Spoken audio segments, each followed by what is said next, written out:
Hello, welcome to the stream. Thanks, guys. Sorry, sorry, I'm a few minutes late, and we started a little bit later this time. Anyways, but thanks, guys, for stopping by. I'm excited to God see what this game has in store for us today. It's been a very wild ride. And yeah, I think I saw somebody talking about it in the chat, but it was like trigger warning. I was like, for this game, just for everything. It's like, what specifically are we warning about? Just everything you can imagine. Everything.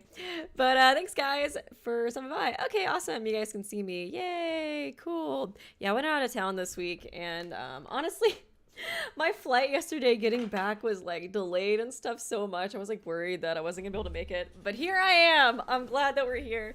And the flight didn't get canceled and everything's great. But yeah, I'm super stoked to continue this. How are you guys doing today? Yeah, warning for literally everything. Basically, I was like trying to think about it. I was like, I feel like this almost hits every trigger warning I can think of. Oh man. Okay, well we can go ahead and start. You guys can let me know too if the music's too loud. I think it should be okay. And I went to Vegas actually for a little bit. No, not Mexico. No, it was my boyfriend and I's like a 5-year anniversary, so we decided to go on a trip together. It was super fun. We just went for like a couple days, but it was really fun. I'm just tired. Oh man. But okay, let's go ahead and start now that kind of got everything set up. Want to say you're awesome and that you made. Oh, I made you obsessed with the milligram. Oh, Coit. Awesome. That's awesome. I'm glad I was able to help you get obsessed with the milligram. Oh, well, it's like super loud for me. I love that project so much. I really gotta start testing it out to see if I could whatchamacallit, make like do a stream or something for it. I really want to. I'm just so nervous that I'm gonna get like a copyright strike or something. I have a pretty clean record, so I guess if I get one, it's okay. But I think I won't be able to upload for like a week if I got one, so I'm just a little nervous about it because I was like, if they claim my money or whatever, that's fine. I just, I'm doing it for the love of the game. I just don't want to get a strike where they like, do a big thing on my channel. But it should have gone to Mexico, SMH. Mexico is really fun too. But we had a good time. Just Vegas is very expensive. Very expensive. Okay, let's go ahead. I think we were in the office last time, now that I think about it. Yeah, it looks like it. God only knows what's gonna happen this game. We're not as far into this game as I thought, too. I was like trying to look at like another playthrough because I think it's like 12 hours. I just like talk so much. I don't think I'm even like halfway through. I was like, Jesus, I go like so slow. I'm rather proud of myself today. During my morning routine, I made sure to take my medication. Oh, thank God. Thank God. She was like on an up and up with taking her medication. Oh yeah, Paris, Texas. I think I saw Brie mention that too. No, unfortunately I didn't go to Paris, Texas. So sad, I know. I know you're all just so sad. There's like a Paris hotel in Vegas though, so I said a yeehaw for Pandora there. For my girl. Okay, even my medication in the correct doses, I even washed down with water. It didn't even interfere with my strict schedule. I still managed to catch the usual train and got to the convenience store at the usual time and arrived in the office without a hitch. Good for you, Noriko. If I can keep up this dedication, this commitment to improving myself, I know I can be stronger than ever. Strong enough to fulfill Corpse Girl's ambitions. Welcome, MSC. Thanks for stopping by. I greeted both Shinya and Tomoe when I came into the office and even made small talk for a few minutes. I love how, I think my opinions on these characters have changed so much. I go from, loving to hating to loving to hating. Like, both Shinya and Tomoe. I've gone back and forth on so much. I love them both now, though. That's what I've settled on. Since the day is nearly ended now, I'm going to make an effort to chat with them again before heading home. Noriko, I don't even know what I feel towards don't even know if I can comprehend my feeling towards her. I feel like with her, I'm just always going back and forth on love and hate. Because, I feel for her a lot, but damn, she's crazy. Damn, she's crazy. Being social will help me get through this. That's what Aoi used to tell me anyways. At least before she stopped being social herself. It's about 5:45 p.m., and although both of my latest victims should have killed themselves by now, I don't feel the need to obsessively check for their obituaries. I have a news alert set on my phone. Of course, if it uncovers anything, I'll be notified. But even if it doesn't, I won't stress out. I'm playing it cool, stoic, unflinching Noriko. Yeah, she goes back to that a lot. The drone in the office always reaches its nadir at this time in the evening. It's actually quite pleasant being able to sit in a quiet environment and feel the soft breeze of the air conditioner against my skin. I like to take this time to slowly pack away my things and get ready for the journey home. As I take off my headphones and stretch my arms, Tomoe approaches me with a spring in her step. Yo, what up, slut? I love her so much. Oh, what's up, slut? About a week ago, I would have taken Tomoe's greeting as an insult. I love it. She, either way, if you're enemies with her or friends with her, she still approaches you the same way by calling you a slut or a whore. And that's why I stan her, you know? About a week ago, I would have taken Tomoe's greeting as an insult. Now that I know her a little better, I can tell she's actually just being affectionate. Despite any differences we might have once had, she really seems to have warmed up to me lately. Hello. How did your day go? You know, same old. What about you? It went well, thanks. Oh my god, an actual normal good day today? I can't believe it. Good And yes, you girlfriend. know, Shinya and I are supposed to go out tonight, but Okay. what's wrong? Hasn't he seemed kind of off today? He can barely look me in the eye. Oh god. I remember he was going through some stuff. It seemed like he was being sexually harassed, honestly. I think it seemed like it was most likely the boss, because she seemed pretty sussy, and then she was like, yeah, we gotta fire him, but he can't move up the corporate ladder. Just because of that issue with Aoi, it was that seemed like kind of an over-exaggeration. And yeah, I know, Tomoe. Best girl Tomoe, honestly. Really? I spoke to him this morning. He seemed okay. You don't reckon he's seen another woman, do ya? Another woman? Oh god. Some fragrant fragment of a memory, some glints of a murky recollection flutters around the corners of my mind. Girl, you forgot about it already? Shinya and another woman. That sounds interesting to me. Something is on the tip of my tongue, but I can't quite formulate my thoughts. Shinya isn't the type to cheat, though, so I don't know. Oh god. Cheating? No, Shinya. How did you forget about that, girl? How did you forget about that? It's been a week for me, and I remembered vividly. He was so nervous when he spoke to me about being pressured into sex. Yeah, and it obviously wasn't Tomoe. Jesus Christ. Oh, that's it. The memory that was flitting around the edges of my consciousness has come into the light. Shinya spoke to me hypothetically about being pressured into sex. He said Tomoe wasn't the one pressuring him, so who was he talking about? Is this something I should talk to Tomoe about? Oh god. I feel like it's such a hard situation. It's maybe talk to her with Shinya, you know? I feel like it's not. I don't know, man. It's just if Shinya really is having a hard time and acting different around Tomoe, then the relationship could really be in trouble. But is it even my place to say anything? Oh god, that's so hard. Because at one point, I feel like it's better for him to tell her, but at the same time, you know, it's you just want to get him help as quick as he can. Oh god, it's a bad situation. She forgore. It's silly Noriko, she just forgore. Shinya spoke to me in confidence. He's my friend. But Tomoe is my friend too, and she seems generally worried about him. I take a deep breath. This is just off. I think it's a little more than office drama, girlfriend. This is just office drama, like normal. Harassment, you know, our wording, it's totally normal. Jesus, Noriko. She's kind of crazy, so I guess she doesn't really maybe get it. Noriko would normally just reject it all and ignore these people. She wouldn't give it a second thought. But that's unhealthy, anxious, scared, weak Noriko. I don't want to be that girl anymore. I can be more than that. I'm improving day by day, and part of that improvement involves being more social. It's good for me, right? Shinya and Tomoe are my friends, I think. People want their friends to be happy. That's normal, right? Yeah, just say it 5 more times, it'll make it more normal. I think so, therefore I want them to be happy together. I swallow hard and speak my mind. Tomoe, I think that Shinya may be involved with another woman. Why would you say it like that? Why would you lead it like that? God damn it. What? Are you serious? Girl, you can't. What? Listen though, it's Not Okay. exactly how it sounds. Thank God she's gonna explain it. He came to me a little while ago and asked what to do if someone pressured him into sex. I know that you're not the one he was referring to, so I think he may be in trouble. I think someone else might be forcing him to do something he doesn't want to do. Okay, I'm glad she at least explained it, honestly. I was like, please, God, don't just leave it at that and be like, yeah, I think he's involved with another woman. Okay, bye! Bye! What the fuck? He's supposed to you about it, but not me? Yeah, about it. I love her voice so much.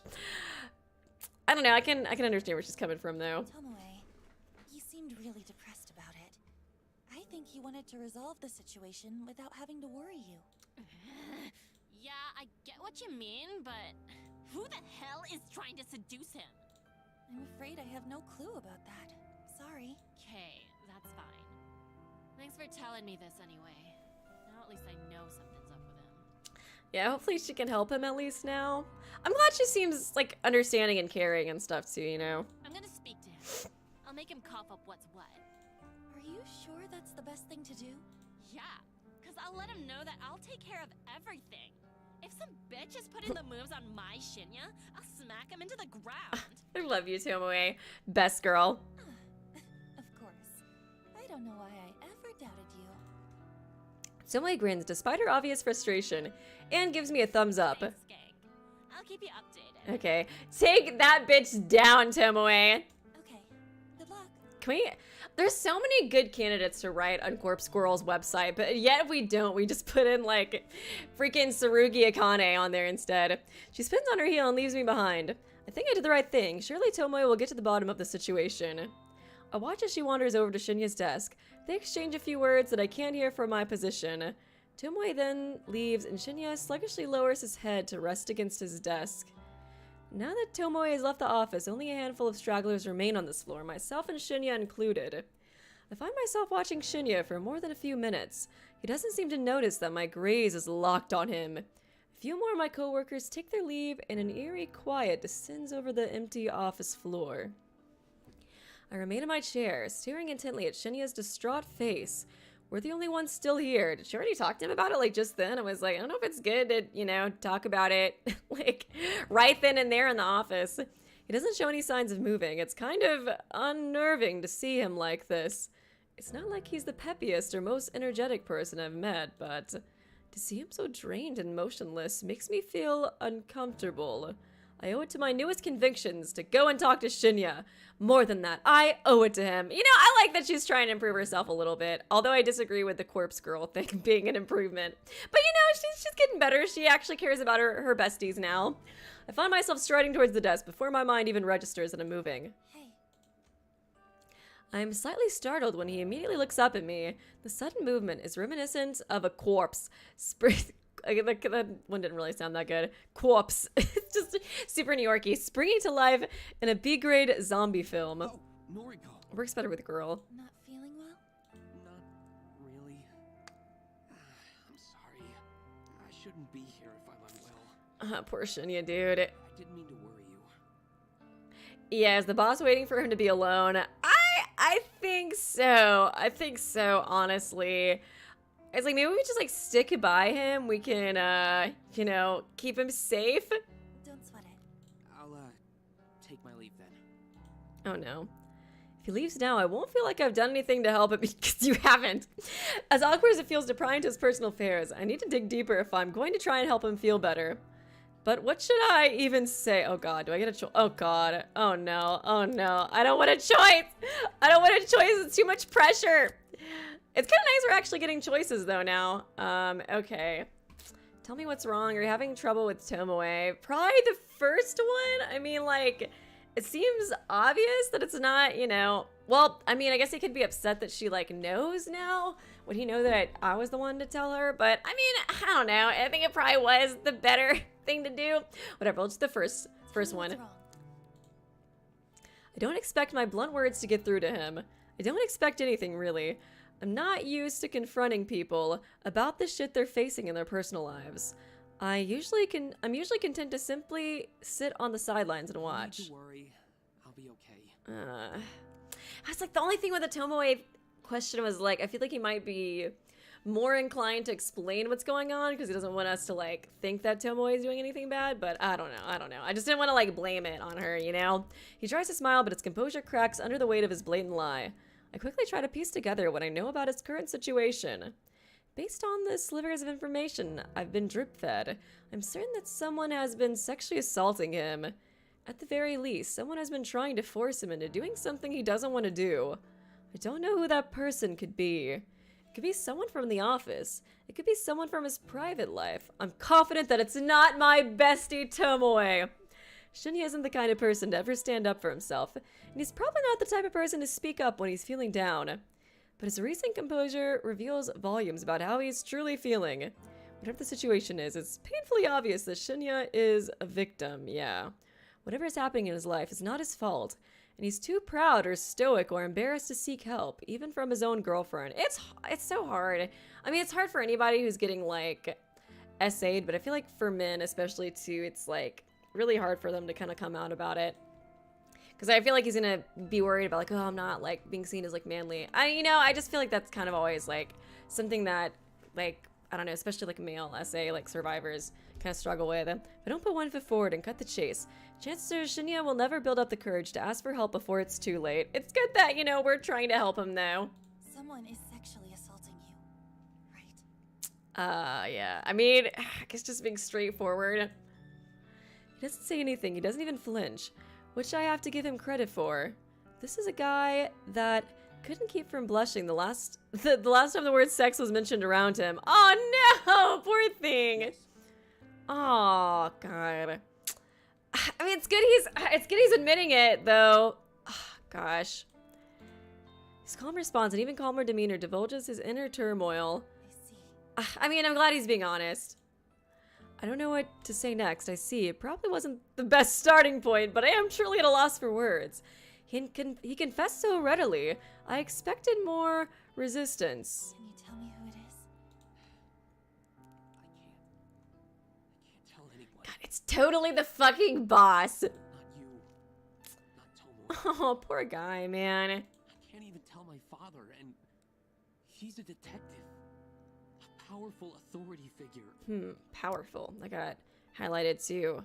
There's nothing I can do. I'm trapped. Trapped. It's a feeling I'm all too familiar with. It's a feeling shared by countless victims. Not that Shinya and I have ever gone through the same trauma. A part of me can't help but wonder if that feeling of helplessness is what flashes through the minds of my own victims. Actually, I don't have to wonder. I know it to be true. Girl, can you be likable for 10 seconds? Can you be likable for 10 seconds without bringing up Corpse Squirrel? The realization makes me feel simultaneously queasy and... Girl, stop it! What will happen if you tell someone? I don't know. If the truth comes out, Yeah. I could lose my job. I could lose Tomoe. Totally the fucking boss. Thank you, Kyoko Kirigiri. The Corpse Girl website is looking so good. Right? I know, right? We know all these shitty people that we can write down on that website, and yet we never do. We never do. Poor Tsurugi Akane and the twins are the ones that get written instead. His job. Then it's somebody we work with, somebody in this very office that's been taking advantage of Shinya. Somebody hear them. I speak my thoughts aloud, and he looks directly at me. Oh, I mean, it's kind of obvious. You're worried you'll lose your job if you come forward. It's obvious. Sorry. I'm not trying to sound rude. Aww. If this person found out you came forward, you'd lose your job. Then it's someone in power. A manager. An exec. And that's why you can't tell me. Man, I feel like could his dad do something though to help? Since I mean his dad is a powerful person. that's right. I nod, I can see the predicament. So, you don't have to say another word to me. Huh? It wouldn't be your fault if I stumbled upon someone assaulting you. Oh. It wouldn't be your fault if I was around to witness it. Oh, so she could be the one to report it. Noriko. A gleam of resolution sparkles from deep within Shinya's cloudy eyes. It's almost as if he's come up with a brilliant scheme. A scheme that I not so subtly planted within his mind. Shinya takes a deep breath before collecting his bag. Take the elevator up to the executive offices. Please don't follow. That's smart though, honestly. With that, he gently pushes past me and makes a beeline for the elevator. God, if she could like film it or something too, that'd be good. To have like, you know, undeniable proof of what's going on. As the doors close behind him, because she's a powerful, if she's a powerful executive, it's like, you know, I feel like she's just gonna BS her way through it unless we get like exact, like perfect proof. As the doors close behind him, and the familiar thrum of the elevator pans out around me, I stand still and close my eyes. I count to 100 in my head, giving Shinya a generous head start. The sun dips behind the office towers in the distance, while my eyes are closed.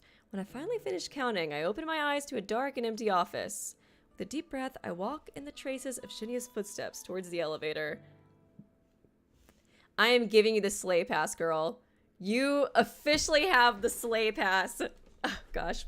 I've never been to this level of the building before. What reason would I have to visit the executive offices? Like a bathroom? The Blat room? You love the Blat room. Come on. When execs have business with junior staff, they descend from this lofty perch and grace us with their presence on the 14th floor. I'm surprised you came to see me again. Was that her voice? It's kind of hard to remember. A woman's voice from nearby catches my attention. It's a hushed yet aggressive tone, like the whisper of a venomous serpent. Are you finally going to let me have my way? I creep out of the elevator, hoping against hope that the ding of the elevator's arrival wasn't noticed by the owner of the unidentified voice. Stop it. Poor Shinya. Ah, man. That's breaking my heart. That was Shinya's voice. I creep around a corner and catch a glimpse of the two bodies at a nearby desk. Ooh, creepy. Ah, gosh! Ah! Come on now. I'm tired of playing games with you. Corpse girl, get over here and slay, girl. You can do it right now. We can slay together. You get the slay pass. Everybody gets the slay pass as long as they're slaying Katomi. Fucking bitch. You want to please me, don't you? I'm your superior after all. How can you expect to get ahead in this company without sucking up to your superior? I'm sick. Katomi Ida, the executive with Shinya's career in her hands. The very same woman, yeah, who blamed Shinya for the mishap with... I hate this bitch! Ugh. God, it's so hard to just even listen through all her lines. That whole situation was more in depth than I originally thought. It was never about Aoi. It was about holding power over... Yeah, she's in such a position of power over him. It's so fucked up, man. Miss Ida, please, I just came here to... Girl, get the video and then fucking slay, okay? Yes, I was like, please record it. Ugh. I don't want to hear. Take your shirt off. Oh, God. Shinya. I swallow hard. I knew that Shinya was in trouble, but I didn't expect things to escalate this quickly. Oh, God. I feel bad that he even has to go through this again to get proof. I stride forward rather loudly and purposely bump into a deck. Girl, I did not get fucking video proof of it! Girl, get a fucking snapshot and then post it on the website. And also send it to the other boss. Stride forward rather loudly and purposely bump into a desk, sending a potted plant tumbling to the carpeted floor with a dull thwump. Oh my God. Can we just like push her out of the building? I don't need to wait for Corpse Girl. I don't need to do that whole photoshopping shit. Let's just get rid of her right now. Let's just slay right here. Katomi's neck pivots at full speed and she turns to face me. Her eyes narrow into hateful slits as she withdraws from Shinya. Within seconds, Katomi has abandoned Shinya and drawn close to me. Kurosawa, what in hell's name do you think you're doing here? Slaying. Slaying is what I'm doing here. This level is for executives only. I should have you thrown out of here by security. Fujikawa isn't an executive either, Miss Ida. And he looks quite at home. Oh, God. I mean, I feel like she's gonna blame it on him. Especially, I feel like, he was trying to take advantage of me. I feel like that's what she's gonna try to push it on. That's why I was like, we need the freaking video recording. Shinya stands in the background, shyly tightening his shirt. Katomi's eyes somehow narrow even further, to the point where I'm certain she can't possibly see anything. Fujikawa's business here is none of your concern, Kurosawa. Leave. Now, or I'll have you forcefully. About to forcibly remove you from life itself. Fold my arms over my chest and dig my heels into the ground. I'm not one for confrontation. I'm not one to hold my ground against a powerful adversary. And yet this vivid image of Tomoe, oh, she loves her so much, has bloomed in my mind. Tomoe, so strong-willed and head over heels in love with Shinya. Tomoe, who would do anything to protect the guy. Yes, come on, girl, let's go. Let's fuck her up. In Tomoe's absence, it falls to me to protect Shinya. Fuck off, you filthy. Yes! I can't believe the foul worlds. No, girl, I love that. Those are beautiful, perfect words. Tumble out of my mouth. Apparently, Katomi can't believe it either, because her eyes finally widen and her jaw drops. She looks like a stupid fucking idiot. She always looks like that, bestie. Somehow, Tomoe's indomitable spirit seems to have inhabited my body. My words echo her own. That or I've just managed to find a temporary burst of courage. I love it. Did you say to me? Oh, the music's getting more intense too. I'm like, come on, let's push. Just a little push off the edge of the, just open up a window, just a little push, you know? She just tripped, okay? She just tripped. Nothing to see here, officer. You heard me loud and clear. Back off from Shinya.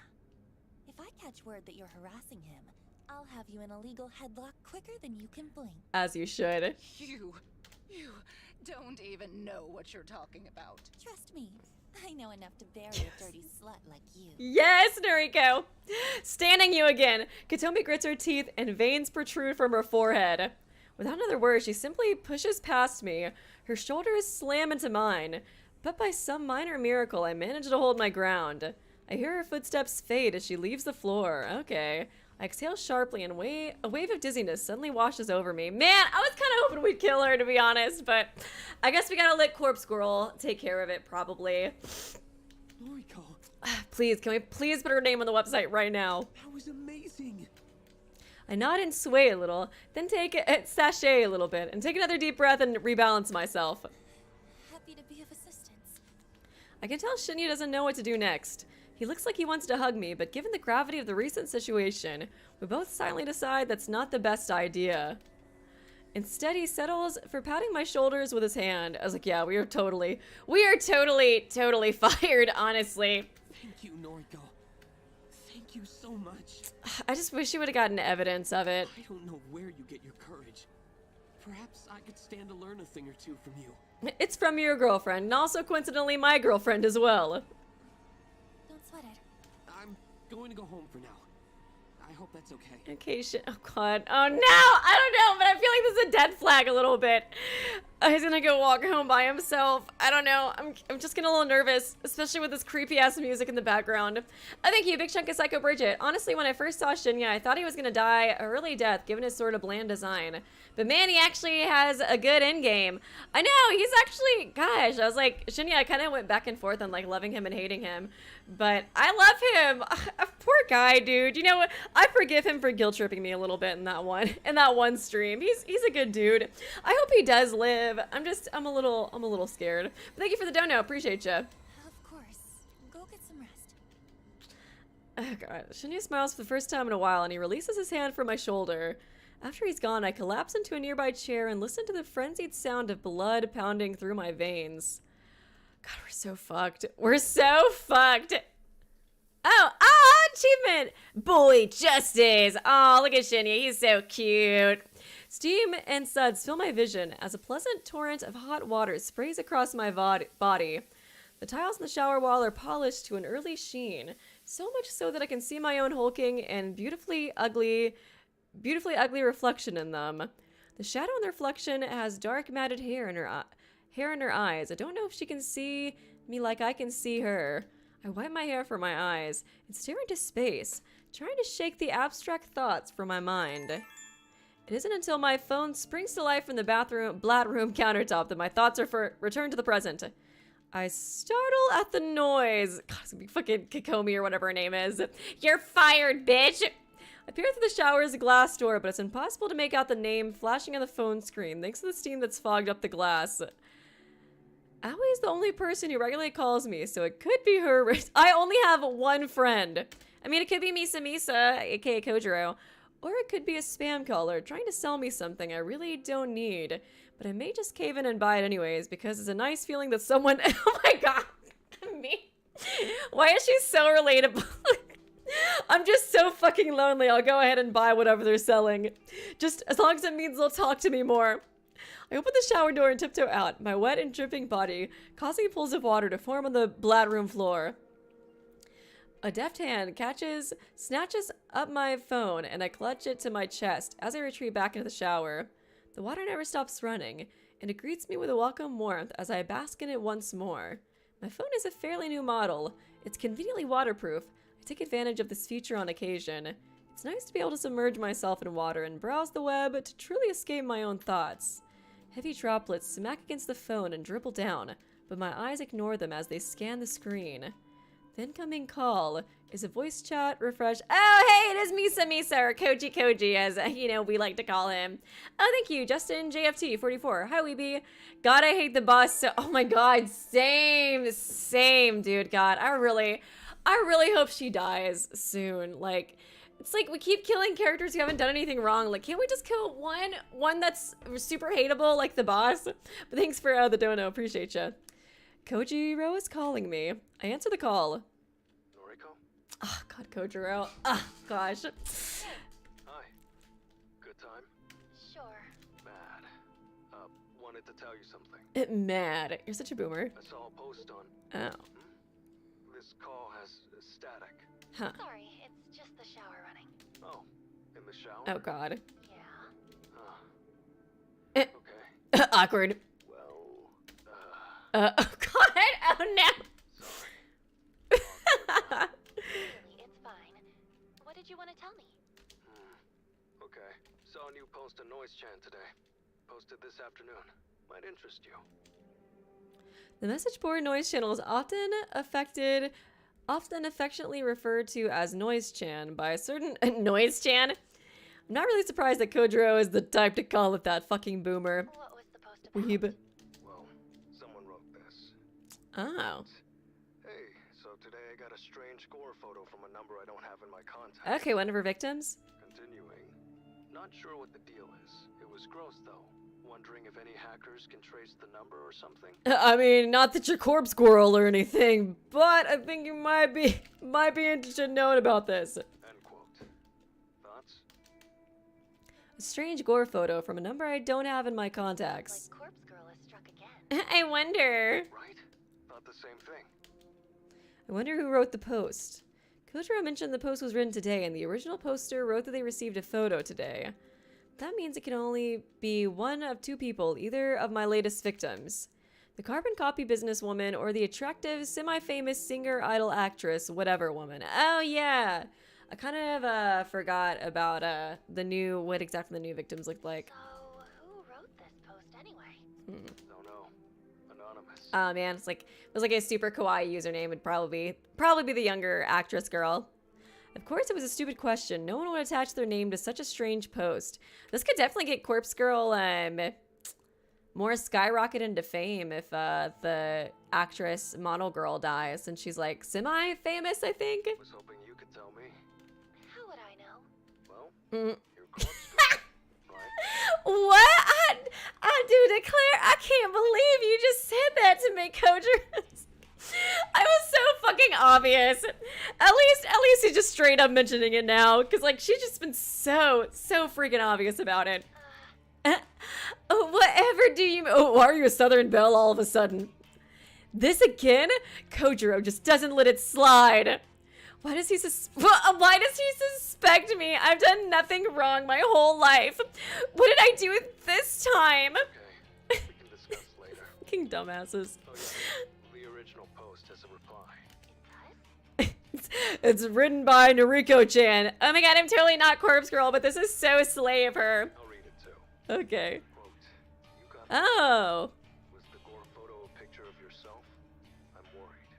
Received a similar pic from the same number. Okay, so both of her victims talking on there. Thank you, Big Chunk of Psycho Bridget. Noise-chan, the best girl. We stan Noise-chan. Continuing, thinking about contacting the police. Not sure if I'm overreacting. Thanks for the dono, appreciate ya. End quote. So the first post received a reply. Interesting. Very interesting. If this was Death Note, the series would last one. I know if Elle was here, he would have caught their asses so quick. I was like literally just talking about being Corpse Girl on the phone. I was like, don't they keep like records of that? Like, couldn't they easily trace that back? Like if, I don't know, if they were like investigating her, you know what I mean? Both posters talked about receiving a photo. That can only mean that one of them is the boring businesswoman and one of them is the semi-famous woman. However, the fact that they've taken the discussion online instead of just slitting their own throats. Oh god, those bitches. Were the photos not convincing enough to make them kill themselves? Or not enticing enough to summon another entity to snuff out their souls? This is so sad. Was this attempt just a repeat of the failure I had with the twin woman? Enjoy your shower. Let's talk tomorrow. Corpse Girl. Girl. He's so dumb, dude. Before I can interject, Kojiro ends the call. Oh, was the one that Ami read? Oh, or Emmy. Sorry, Ami. That makes sense, actually. Oh, yeah, Emmy did read. Emmy did read a post on Noise Chan. Now that I think about it, interesting. A little callback. I hope we can see Emmy again. I'm sure we will eventually, but shit, he's once again assuming my true identity. He's assuming correctly, but that's beside the point. Well, maybe it doesn't matter too much. Maybe this will actually save me some time and effort. If he already knows I'm Corpse Girl, it should be easy to strike a deal with him in exchange for access to a fresh supply of cadavers. That is if I decide to walk that path and take this game to the next level.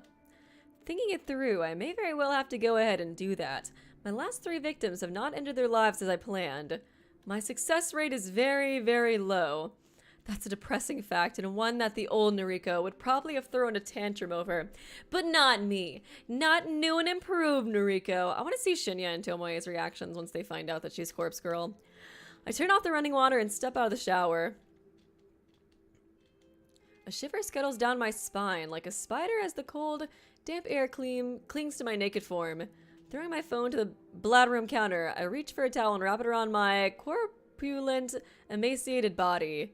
The thick flab of my skeletal arms jiggle as I dry myself off. Girl, you do not have any flab. When I'm satisfied that my fleshy and cadaverous body is completely dry. Oh, interesting. Describing it as cadaverous. I grab a second towel and wrap it around my hair. A cursory glance in the mirror as I left the bathroom reveals my gaunt face and prominent cheekbones. I get the feeling that even though I'm... Oh, the volume's a little low? Okay. I can double check that. I don't totally know. I can't really tell because it's different for me than it is for you guys. But I'll raise it up just a little bit. I couldn't really tell earlier if it was. Thanks for letting me know, Bree. Oh, thank you, David. Ah, same, bestie. Same. Honestly, same. Honestly. Okay, I'll raise it up just a little bit. Let me maybe do a little bit more. A little bit more for you guys. Okay. Oh, and thank you, Big Check of Psycho Bridget. If we're still talking about Death Note, I'm here with a controversial opinion. Nier is better than L. Oh, that is controversial. You know, I like Nier, but I feel like they just could have done more with him and Mello's characters. I've honestly been thinking about making like a Death Note like analysis video because like I will defend the second season. I don't like it as much as the first season, but I do think there's a lot of stuff Oba could have done to like make people like it better. I think the second arc too is a lot better in the manga as well. I think because like the anime just skips over some stuff which kind of leaves plot holes, which I think like made a lot of people like upset with the second season too. But that's a whole different video, honestly. You might be able to make the voice louder without the music with it. Oh, that'd be kind of cool. Let me double check that. Let me just go ahead and save first, just in case. Options. Okay, I guess I can maybe do like just a little bit, or maybe like that. There we go. Okay, maybe that'll do good. Okay, and thank you, Kyoko Kirigiri. Imagine recruiting Tomoe and Shinya and making a new, oh my god, a new Phantom Thieves. I would love that, dude, honestly. Thank you for the dono, appreciate ya. Although my body isn't perfect, I'm still in love with my eyes. I wouldn't change a thing about them. While my frame simultaneously grows plumper and slimmer, I hope my eyes will always stay the same. Yeah, she's definitely got like body dysmorphia, because I feel like a lot of times when she describes herself, it's like too totally conflicting things, like plumper and slimmer and like beautifully horrendous or something that she said earlier.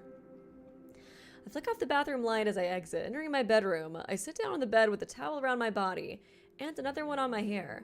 My laptop is lying open on the sheet, so I pull it towards me.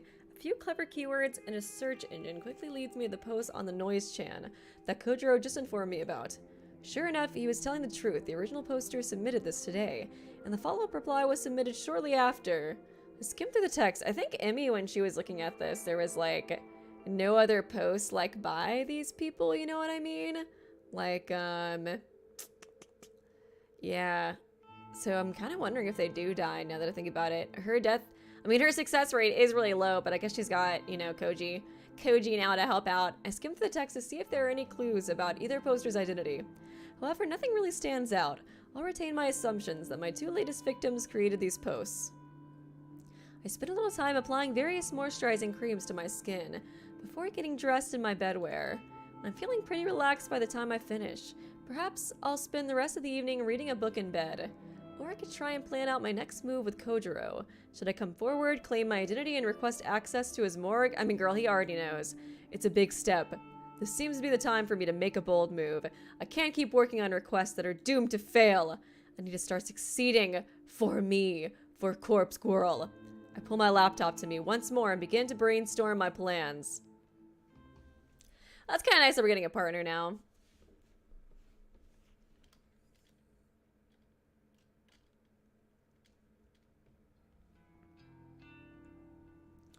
Okay, June 9th. Tuesday, evening. He should be here by now. It's pretty clear about meeting at 5:30 p.m. It's already 5:45 p.m. and he isn't even in sight. At least they're at a park this time and not talking in a busy cafe like last time. I thought for sure that he wouldn't miss a chance to meet up with me again. I thought I seduced him well enough. I can't contain my nerves. I try to tell myself that I'm only angry because of my trepidation, and I'm not actually angry at him. This is a big moment for me. I've never once revealed my identity to anyone. I assume he will take it in stride. I wouldn't be going through with this if I didn't firmly believe that. Thanks, Coit, for stopping by. Hope you have fun at the Pride Parade. That's awesome. Hi. Oh, God, he's so... Kojiro. My neck jerks in reaction to the voice. There you are. I'm late? I make a point of checking the time on my phone and nod. Sauce. Traffic? Saws. You drove here? No. Okay. What did you want to discuss? No further explanation. I have a request for you. And a confession. Oh my god, I wonder what it is. Kojiro's eyes widen and he looks me up and down. Knew it. Fucking knew it. You made it super obvious, girl. Girl. I blink and look down at the ground. He's known for some time. I was fooling myself, thinking my stupid attempts to erase suspicion of my identity were working on him. I feel like he already knew from the beginning, though, because it's just like the way we met was so, like, random and stuff, you know what I mean? And not him in his morgue outfit. Wow, so romantic. He is romantic, okay? Don't judge me. You're going to confess your love.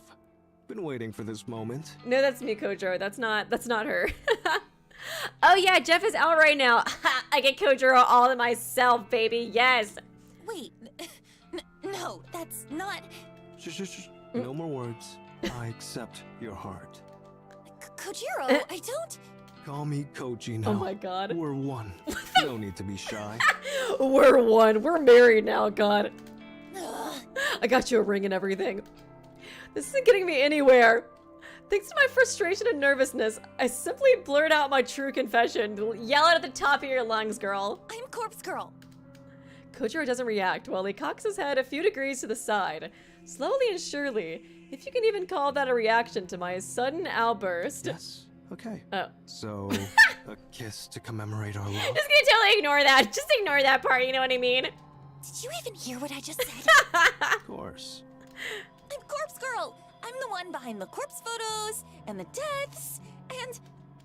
It feels kind of strange to say these things out loud, so loudly, with people walking around nearby, like walking their dogs, like, what the fuck?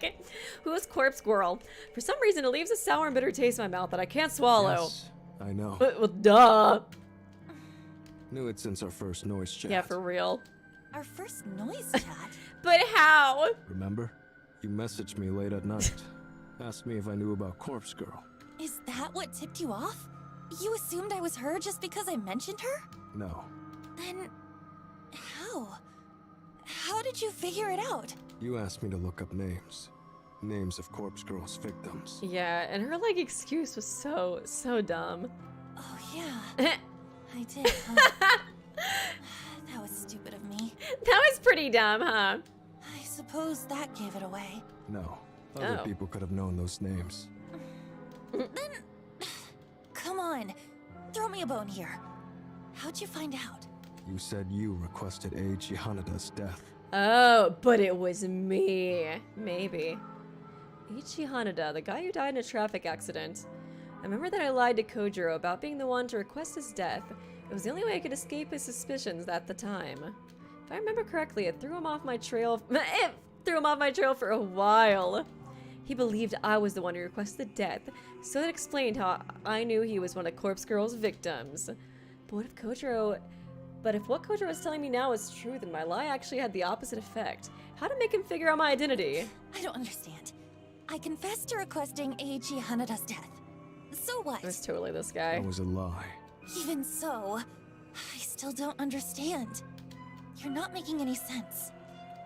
Kojiro, oh, he's looking all evil. Kojiro's shoulders drop. He stares at me intently. You lied about requesting Eiichi Hanada's death. Cause that was me. There can only be one hot guy in this game. That lie proved to me that you were Corpse Girl. Yes, but how? Tell me! What else is his voice actor in? It sounds so familiar. Thumbnail. I was the one who requested Eiichi Oh, Hanada's yes, death. you did. Slay, Kojiro. Kojiro's deadpan countenance makes his claim believable beyond all doubt. Man, this music too is so epic. I feel the blood drain from my face. Submitted his photo to Corpse Girl's website. I swear, he already knew I was Corpse Girl though from the beginning. It's just so coincidental to like run into each other at the freaking library. Imagine my surprise when you claimed that you did it. That lie made it clear. You knew his name. You knew he died. Yep. You knew he was Corpse Girl's victim. Ergo, you are Corpse Girl. This fucking music. Despite my day's state, I can't fault his logic. I took credit for something Kojiro did. Of course, that would paint me as a liar in his eyes. Also, I was the one who killed him. So, you've known this whole time. Yes. And yet, you still met up with me.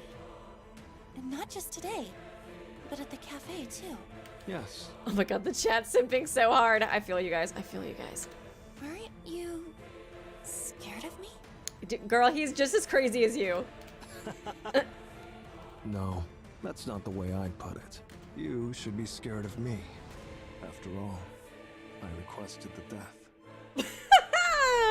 Had motive for murder, even if I didn't carry it out personally. I think you did, though. Imagine what else I'm capable of. I subconsciously take a step back from Kojiro's suddenly looming form. From our discussions, I know you don't kill your victims. That's because it's me who does it, You bestie. just nudge them, urge them, tempt them with death as an escape from their fear. You're no murderer. What reason have I to fear you? He's right. He's absolutely right. He knows everything about Corpse Girl's methods, my methods. Kojiro is a dangerous enemy, but a very useful Misa. Or a powerful ally. And it's up to me to decide whether he's with me or against me. Do I get a choice? I'm like slamming the button. With me, with me. With me. Also, we get married. I recall our conversation at the cafe. He claimed, guys, I can fix him, by the way. By the way, I just want to put that out there. He claimed he would support Corpse Girl if she came to him for assistance. He's a fan. He would support her obediently, no questions asked, as long as the price was right. So all I have to do is make him an offer that he can't refuse. Help me. Help Corpse Girl rid this fucking world of the fetid filth that infests it. I decided to quote a certain passage from a book that Kojiro himself gave me. A paragraph from Strange Flower that has stuck with me for some time. There's a certain beauty in death, a macabre certainty, an absolute state of finality. What is this guy's trauma? I mean, we kind of know a little bit about Noriko, but he's definitely out there. He's just as bad, honestly. Oh, thank you, Kyoko Kirigiri. Koji is looking so good right now. I could not agree more. I know, he's so fun. Nobel Sinclair. You understand what I'm talking about. You work with cadavers for a living. It seemed like he was Nobel Sinclair too. I think we were talking about that last stream as well. Because that guy would like dress up cadavers and stuff, and then this guy works at like a morgue. It's sketch. The dead can't hurt you. They can't betray you. They can't disobey or object or disapprove. Wouldn't it be better if we were all beautiful like that? You're so fucking weird. Perhaps. Didn't expect Corpse Girl to be so vain. Is your motivation simply to impart your own ideas of beauty to the world? God, she's on her her Shinguji arc. No, There's more to it. Or Korekio. of course. Me, myself, Noriko, may be vain. But Corpse Girl isn't burdened by such petty notions. Her ambition is pure. Her ambition is crucial to the survival of the entire human race. She is so out there. Delulu. Thought I had a big ego. You're so self-important. Both you and Corpse Girl. I don't expect you to understand. Not yet. But I've realized that I can't do everything alone. I need your help. I need cadavers. I see. What's in it for me? This is the critical point of our negotiation. It could all fall apart here if I don't offer something that Kojiro considers worth the risk. The question is, what does he want? What does he desire? I propose an equal partnership. You'll reap half of the benefits from Corpse Girl's work. What even are the benefits of Corpse Girl's work? Just being fucked up. This offer is a gamble. Like, literally, you get nothing. You get nothing but lying on the Blat room, pissing yourself. And I know that you also, I will give you your own stall in the Blat room, Koji, so that you can also scream, cry, throw up, and piss yourself on the Blat room floor. We can do it together. 50-50 share. The offer is a gamble, and I know that in the back of my mind, however. It was the only feasible solution I could come up with when I planned out this encounter late last night. This tactic relies completely on my assumed understanding of Kojiro's innermost desires. If I'm wrong about him, then this whole thing will blow up in my fucking face. Corpse Girl will create more death than you could ever imagine. Think of all the fresh corpses you could get your eager little hands on. Kojiro shakes his head, his lips pursed in a thin line of disapproval. Sorry. Already got my fill of corpses. What does he want?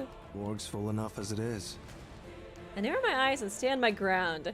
I can't back down now. I'm so close to unraveling him and his secrets. You've always wanted to mimic Nobel Sinclair. I can see it in your face, in your very soul, whenever you praise his work.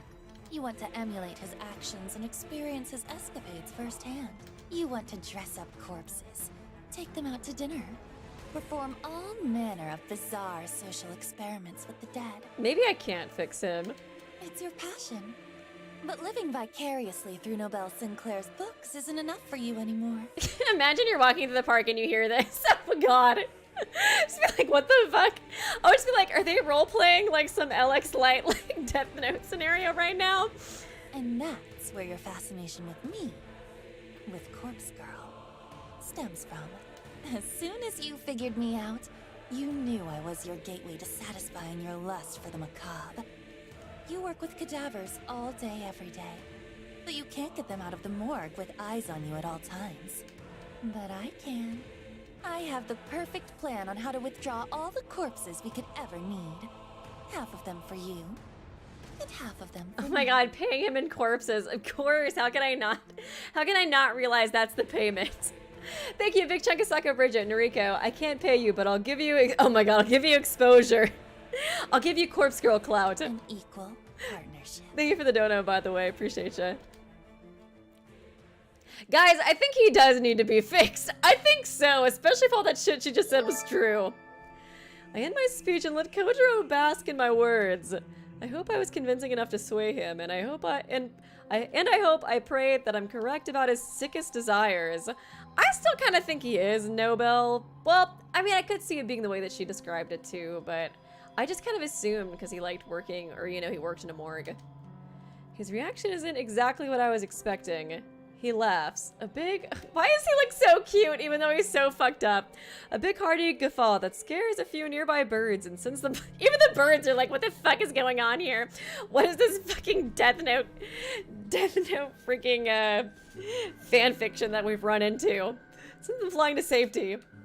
Clapping his hands together slowly, he inches closer to me until I can feel his breath across my face. Figured me out? I'll play along. Say there's a way to get corpses out of the morgue without getting busted. Don't you think I'd have found it by now? God, that really is his weird ass fantasy. Perhaps you're not as clever as you think you are. Perhaps, but you have the answer. I do. I guarantee it will work. A bead of sweat forms in the back of my neck. I'm not exactly bluffing, because I have planned out this whole scenario in detail. But until I actually try to pull off such a maneuver, I can only speculate that it will work.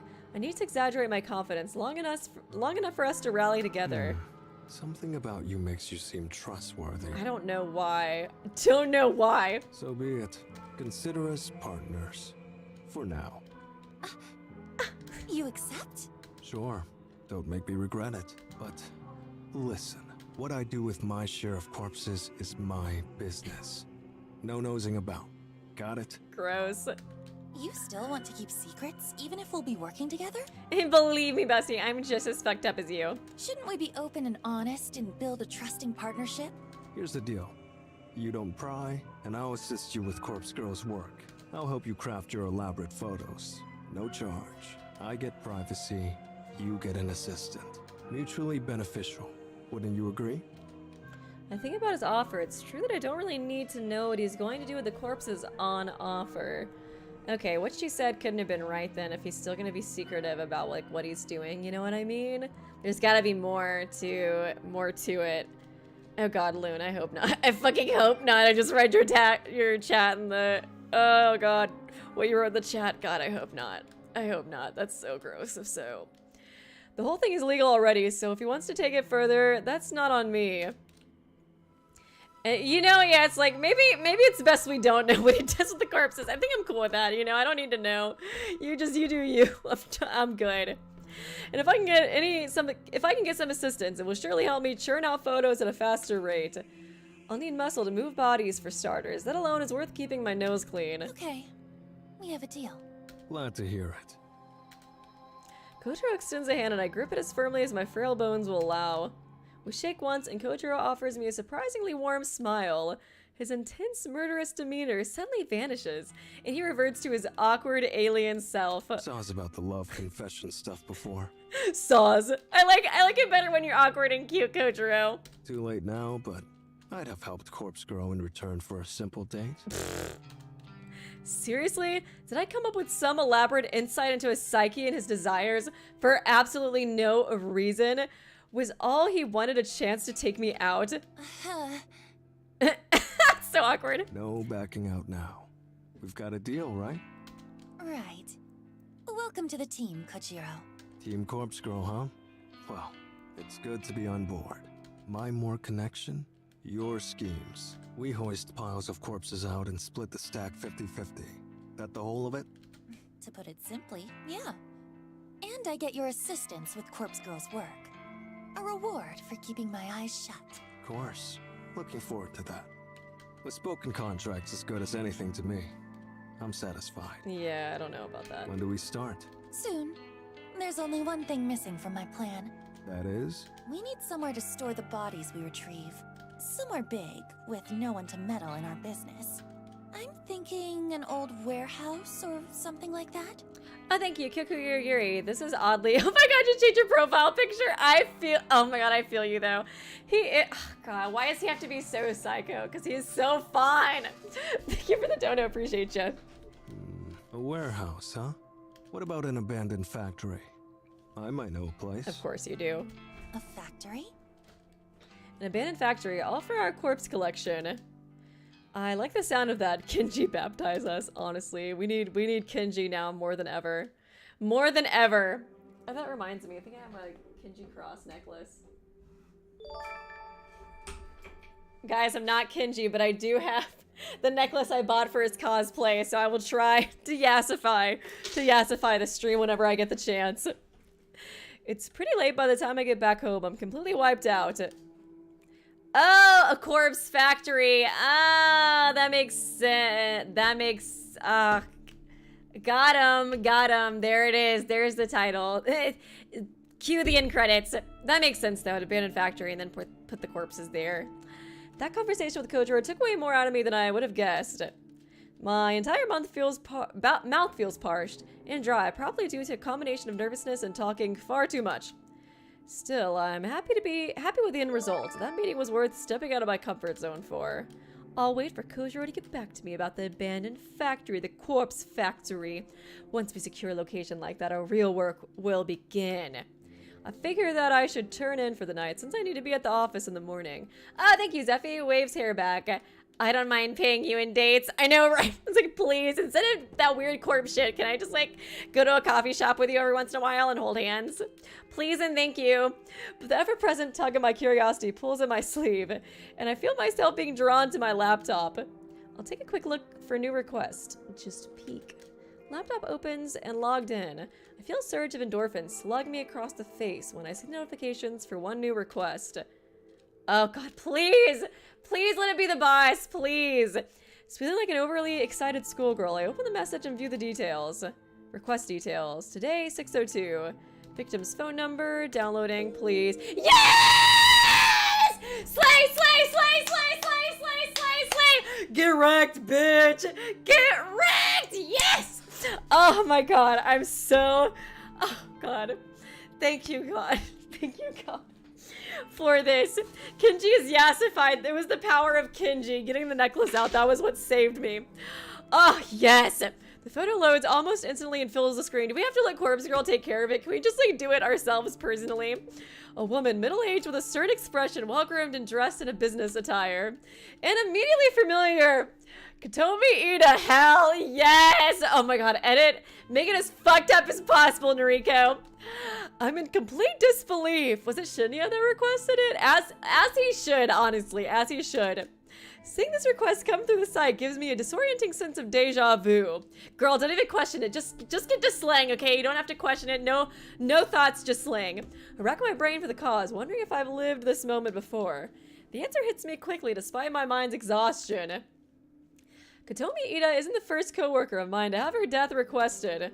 Though I didn't know at the time, Akane Tsurugimaki also worked in my building, and her death was requested not all that long ago. Kotomi Ida marks the second person to be wanted dead within my company, and she's an exec, just like Tsurugimaki. I wonder if this is simply a coincidence. It surely has to be. After all, Tomoe confessed that she was the one to request Tsurugimaki's death, and she seemed to regret doing so. I just know it was Shinya that requested it. You know, they both slay together, and we love that. I think Tomoe did it. Maybe she did say she was going to talk to Shinya about it. I was kind of thinking that, too. It could either be, I could see it being Tomoe, too, if Shinya told her, you know, like, exactly what happened, which maybe he got more... Oh, yeah, you know, he might have, because I feel like he was talking to Noriko, being like, oh, you know, I need to get your bravery and stuff. So maybe he did, like, work up the courage to tell Tomoe, like, all the details of the situation afterwards, you know? Therefore, I have to doubt that she'd go on to upload Kotomi Ida's photo to the site. So who could want Kotomi Ida dead? She is the most likable. Yeah, just a little bit, you think? But who really is? She deals with the juniors on my floor on a regular basis. And she's a fucking sex offender. The juniors like me, Tomoe Shinya. Shinya. That's right, thanks to Kotomi, Shinya's prospects of the company are dead in the dirt. And that's before even diving into the true issue, their current relationship. When he requests her death as retribution, he doesn't seem like the type, but... I let out a sigh. I'm far too tired to run through the myriad of possibilities tonight. I don't think I can even bring up my weary fingers to navigate to the database of the deceased to start on this request. I'll tackle this tomorrow. No, oh my god, girl. I would stay up all night, be like, yes, I'm ready. I'm ready to slay. Ready, girl. Just get like five cups of coffee and let's get on this. Let's do it immediately. No time for waiting. No time like the presents, girly. Oh, thank you. Big chunk of Psycho Bridget. Vengeance, we did it, girls. We got him. Yes, we did. Yes, we fucking did. Oh, man, I wish you would just edit it right now. I'll tackle this tomorrow. No matter the reasons behind the request, Katomi Ito will receive a corpse photo. That's my conviction as corpse girl, after all. I close the lid of my laptop and throw myself down on the bed, begging for sleep to claim me quickly. I kind of like the idea of Tomoe doing it, since she, like, it's already worked for her once, so she's like, yeah, no, I feel 100% positive I want to kill this bitch. I need to talk to you. What's with that look? Got something up your ass? Come on, just follow me. I grab Tomoe's wrist and guide her away from the labyrinth of desks, and into the elevator waiting patiently for us. She's gonna talk about, what Shinya went through? We emerge from the double doors into the lobby. The place is quiet and nearly empty. It offers significantly more privacy than the crowded 14th floor. God, your fingers are bony. You're pinching me. Sorry. I lick over her wrist as she rubs it gingerly against her clothes. Anyway, what's up? I hesitate for a moment, even though I ran through the scenario in my head during the train ride. I'm still anxious about playing it out now, but this situation involves Tomoe, either directly or indirectly. As my friend, she needs to know. I think Corpse Girl is going to target Tomoe Ida. She is so fucking stupid. I don't know why I heard it through the grapevine. I don't know. It's just me. Just a hunch, you know. I'm just so smart. Just so smart. Huh? The fuck? Did you get one of them photos? Her reaction is fairly... Girl, she hasn't even gotten a photo yet and you're already like, yes, I see it in the future. I guess you could say she requested it, but still. Her reaction is fairly indifferent. I thought after being involved with Tsurugimaki's death, the news would have more of an impact on her. Well, no, I don't think so, but... How do you know then? That's hard to explain. Just bear with me. But just know I'm not Corpse Girl, okay? Tomoe and Shinya had a falling out. Because of her, his career here is at an end. I'm sure he told you about it. Did he? Yep. Okay. That makes sense. Shinya would confide in his girlfriend about his career, but I don't know the extent of Tomoe's inside knowledge. I doubt she knows the true nature of the relationship, judging by how nonchalant her reaction has been so far. So, if you can kind of guess what I'm getting at? What? What? I think, maybe, that Shinya requested her death. How is she gonna explain this? Shinya? Nah, he don't have it in him. Besides, that bitch has it coming. Yeah, she does. She does? Yep. I'm surprised you found out about it, but I plugged her photo into Corpse Girl's website yesterday. It was her! Slay, Tomoe! Fucking slay, girl! I'm stunned. I can hardly formulate a response to Tomoe's confession as... Absolute skank. She deserves to die. As she fucking should. Oh my god, Tomoe, I stan you even more. I didn't even think it was possible to stan you more, but I do. But why? After you requested Akane Tsurumaki's death, why would you? Because you was fucking essaying my boyfriend. Well, how about that one? Look, it's not about Shinya's career, alright? I spoke with him. Real deep and meaningful like. Yeah, he told her to. Oh, that's good. He confided in me. But since we're friends, I suppose I can share it with you. Kotomi Ida has been sexually assaulting him. Yeah. Seriously?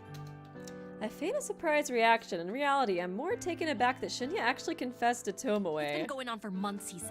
God. And now she's fucked his career up, so he'll have no choice but to leave the company. Aww, she's crying too, man. He leaves, and she gets off free without anyone finding out about what she's been doing to him. I know, it's such bullshit, man. I hate her. I hate her so fucking much. Fucking Queen Tomoe.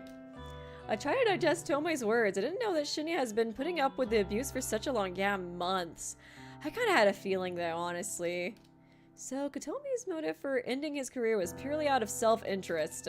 She was probably looking for a reason, any reason, to discard him. And that slight incident with Aoi was just good enough for her to seize. If he quits the company, she won't get found out. It's a simple plan, but utterly devious. We should tell someone what she's been doing. She can't get away with that. She ain't gonna get away with it. Corpse Girl's coming for her, remember? She better fucking slay her. I can't wait to hear the news about Kotomi winding up dead somewhere. I hope she gets her throat slit. Oh, Tomoe. Yeah. Noriko, you gotta make sure that you gotta make sure it goes through. Come on, I know your success rate is shit, but if you gotta do it yourself, you gotta do it yourself, you know? Just think about it, Noriko. You're crazy. hey, You'd love to do that. How'd you find out about it? You love slaying and serving. Tomoe cocks her head and gives me a concerned look. I brace myself as I watch the gears slowly turn inside her head, waiting for her to point the finger at me. I don't know what... Oh my god, Noriko is so dumb. I don't know what she's thinking sometimes. It's like... I don't know, she's like light Yagami if he was like a total dumbass. Like if she was Kira, she would have gotten found out in like the first episode.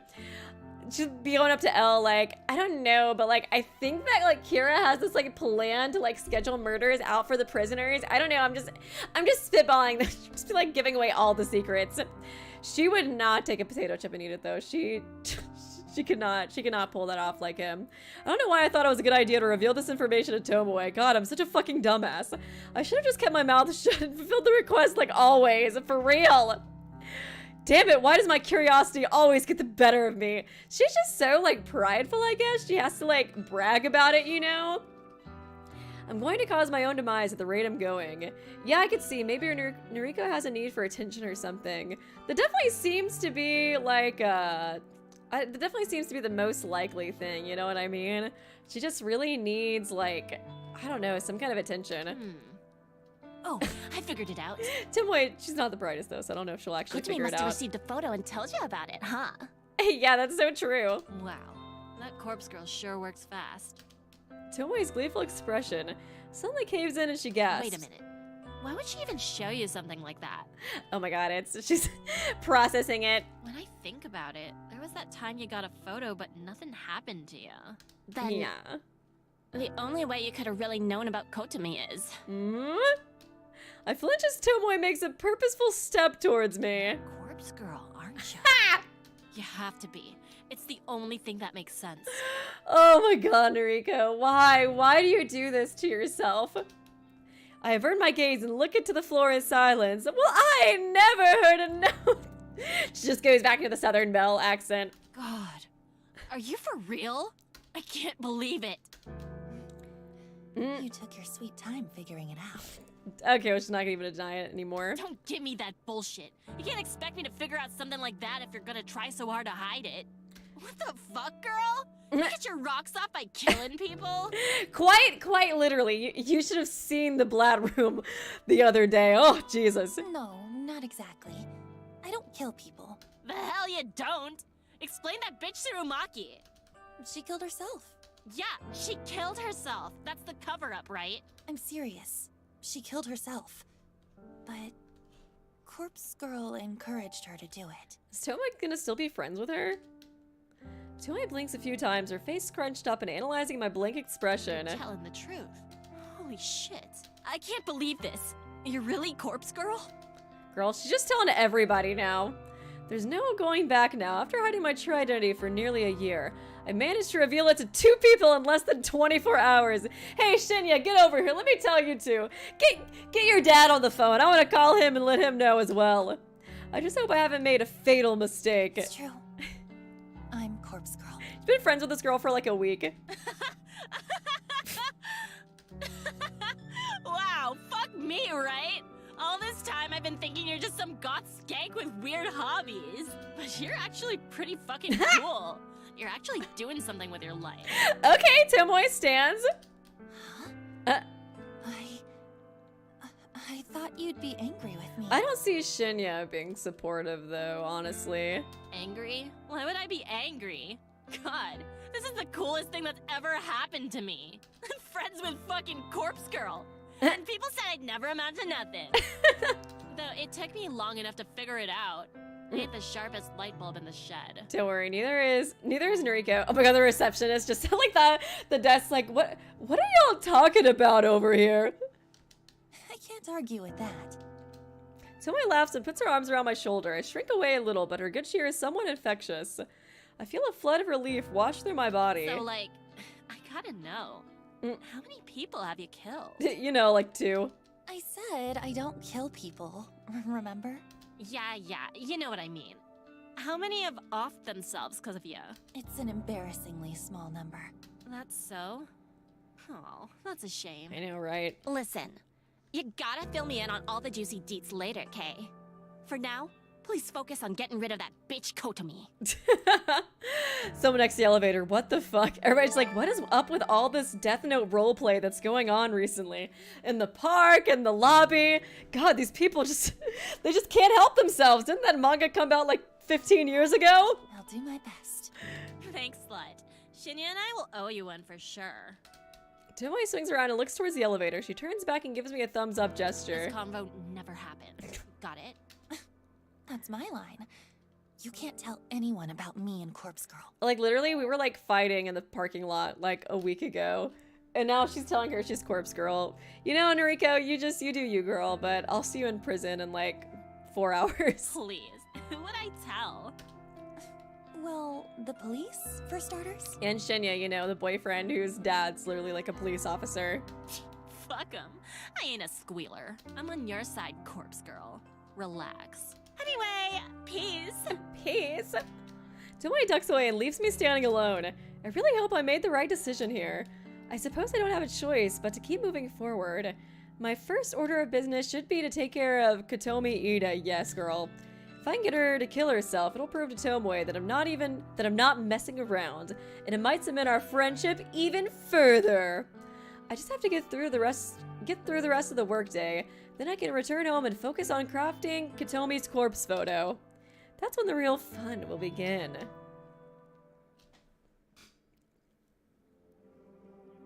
I'm kind of curious about the other two girls, though. We never got, like, an update on that. It seems important considering Emmy saw, you know, their post, but maybe we don't kill them.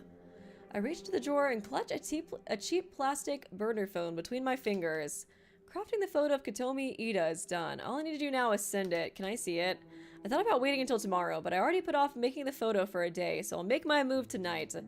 During editing, I timestamp the photo with tomorrow's date, 10:46 a.m. It doesn't leave much time if Kotomi receives the photo tonight, but I'm confident the plan will be effective. Kotomi will look at the photo tonight. She'll either freak out and end it all immediately, or after a sleepless night of anxiety, she'll pull the trigger, figuratively speaking, instead of going to the office in the morning. I could cross my fingers and hope that by divine intervention, someone else will take her life. But based on my recent failures, I don't think that's likely anymore. Yeah, I guess those other girls just, like, didn't die. I, like, find it funny that she's always so confident, even though her success rate is, like, 2%. If anyone else was ever involved in the deaths of Corpse Girl's victims, I don't think they're still around. Why else would my last few attempts have failed? No, my best bet is to urge Kotomi to simply kill herself. A convincing enough corpse photo might be enough to lure her to her death. When I turn on the burner phone, I'm happy to see the battery is still charged. I load up the phone number, masking app, enter my trademark digits, and then shoot the photo into the network. If Kotomi is a screen addict like the rest of society, she'll be freaking out in about 10 seconds. Since this victim is going to have a quick turnaround time, I'll take the burner to the back shed tonight to store it, and I'll ditch it on the way to the office tomorrow. I'm not expecting a reply within such a narrow time frame, so there's no need to hold on to the phone for 24 hours like I normally do. Clutching the phone with one hand, I grab my keys from the kitchen bench with the other. I step towards the front door. Beep, beep, beep. The phone in my hand. Oh my god, she replying to me? What the fuck is this? The phone in my hand vibrates violently and I nearly drop it in terror. What the? Somebody finally replied. I bring the screen swiftly to my face and read the alert. One new message. Without thinking, I unlock the phone and open the message. Oh my god. It's a reply from Kotomi Ida. Hey, you think this is funny? I know what you are. Just imagining the homophobic dog. I know who you are. I'll report you to the police. No, she doesn't. Holy shit. She actually replied. For the first time since Corpse Girl started her grand work, I've actually received a reply from a victim. Well, honestly, she might actually know it's Noriko. She's like, I literally heard you talking about it in the office, in the coffee shop, in the park. I was literally right next to you and Tomoe when you guys were talking about that. Even though I know you're gay, and I also know that you're Corpse Girl. Even though I use the number mask, there's actually nothing stopping someone from directly replying to my message. A reply message would still get sent through the network and back to the burner phone SIM card. The number mask is simply a stealth tactic, disabling the ability to view what the phone number actually is. It doesn't prevent replies. I discard the burner phone anyway, but it's an extra layer of security, not to mention a bit of a calling card. Yep, bro, the office probably has literally talking right underneath the security camera. I mean, can they even, like, really send her to jail? Is it, like... I mean, is it illegal to Photoshop somebody to look like a corpse? Because she's not killing them, you know what I mean? So, like, technically speaking, does it even matter that she's telling everybody she's Corpse Girl? Judging by Katomi's response, I assume we have a fighter on our hands. She's not going to give in easily. Her threat about reporting me to the police is a bluff. I'm confident she has no idea who I am. I mean, how could she? I only talked about it in the Blat room, in the office, in the elevator, in the lobby. Sent text messages. I've waited so long for someone to reply. Oh, she probably does know. She probably does know it's her. I can finally put my contingency plan into practice. I've been holding out for this moment. I feel a wicked grin. Split my face in two and I mash my fingers against the screen as I compose a venomous reply. Oh shit. You like the photo? That's you in about 12 hours, unless you follow my instructions. Oh, we're gonna make her go on like a whole like thing. My message sends in an instant. I eagerly await the next reply. I'm not left waiting for— oh my god, she's replying quick! Katomi's responses come through within seconds. Oh, it'd be harassment, death threat. Okay. I wonder how long she would get, whatchamacallit? She would get, like, in prison for that. You know what I mean? Her attitude has completely changed. Oh, she didn't know. Please, I'll do it. Yes! Oh my god, make her fucking squirm. Make her squirm, bitch. Please, I'll do anything. What do you want? I called your bluff, you piece of shit. Oh my god, yes. Now you'll do what I tell you to. I enter my instructions. Oh my god, yes. Oh god, I'm trying to think what's the worst thing we could make her do. She needs to apologize to Shinya for sure, but make her do some really embarrassing shit. I enter my instructions clearly and concisely. Pack 500,000 into a bag. Put it in coin locker 6644 at Shinjuku Station. Retrieve the item already inside. Put the locker key inside a full soda bottle and leave it on top of the locker. Take her money. Scam her! After I send the message, I decide to add one last bit. Do it now. Make sure no one sees you. Then go to platform 12. Do not board a train. Await my instructions. Satisfied with the addendum, I hit send. It's gonna make her go even crazier this time. Oh, yes, I think she might actually off herself. If Katomi truly fears for her well-being, she'll carry out the instructions. Her response arrives shortly. Okay, I'll do it. I'm going there now. Yes. I'm on Noriko's side with this one. I've done it. I've convinced her. I'll collect the money once I'm sure she's no longer hanging around. 500,000 yen is nothing to sneeze at. It's not life-changing, but it'll cover my rent for a good few months. Is she gonna split this with Koji, though? He could get pissed if he finds out. I chose this amount to simply test the waters. Asking for an insane amount would make it impossible for a victim to follow through. But I figured someone like Tomoe, an exec for a big company, would easily have access to this much dough. I'll go collect the money. And if everything goes well, Katomi Ida will disappear before sunrise. Oh, what a fucking girl boss. I changed my mind. Noriko is perfect as she is. When she's dealing with people like this, she's perfect. Oh, thanks, Mega Comment, for stopping by. Oh, Nikki, yay, you're here too. Welcome, guys. Though the hour is late, quite a few commuters are still navigating through Shinjuku Station's wide platforms and underground labyrinth. The train station beneath my feet is a sprawling metropolis that extends below the city. It's packed with restaurants, shops, and other outlets. But as I'm standing on one of the countless train platforms above ground, that world might as well be a completely different dimension. The only problem is that I'll have to brave the maze as soon as I descend the platform stairs.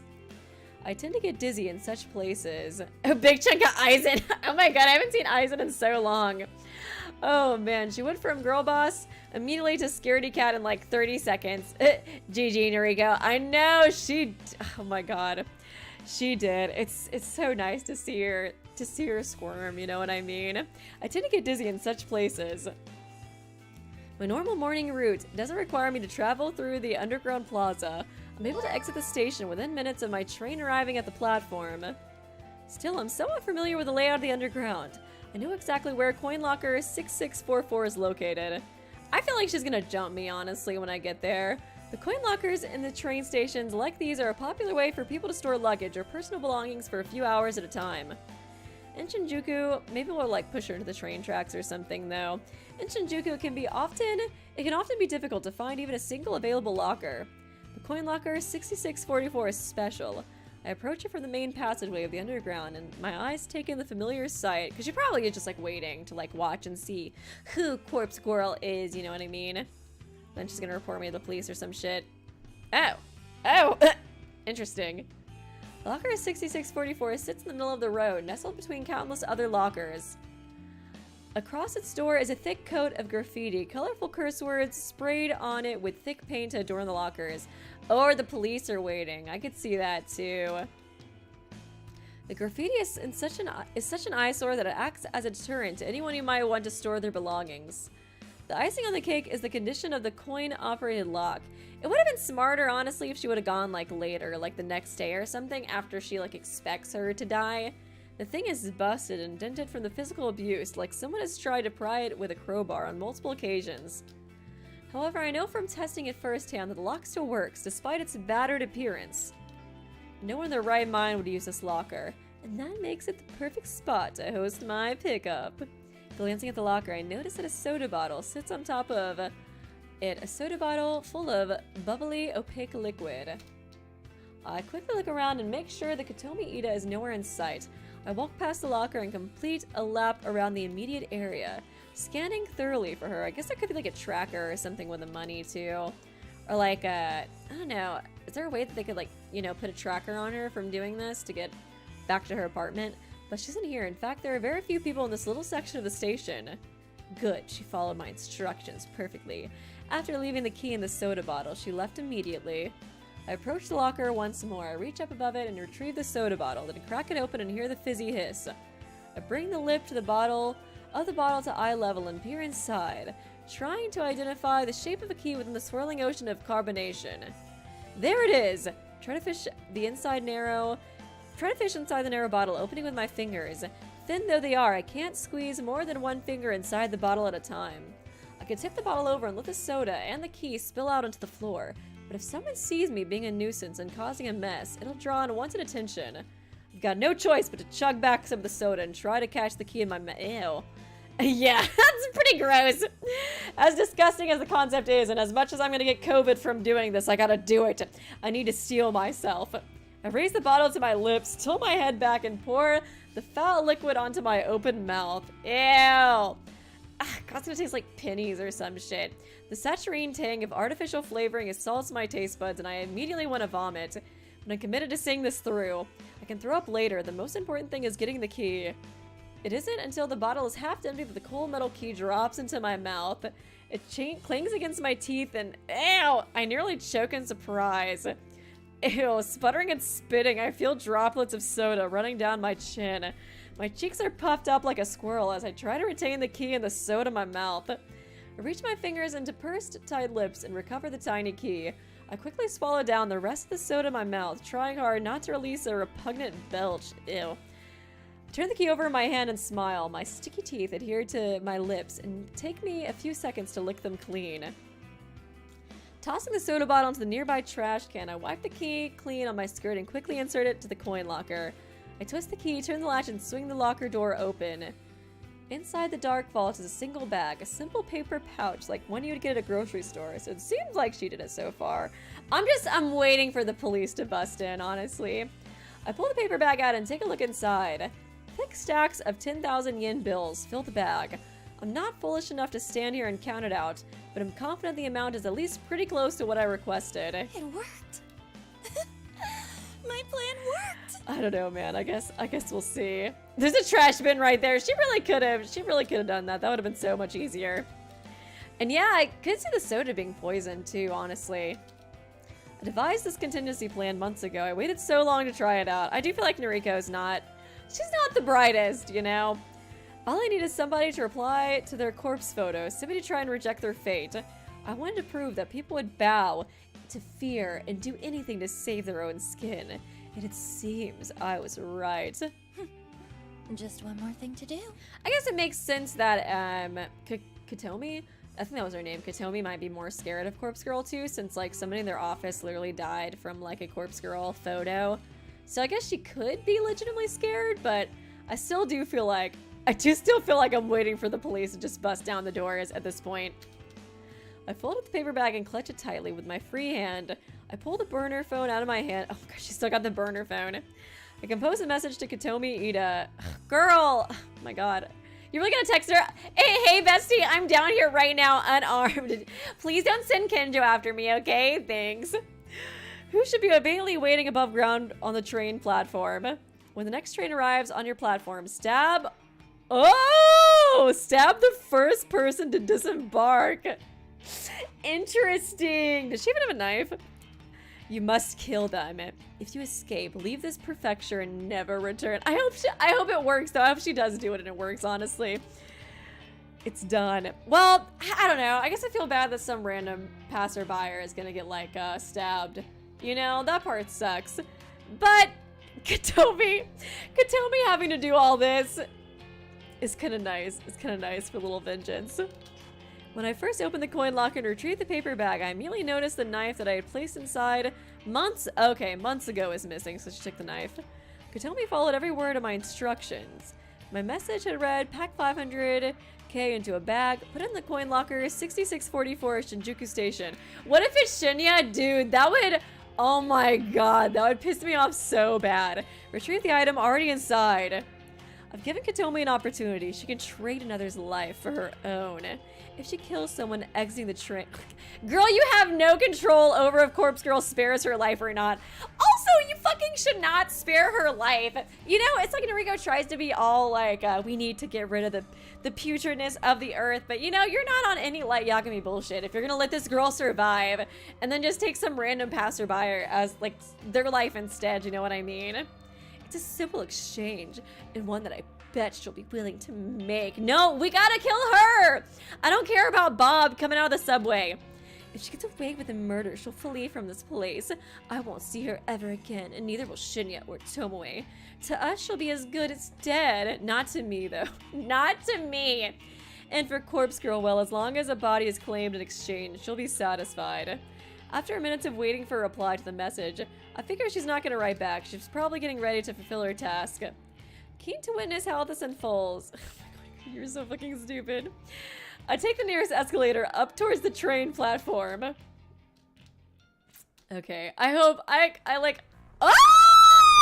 Oh! She killed... Oh, she slayed! Okay! She was like, bet. You want me to kill one person? Fucking bet, bitch. I'll kill all of them. I'll kill every single person that steps off this goddamn train. The scene is absolute chaos. Holy shit. Thank you, Big Chunk of Eyes. And the ultimate irony would be if Katomi does this and the person who walks out is Aoi. Oh, I know. Yeah, like Aoi or Shinya, honestly. It seems like it was just random people, though, thankfully. But we'll see. She killed a lot more than one, though. I guess she was like, I gotta fucking make sure Corpse Girl doesn't give me. Thank you for the dono, by the way, Big Chunk of Eisen. It wasn't difficult at all to navigate this area. All I had to do was follow the echoing she's still going. Corpse Girl's like, wait a second. You can stop now, girl. I just said one person, just one stab. You didn't have to kill them, just stab them. I spy the shadowed form of a body on the platform in front of me. I can't make out any details, but the shallow pool of blood reflects the harsh light shining from the sky.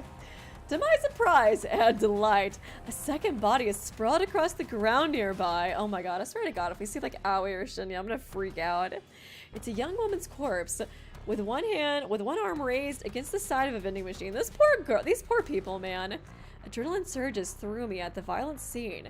Katomi Ida, she managed to take out 2 people. She might be my new favorite person in the entire world. Okay, I'm no longer standing you, Noriko. I hear panicked voices in the background and I turn my head slowly. What the? Is she gonna stab her? Oh, holy shit, she's still going. 2 more bodies are on the ground. Jesus fucking Christ. 2 men in expensive looking suits are collapsed in puddles of their own lifeblood. One of the men is still moving and groaning, pleading for somebody to stem the tide of gore. Jesus! A familiar lustful tingling sensation begins to stir and rise through my belly. My thighs, my pelvis. I feel my toes clench and my breathing growing heavier. There's one more surprise to be had here amidst this beautiful spectacle of carnage. I kind of feel like in Noriko, it's like she herself wants to die, so she like enjoys inflicting death on other people, you know what I mean? Like, I feel like that's kind of why she gets so, like, I don't know, turned on from it, I guess. She's about to stab her. Oh, fuck! She's bleeding from her eyes? A woman is slumped in one of the plastic chairs that lines the platform. Her head is tilted. Her suit jacket is stained with red. A thick knife with a blank grip protrudes from the side of her neck. A bubbling river of vital fluid cascades around the glimmering blade and pulls within her short shirt collar. Holy She really said bet. I think Noriko might get stabbed, honestly. She's still out there. She's still going. Even with her face masked with blood. It doesn't take me more than a few seconds to recognize her identity. Oh, so she stabbed herself, too. Katomi Ida, dead. Oh, then she killed herself afterwards. Holy fuck. Oh, yeah, stabbed in the neck. I guess somebody else could have stabbed her, though, too. I swing around and take in the entire view of the platform, counting up the bodies and the path of slaughter. My mind pieces together a theoretical scenario. She should really call the police and pretend like she's totally innocent, right? Like, why are you just standing here? The police are gonna want to know, girlie. They're gonna want to know. Slay, not Queen, slay. I know exactly. Oh my god, what's up with that picture of the Aizen picture? Oh my god, the Aizen fan service in chat. Thank you for the dono, appreciate ya. Katomi waited. As the train doors opened, knife drawn, the knife she retrieved from locker 6644. When the first person stepped out of the train, she stabbed him and left him for dead. The body that I first saw laying on the edge of the platform is perfectly aligned next to the train. It fits this theory. In panic, Katomi would have attempted to flee. She bumped into her second victim, the young woman slumped against the vending machine, and cut her down desperately to make her escape. She really should leave, honestly. They're gonna find her, like, convulsing. Like, the police are gonna find her, like, convulsing on the floor and be like, what the fuck's going on here? The vending machine, she cut her down desperately to make her escape. Judging by the wound on Katomi's own body, I would assume the two businessmen lying face down tried to apprehend her. They must have sustained fatal wounds before finally managing to wrest the knife away and plunge it into Katomi's neck. It's all just speculation, but I'm fairly confident that's how this whole event played out. It was probably over in less than 60 seconds. Jesus Christ. And it couldn't have worked out better for me. I never dared hope that Katomi would meet her end once this plan had been set into motion. I would have been satisfied with her simply skipping town. I mean, it was pretty obvious she was gonna die after doing something like this. It'd be so hard to escape, like, I don't know, after doing like such a like spontaneous murder like this with all these people around to witness it. I feel my legs weakening under my weight, and I'm afraid I might buckle at any second. The waves of radiating heat spread through my body are causing me to tremble and go find a blat room or something. There's so much blood, it's everywhere. I've seen it in countless photos and thought I had become desensitized to it. But maybe I was wrong. Seeing blood in real life is completely different. I feel faint and pale. It was so weird! And excited and aroused. I need to get out of here before the police arrived. More importantly, I need to get out of here before I collapse. Oh, they're gonna find her. They're like, what the fuck? Collapse in a sweaty heap of lust and pleasure. I turn my heel and sprint down the rising escalators as fast as my quivering legs will permit.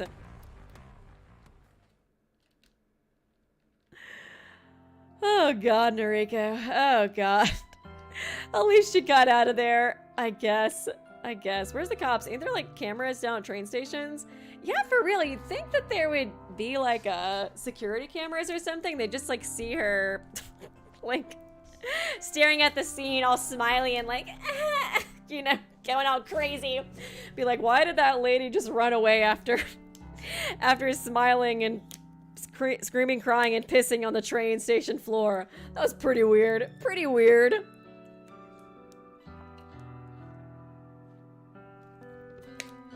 Oh man, Noriko, she is too far gone, man.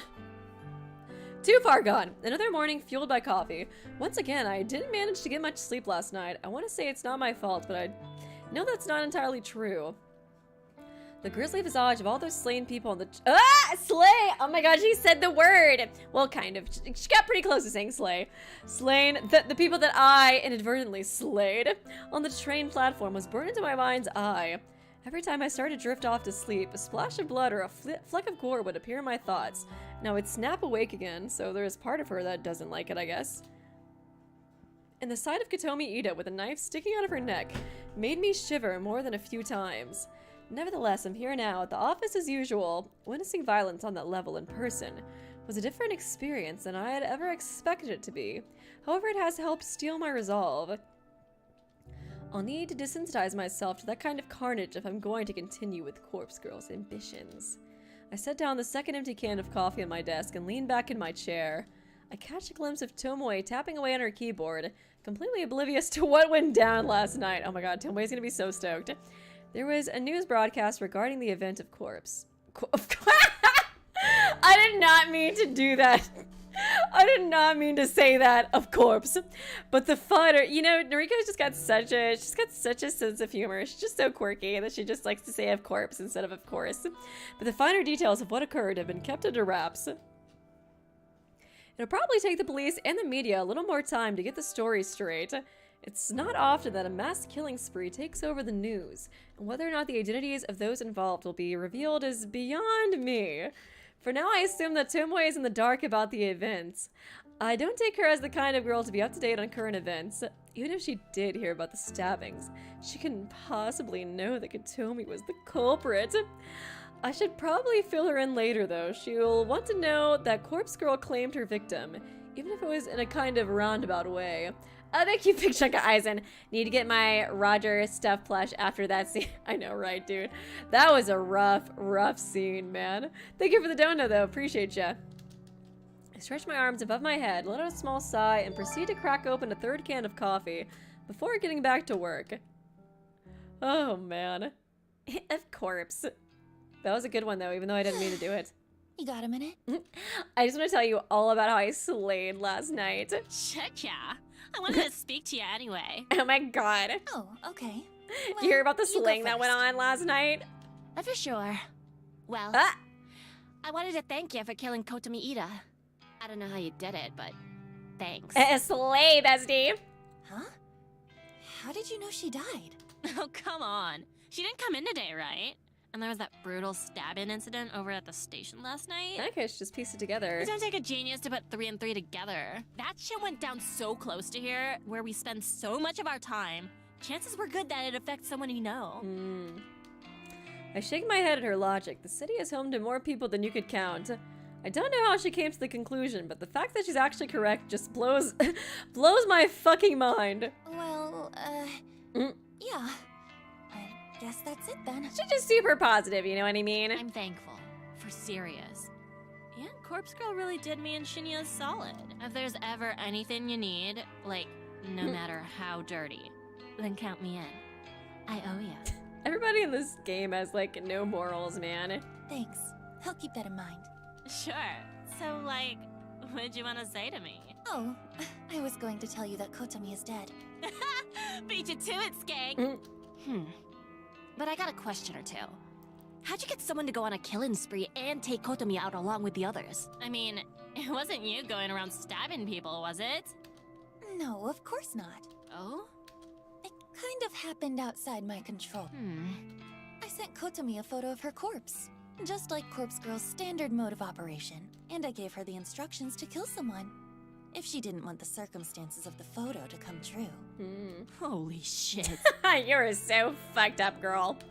She kinda ran with it, I guess. Seems like she took out 4 people before someone fought back and stabbed her.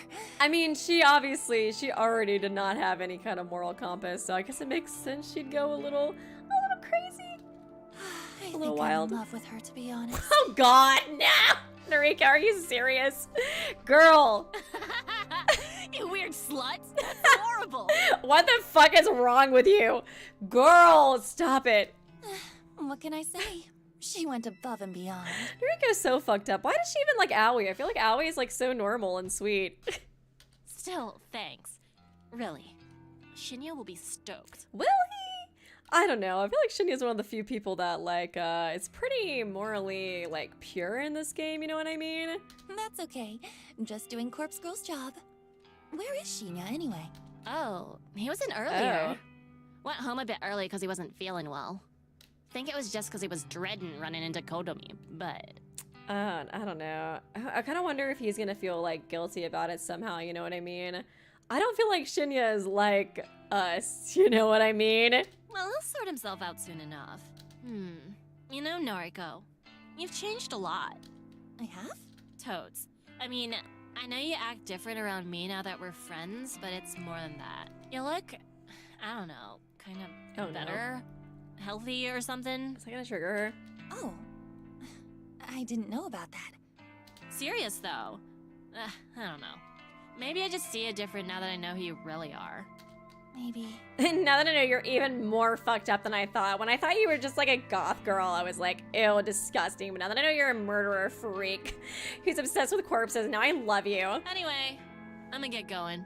You wanna grab a bite or something? Not today, sorry. Maybe another time. I am surprised that Tomoe is just like so chill about it, you know what I mean? I was expecting her to like, I don't know, I was expecting, I guess I was expecting her to be more like, morally, I don't know, like, conflicted about it, because she was upset that she killed Tsurugimaki, or that, like, her request led to her death, you know what I mean? But, I mean, I do get her not being obsessed about Kotomi dying. Maybe you should just kind of second up to her because she did that. Sure thing. Right. See you, Skank! Skank. Tomoe slaps my shoulder affectionately and takes off towards the train station. If I remember correctly, she did say that she'd be happy to help me out in the future, no matter how I don't know if she knows exactly how dirty the work's gonna get. How dirty the work is. I'll definitely have to take her up on the offer if the need arises. Another interesting thought crosses my mind.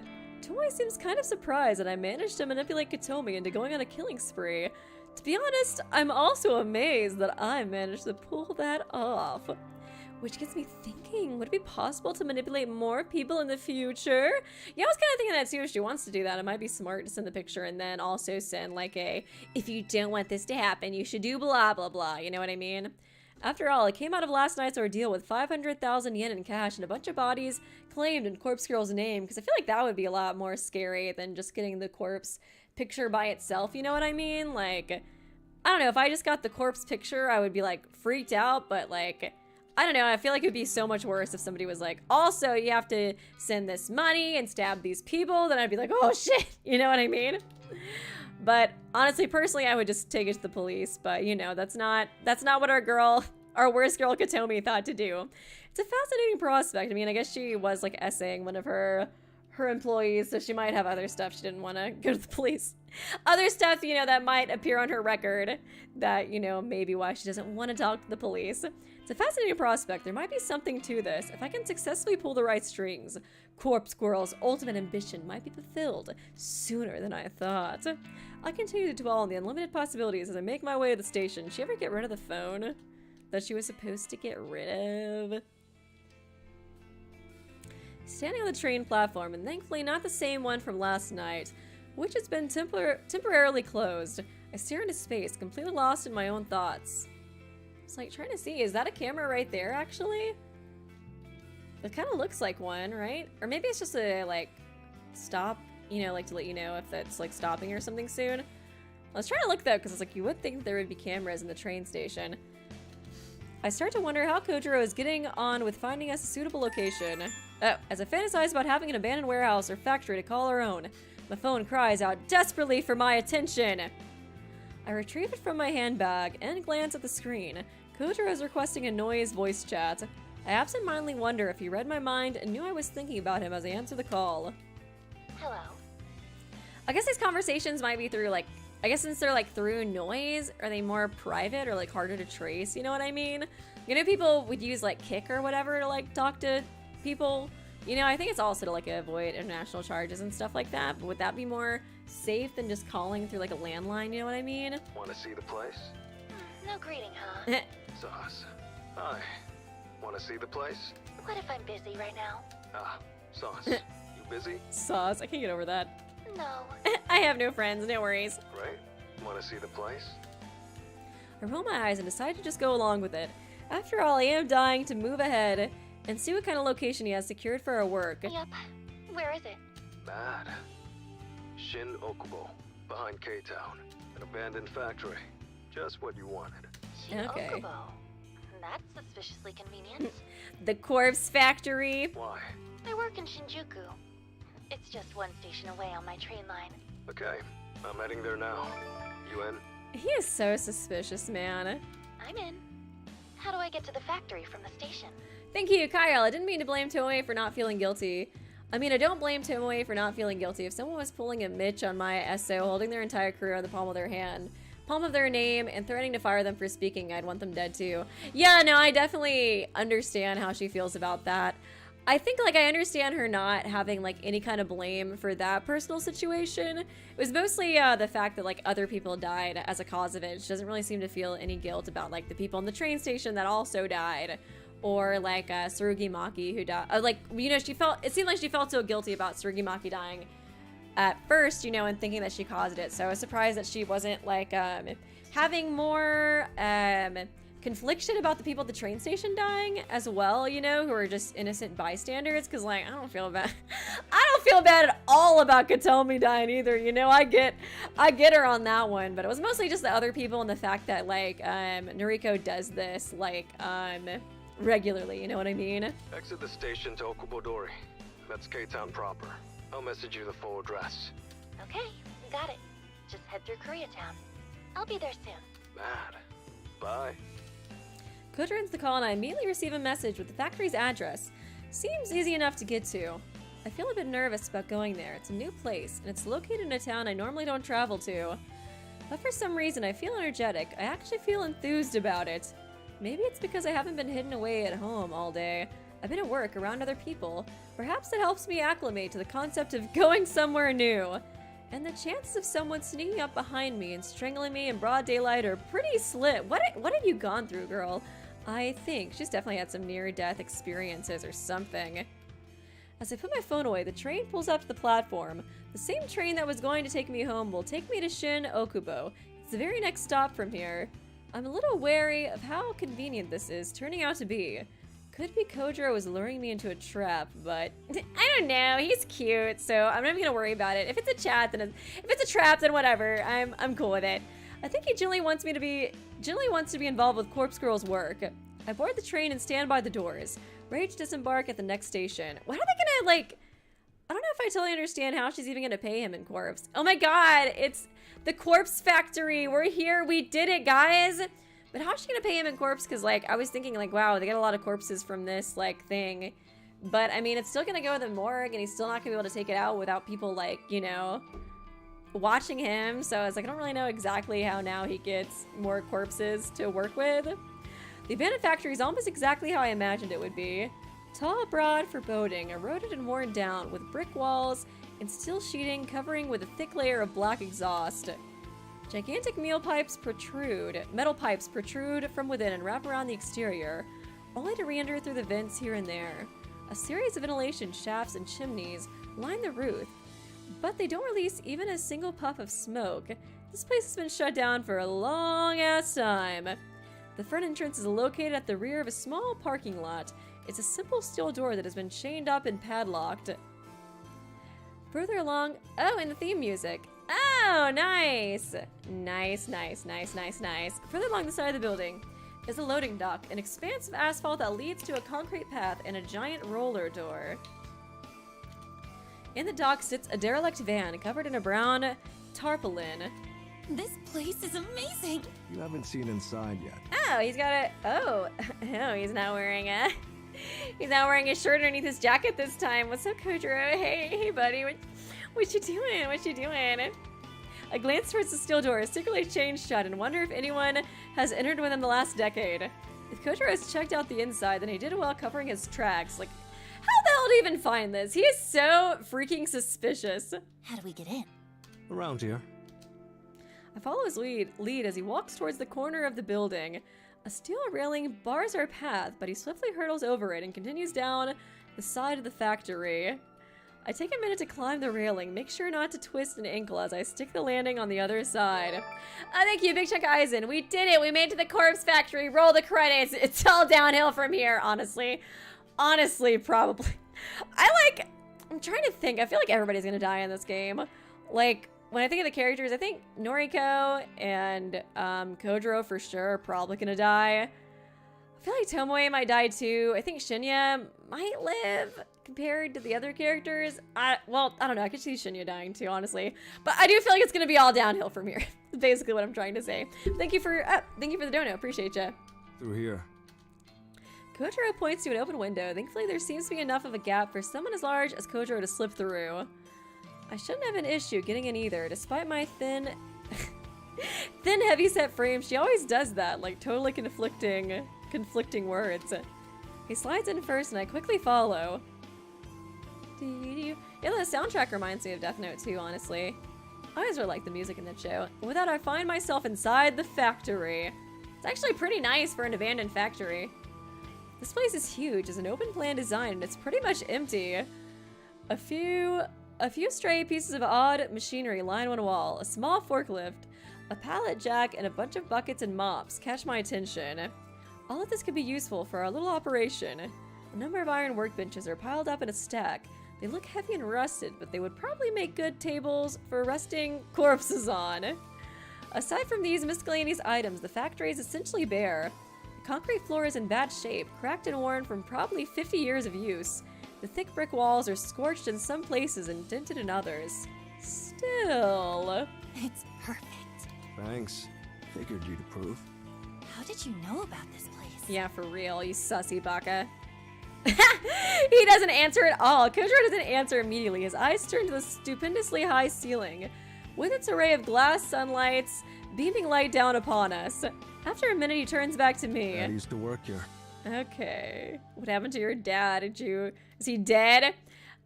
Thank you, Kyoko Kirigiri. Oh my god, this factory reminds me of the one in AI.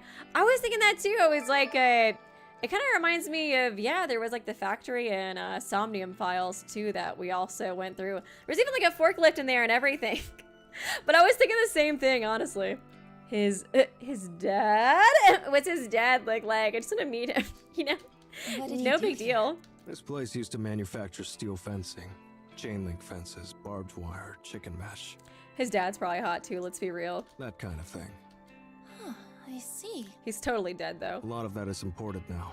There's still an industry here, but Dad couldn't compete. Went out of business maybe a dozen years ago. Okay. Died about a month later. He died? How'd he die? That's how it goes. You did it, Kojiro. You did it! I'm sorry. We weren't close. Well, could have been closer. So, how come no one else bought the factory? Look around. It's a dump. Who'd want it? Cost a fortune to fix or rebuild. Wonder if it was waiting for us. Yeah. I wonder.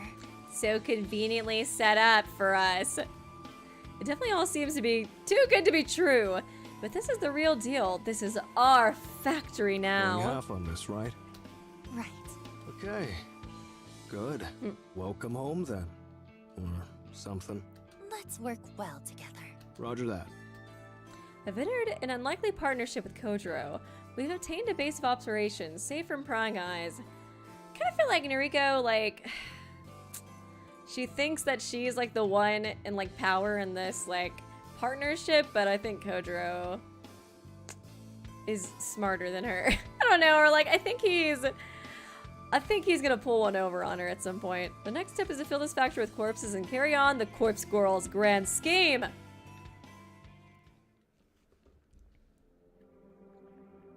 Thanks for accompanying me home. No problem. Should I come upstairs? No, I don't think that's necessary. We're gonna run into that family too. Okay. By the way, when are we starting work? Well, as soon as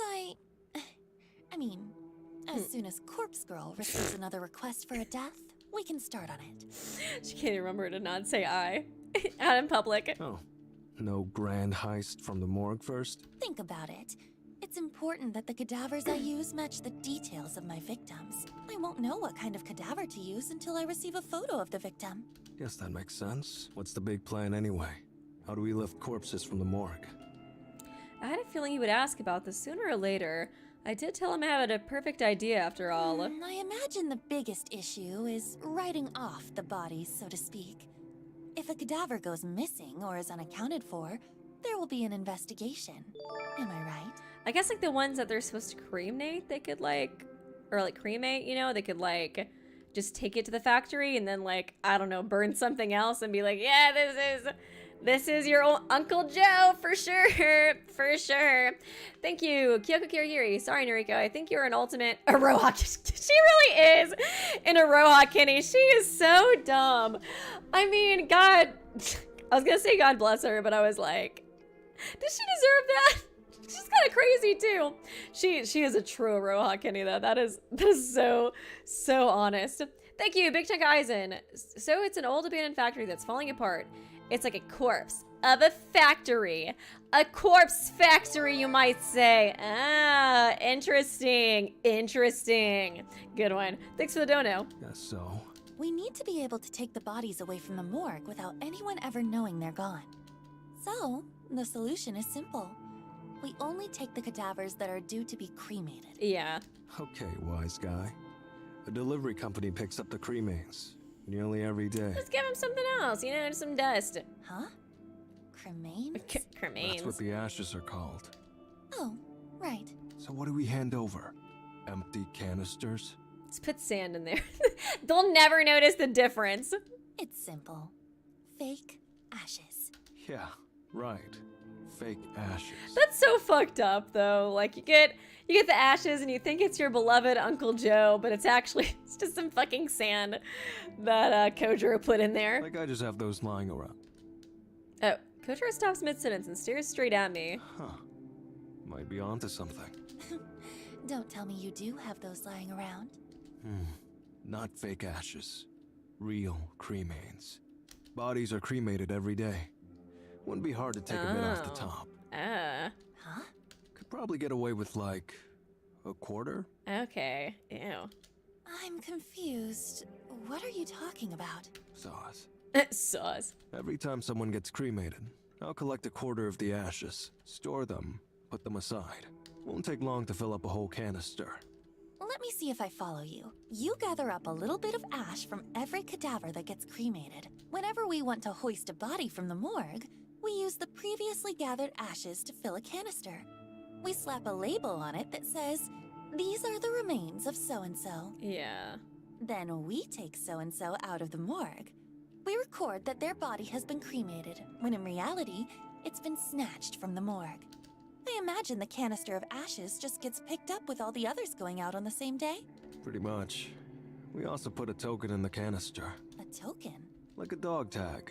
Has the cadaver's serial number engraved on it. Okay. Normally attached to the body before cremation. They don't burn. Lets the cremains be identified later. Okay. Interesting. I see. Just put that in there then. Can we get our hands on those tokens? Sure. The bodies we're lifting from the morgue are due for cremation anyway. I can get the tokens engraved without a hitch. Proper serial numbers and all. Okay, good. This is getting complicated, though. There's quite a bit we have to remember to do. Don't worry. I'll take you through it when we need to. Most importantly, I'll need to start gathering portions of cremains. Need to have those collected in advance. Yeah. Thanks. Really. I wonder if I'll have time though, because Corpse Girl is getting kind of popular. No props. Probably gonna get a new one tonight if I had to guess. But big question remains. What's that? How do we move cadavers out of the morgue? Ever tried lifting a stiff? Not easy. And you're no bodybuilder. No offense. None taken? Look, security in the joint is minimal. I'm there alone like 90% of the time. Okay, I was kind of wondering about that. I was like, I feel like pretty hard to take it out without getting like noticed, you know what I mean? We don't have to worry too much about getting busted. As long as we cover our tracks, of course, and only take cadavers we've written off, as you put it. Bodies nobody will come looking for. Yeah, I guess there probably isn't too much of a need for security in a morgue, because it's like, what kind of psycho wants to steal dead bodies? But, you know, besides these guys, Hang on. Are there security cameras, alarm systems, anything like that? Security cameras don't exist in this game, girl. You already know that from the train station. Don't think so. Plenty in the hospital proper, though. That's fine. As long as the morgue is clear. Still, answer my question. How do we move the bodies? You got a hearse? A truck? No, but surely we could get something. What about a small van? You got a license? No. Need a driver's license. And not just that, needs to be suitable for a van. A medium vehicle license, I think.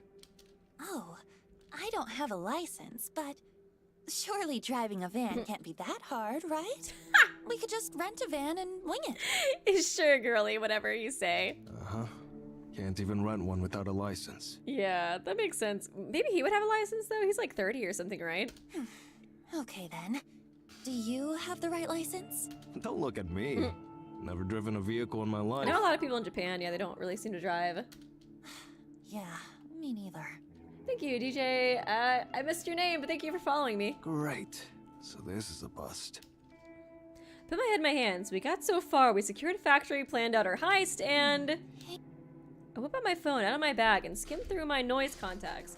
I'd prefer to text than call, but I'm too impatient right now to wait for a response. Oh my god, you're gonna ask Tomoe? Oh my god, she can be our bus driver. I start a voice chat request and wait for the recipient to answer. Hey, gang, what up? Oh, she looks so pretty there, too. Tomoe, hey, you got a sec? Could you, like, pretty please help us transport corpses or something? Sure. Do you have a driver's license? Yep. Uh, No car, though. okay, well, she can rent, though. Okay, what kind of vehicle is your license good for?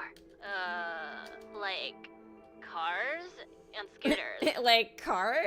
Not vans. I mean, I don't think so. I curse under my breath. Yo, what's the problem? You need a lift or something? Not quite. I need to, pick something up. Oh, something big? That why you need a van? Yeah? I don't know if there's anything I can do about that. I can't even rent a van with my license. Yeah, I know. I shoot a deathly glance at Kojiro and he just shrugs, a look of I told you so on his face. I mean, if you're desperate, you could just buy a van. Huh? I see secondhand vans listed for sale all the time. Check out the Noise Marketplace and the classifieds pages. Noise really is just like Facebook. It's like the Facebook marketplace. You ever been to that sketchy marketplace on Facebook? You can get all kinds of crazy shit there. You probably buy corpses on there, let's be real. No one will check for a license on a private sale. It's just one chump selling a van to another chump. That makes sense. Holy shit. You're right. You're a genius. Well, I don't know about I that. don't know about that. I think you're just dumb. Thank you. Oh, by the way, you wouldn't object to a driving gig, would you? I do owe you one, I suppose. You want me to drive a van, though? If I get busted on my license, I'll go to prison. You won't go to prison. It'll be a fine at most, I think. I think.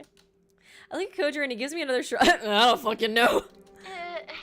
Look, if you get a fine, I'll pay for it. That cool? Yeah, what the hell? What are the chances of getting busted anyway, right? Can you text me the deets or whatever? The address and stuff? Shinya just got to my place, so I gotta get the door. Okay, will do. Thanks, Tomoe. Sure. Later, slut. I love Tomoe. I end the call and feel a wave of excitement flooding through me. You get all that? More or less. You girls sure are loud. Jesus, everybody's heard about our plan at your work, haven't they? And maybe just a little bit, just a little bit. Thank you, Big Chunk of Eisen. Speaking of human ashes, the creator of Pringles had his ashes buried in a Pringles can? And inventor of the Frisbee had his ashes turned into a Frisbee? Really? Why? Why, God? Why? I guess they just really loved their products? That's so strange. That's so strange. Thank you for the donation. I'm gonna have to look that up afterwards. Sorry. So, I'll need you to do me a favor. By van, right? Yeah, you're a big, strong man. You won't get ripped off.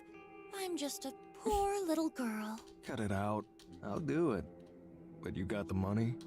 As a matter of fact. Oh yeah, we did get a bunch of money, huh? I finally remember swindling a cool 500,000 yen from Katome Ida just We've got this a week. 500,000 budget. Will that do? Maybe. Can't get you anything modern, but I'm sure it's enough. Great. You think you can get something tomorrow? I'll try. The noise marketplace, right? That's right. Well, no promises. I'll do my best. Thank you. Really. Yeah. Man, this is all really starting to come together. Okay. I'm heading off. Unless you actually do want me to come upstairs. No. Rico, come on, just a little bit, okay? Come on, let's let him come upstairs. Come on, girl. Roger that. See you tomorrow. Probably. Oh, he's so fine. Kojiro returns with a little more than a wave, exits the building and crosses the street. I quickly ascend the stairs with a slight spring in my step.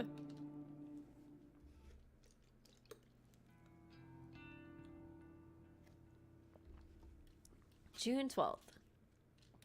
I can't remember what day it was when, Emmy, like all that stuff happened, you know? I'm more eager than usual to get the day started.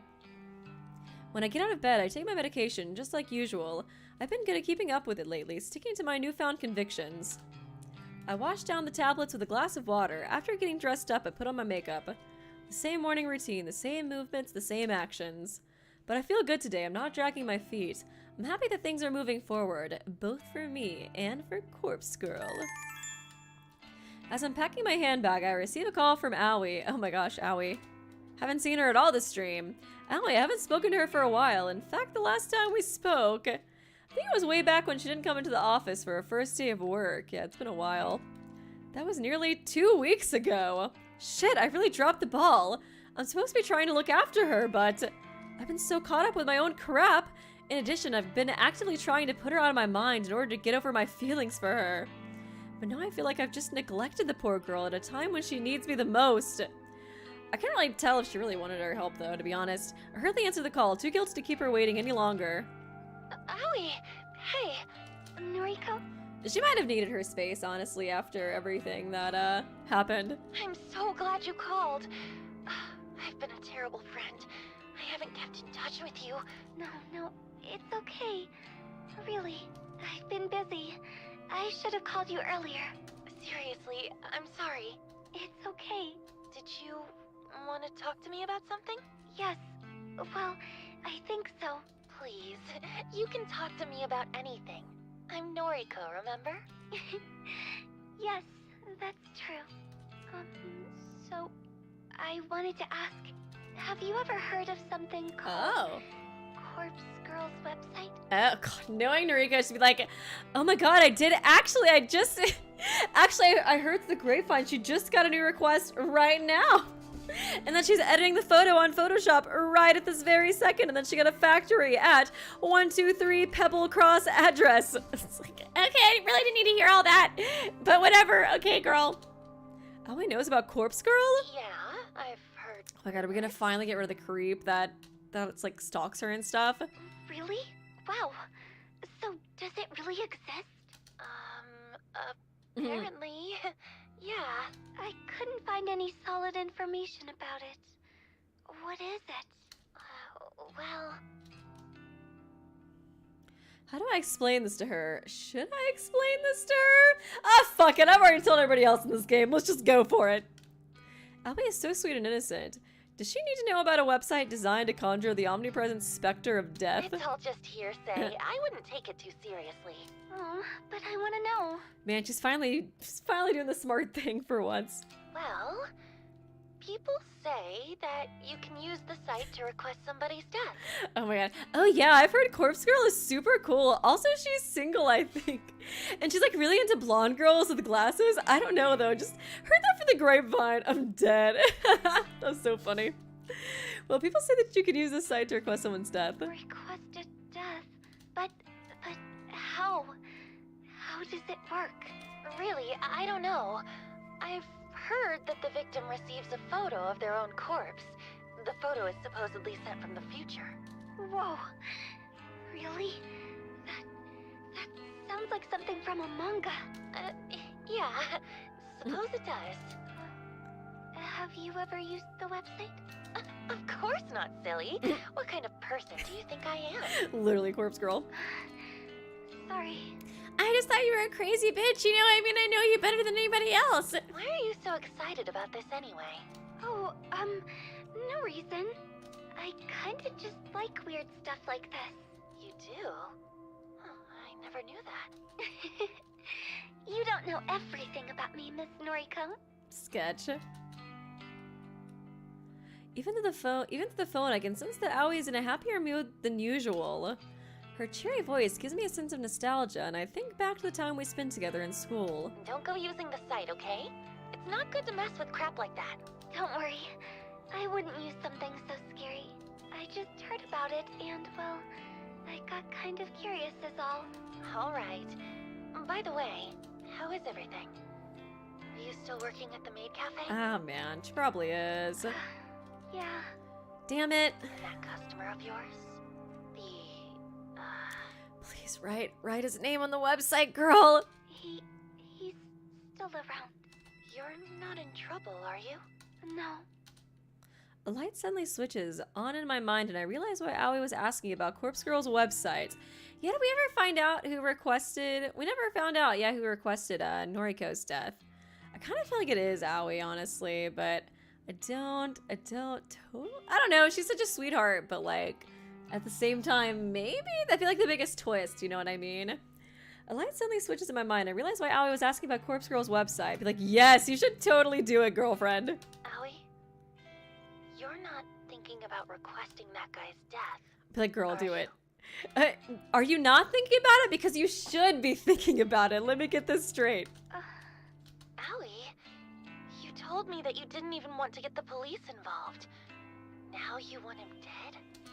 It's not what you think, okay? If he dies, it won't be because of me, right? Then the rest of my family won't know I was involved. They won't disown me or think less of me. Yeah, it makes sense for her to do that. Aoi, look, I'm not going to go ahead with it, okay? Besides, you don't even believe the site works. So... I feel terrible for Aoi. Part of me wants to scream for her to do the request. To request that asshole's death and let me or Corpse Girl take care of him. Why don't you then? Like, you're always so straightforward about just confessing that you're Corpse Girl to everybody. But with Aoi and her, like, abuser, you're like, I don't know, maybe you shouldn't. But part of me knows that she can't handle it. She would be crushed with guilt if he really did die. Just request it yourself, girl. She's delicate and emotional. Being responsible for the death of another human being, a family member at that, would devastate her. I don't think she's as delicate and emotional as she lets on. I'm gonna say, I feel like they're just like shoehorning it too hard that she's like a delicate, pure angel. She already said like, you don't know everything about me. We'll see, we'll see. Aoi, my best advice for you is to go to the police. Don't mess with requesting his death. Okay, I gotta go now. I can see her pouting face in my mind. The face she makes when she doesn't get something she wants. She's not a childish person, but her disappointment is often evident in her I'll expressions. speak to you soon, okay? Okay, bye. Aw, sad. She ends the call and I heave a sigh. It's like ding ding ding right afterwards, and she requested his death. I get the nagging feeling that she's going to do something rash, but really, can I blame her? That guy, whoever he is, has been harassing her for so long. It's only natural that she'd be at her wit's end. So if she makes the request, I'll take care of him. And if the guilt eats away at her, I'll be there to comfort her. It's the least I can do as her friend. Noriko, it's the least I can do as Corpse Girl. As I resume getting ready for work, I can't help but replay the conversation in my head. Aoi definitely seemed excited about the prospect of Corpse Girl's website being the real deal. Excited, eager, filled with anticipation. That same... I don't know if it was the same feeling, girl. I don't think she's quite like you. She wasn't writhing on the Black Room floor, right? Quite yet. That same dizzying feeling I get whenever I'm waiting for a victim's death. Waiting for the victim's death. And then it hits me, and I immediately realize why Aoi was so excited. Why she called me in a characteristically moody way. Oh, thank you, Kyoko Kirigiri. I'm waiting for Aoi to be a full-fledged assassin. Honestly, that would be pretty epic. That'd be super epic, honestly. I do think she's a lot darker than like what we've seen so far. I'm not totally sure exactly what they would do with that, but I do feel like that's gonna be a twist of some sort. I think so. And yeah, Aoi did run into Emmy that one time as well, and she gave me creepy vibes then too. She wanted confirmation. She wanted reassurance that her victim really is going to perish. She doesn't know that I'm Corpse Girl. She simply wanted a knowledgeable friend to confirm if the rumors are true. because she's already submitted her victim's photo to the website. And she can't wait to find out if he's going to die. Throwing my hand back to the floor, I grab the laptop from my bed. It's right where I left it before falling asleep last night. I boot it up and log into Corpse Girl's website. Little blinking notification that I dream about seeing. Oh, greets me. 3 new requests. Holy shit. 3 new requests? It's getting popular now. How? Well, you did cause the subway murder spree. I can't believe what I'm seeing. I quickly queue up the photos to download. Ah! Hey! Oh, we're at the prologue now! Holy shit! Aw, man, Emmy, no, girl. Girl, I don't want you to die, though. I love you. I loved you. I knew you just for a short time, but I loved you. Okay, we get to see how these other 2 girls die, though, don't we? After a few seconds, they all open up and I flick through them with a dumbfounded expression plastered around my face. They're all female. So that rules out my theory that Aoi has requested the death of a guy harassing her. I suppose she really just was excited about the prospect of the website, but hadn't actually gone through with anything yet. But what really surprised me about the new request is that I recognize one of the young women, yet another person I'm familiar with. Out of all the people in the world, what are the chances of knowing multiple people requested through the website? The girl is Emi Katsuno. If I remember correctly, she went to senior high school with Aoi, Shinya, and myself. Okay, yeah, they went to high school together. Never liked her much. In fact, she was somewhat of a bully towards me. Nothing more than name-calling, but in my mind, that's as bad as anything else. It's not hard to imagine someone wanting her dead. The other 2 victims are stranger to me. A ditzy-looking airhead with pink hair and a worn-out, strained woman who could be anywhere from 20 to 40. That's a pretty big gap. To get 3 requests all at once is remarkable. How am I going to work through all of these? Can't you just kill the other 2 girls and let Emmy live? It's a shame that my operation with Kojiro isn't fully set up yet. Oh yeah, it does seem like, cause yeah, I was like trying to remember, who did Emmy request? Emmy requested Noriko's sister. She didn't request these 2 people, so I guess it was Noriko's sister that requested all 3 of them? Dang, she wanted all of them dead. That's pretty wild, especially since they like work together, you know, to get Emmy in trouble, but I guess she wanted to get rid of the accomplices, I guess? Interesting. It's a shame that my operation with Kojiro isn't fully set up yet. It would be fantastic to go all out on these requests, secure some corpses, and take some truly convincing photos. Well, there's no use stressing over that. The best thing I can do is simply get to work on foraging some photos. In fact, maybe I'll skip work today so I can dedicate the time to crafting these photos. It's Friday after all. It's pretty much the weekend. No one will care if I don't show up at the office. I nod to myself as if convincing my own mind that I'm making the right choice. I load up the database of the deceased. Okay. She's like a normal falling picture for Emmy. I'm kind of curious about the other girls now too. Thank you, Big Chunk Eisen. I like how you change your profile picture every time.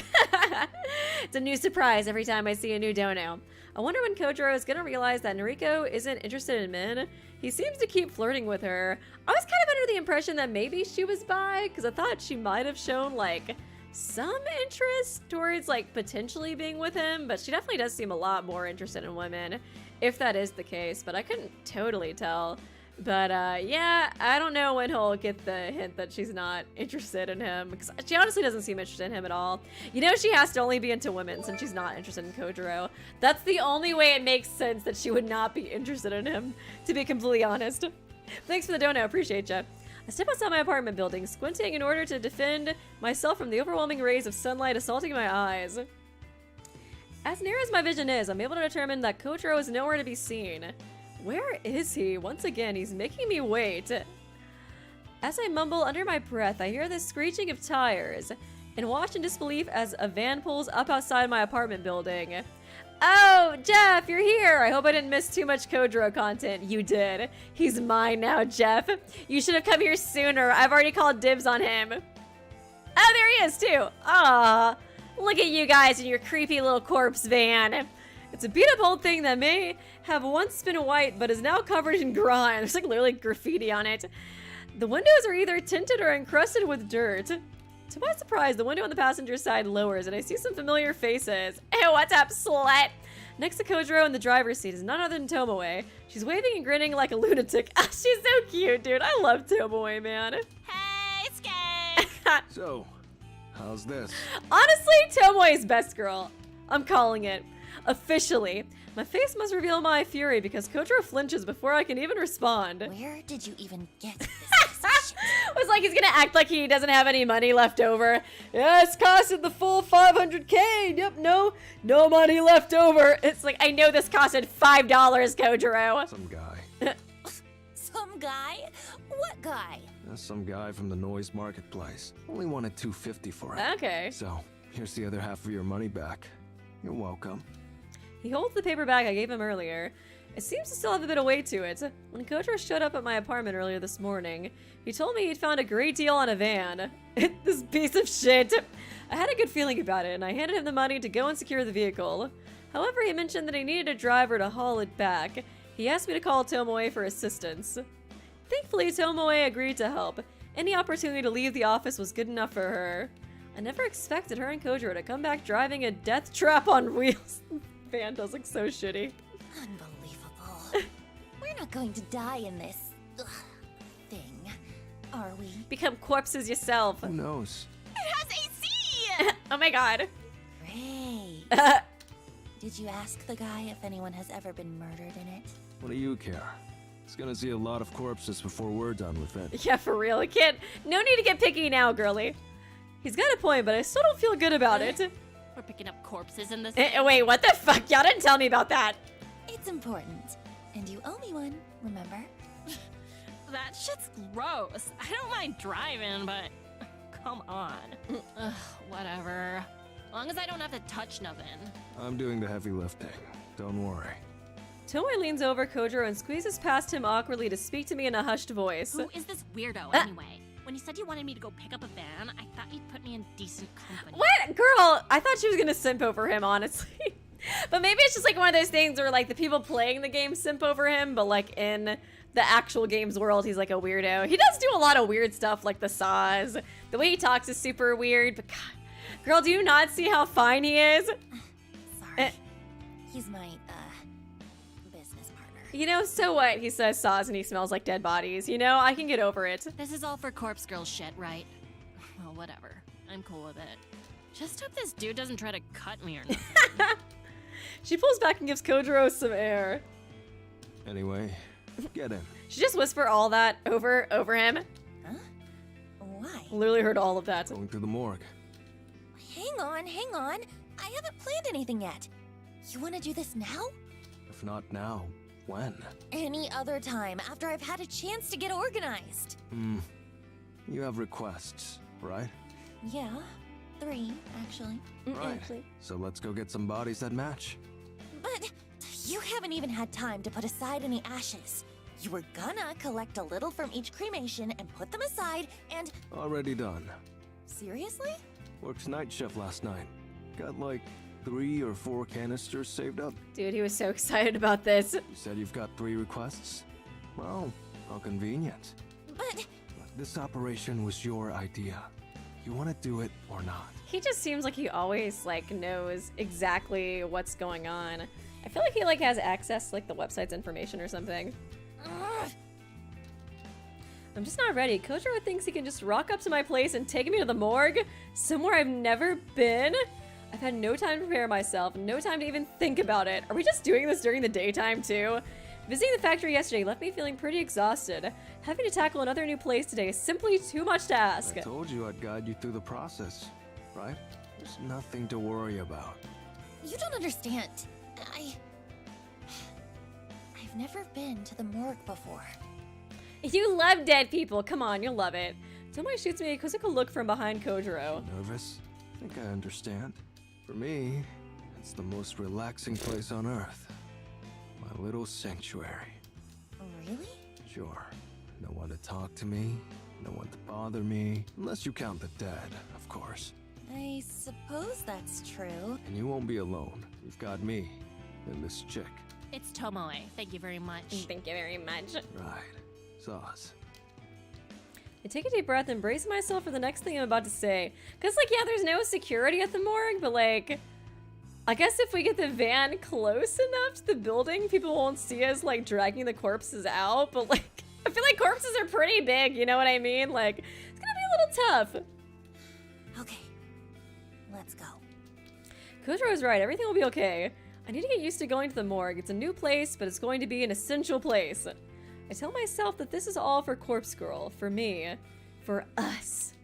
Kojiro pulls the van's sliding door open and I take a careful step inside.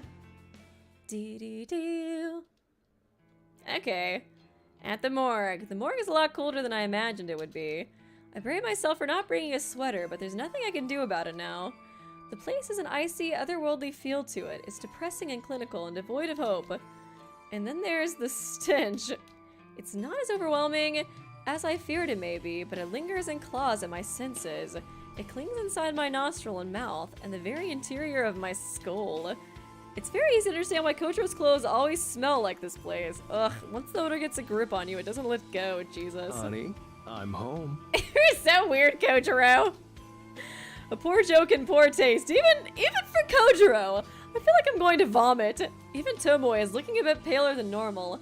I'm surprised she accompanied us inside after she spent the whole drive over insisting that she would stay in the van. They store bodies in here. Of course. See all these lockers? They're cold chambers. Pretty much all of them are full.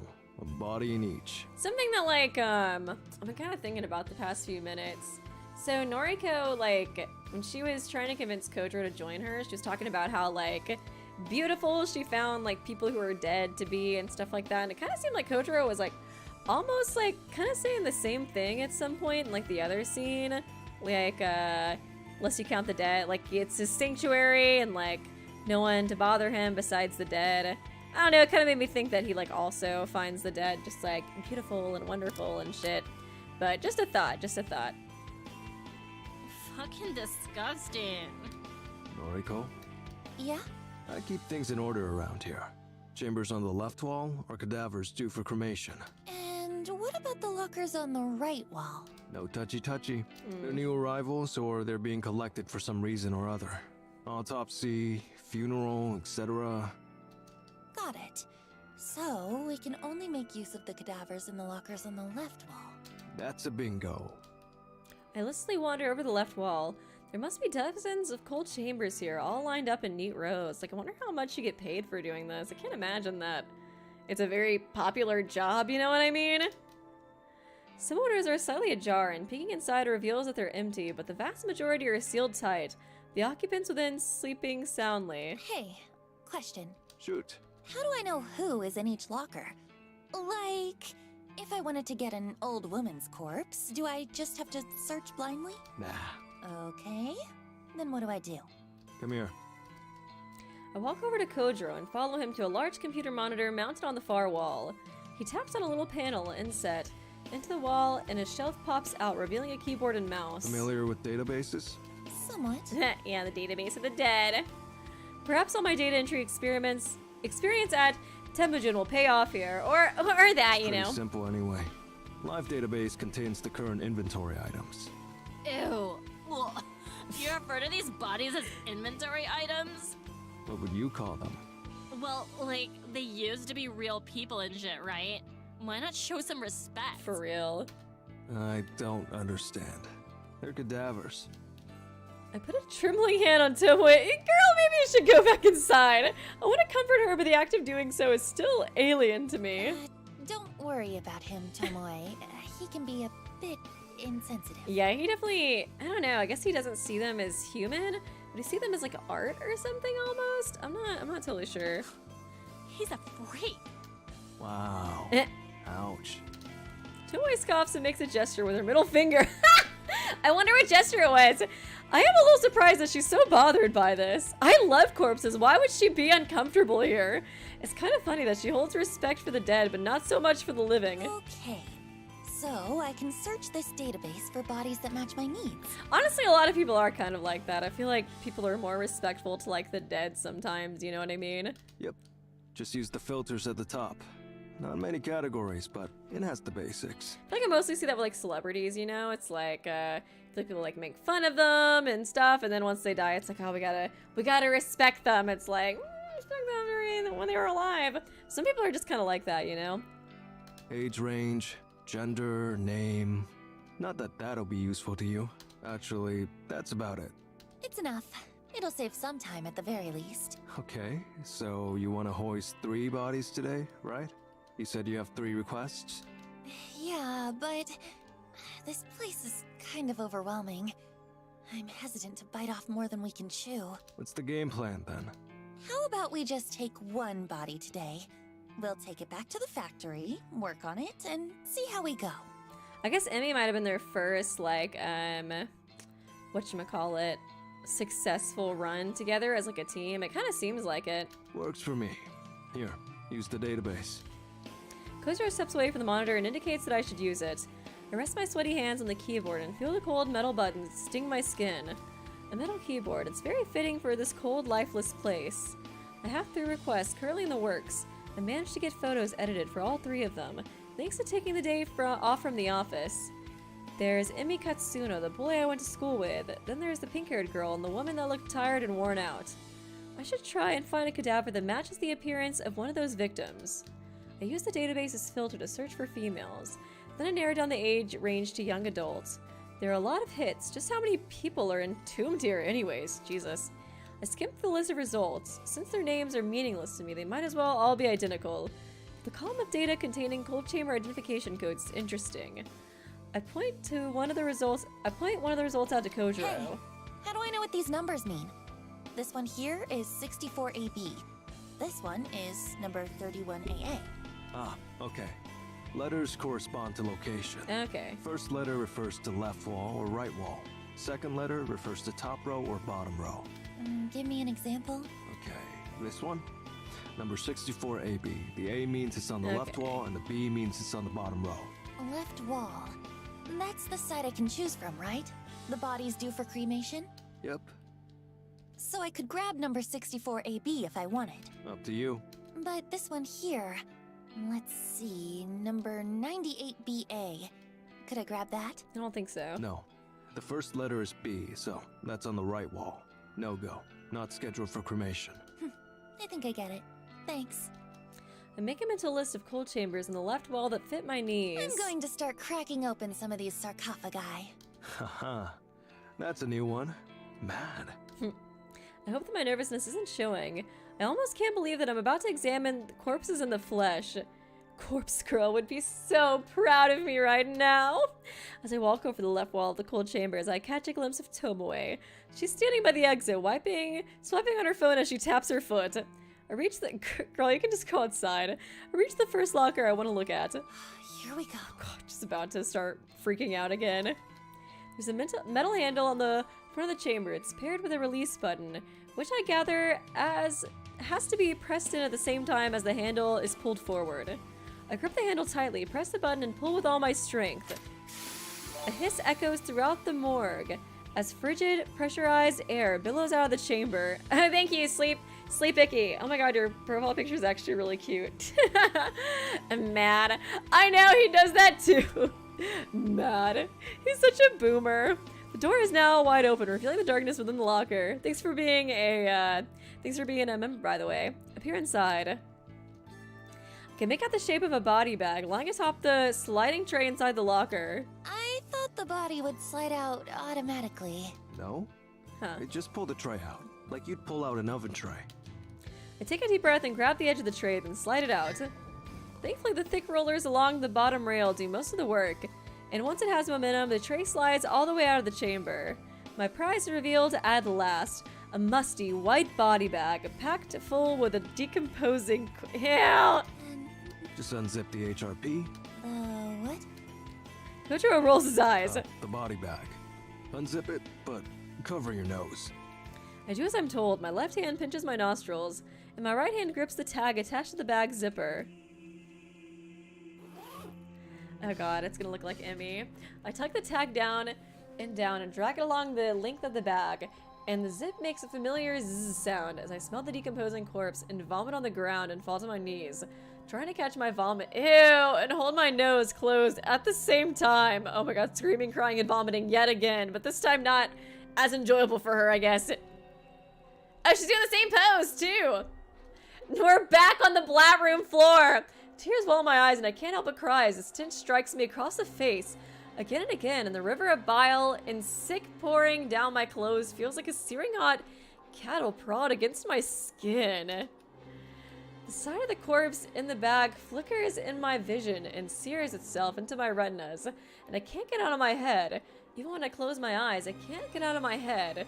I cannot see anymore. I can't help but think of my own reflection and how much I resemble Noriko and Corpse Girl and the corpse in the bag, all mixed together in some completely fucked up hybrid of decaying flesh and bone. I'm kind of surprised how, like, traumatized she gets from this, because she's so fucked up normally, but I guess it's just, like, different seeing in person. She'd already see all those corpses at the train station, though. I think Kojiro, Tomoe, or Aoi grabs my shoulders to drag me away from the body, but Aoi isn't here anyways, and the hands feel so strong and warm, and not brittle and lifeless like mine, and not slender and perfect like Aoi's. But I get dragged away regardless, and my eyes are watering, and the fluorescent lights on the ceiling are magnified by the tears, and I want to tear my eyes out and get the sight of the corpse out of my mind. Yeah, I was like, she's imagining herself as the corpse too? I've seen so many corpses over the last year. I've seen countless photos of bodies dismembered and asphyxiated and electrocuted and shot and maimed and drowned. And yet the decaying corpse in the bag, or the HRP as Kojiro called it, is worse than any of them. It's worse than anything I could have ever imagined. Oh, I guess this is kind of symbolizing how this is gonna, like, cause the people to off themselves once they see it, to, like, sing such a guttural reaction. Because, yeah, before all she was seeing was photos, too, just like the people. But now she's actually seeing the you know, the corpse itself. Oh, thank you. Thank you, Jeff. Noriko's request has been served. Thanks, Kojiro. So true, bestie. So freaking true. Thanks for the dono, by the way, Jeff. But also, Kojiro, still mine. The frantic screams of a girl resounded in my ears, in my eyes, and my nostrils, and I think she's calling my name. But it doesn't sound like my name. It sounds like Noriko. Or something along those lines. Maybe Yuriko? Maybe she's calling out for my sister, but my sister isn't here. And Noriko isn't here. And I'm the only one here, lying on my side on the cold tile floor and covered in warm vomit and hot tears as I feel the body lying next to me and smiling and offering me a cup of coffee from that lovely French cafe I went to one time. Jesus Christ. I picture that lifeless corpse in my mind, smiling and calling me names like Bitch Queen or Goth Bitch or Bitch Bitch. Basically just any senseless name she can pair with the word bitch. That word I hate so much that Yuriko used to always call me. That mother used to always call me. Okay. That word that carries so much hate and contempt, yet rolls off the tongue so easily, so her mom and her sister abused her. Interesting. The lifeless corpse keeps calling me names, keeps taunting me, keeps growing out of her long blonde hair. And she taunts me with her fake smile and fake eyelashes. She corners me in the classroom and pulls my hair and rips out a fistful of it and laughs and calls me bitchy bitch bitch bitch and screams and cackles. And I realize that she's always bullied me like this. And I hate it for her because I've never done anything to her or anything wrong in my entire life. I was kind of wondering if she was imagining Emmy as well. But she was also talking about her family too, you know what I mean? Never did anything to Emmy Katsuno, but she always bullied me. But she never bullied Aoi because no one was allowed to bully Aoi because all the teachers said so. They all said she's been through too much already. But it's okay to bully Noriko, or me, or Noriko. It's fine, they all said. So Emmy liked to bully me and call me the bitchin' bitch. And she liked to pull my hair out, but that's fine because hair grows back eventually. It's meant that she didn't bully Aoi, so in a way I was protecting Aoi. And I think that's all that ever mattered. God, she is losing it! And the corpse in my mind isn't Emmy, but it might as well be. It might as well be her. And maybe I can make it her. Maybe the corpse can become Emmy. And if I send her the photograph of the corpse, then she might kill herself. She might kill herself. Fuck. Jesus.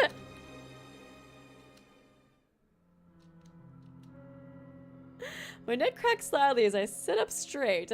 I blink a few times to clear the tears out of my eyes, and the worried faces of Kojiro and Tomoe appear in my vision. You okay? Covered in vomit, tears streaming down her face. Yeah, I'm good. What's up, bro? Yeah, no, it's whatever.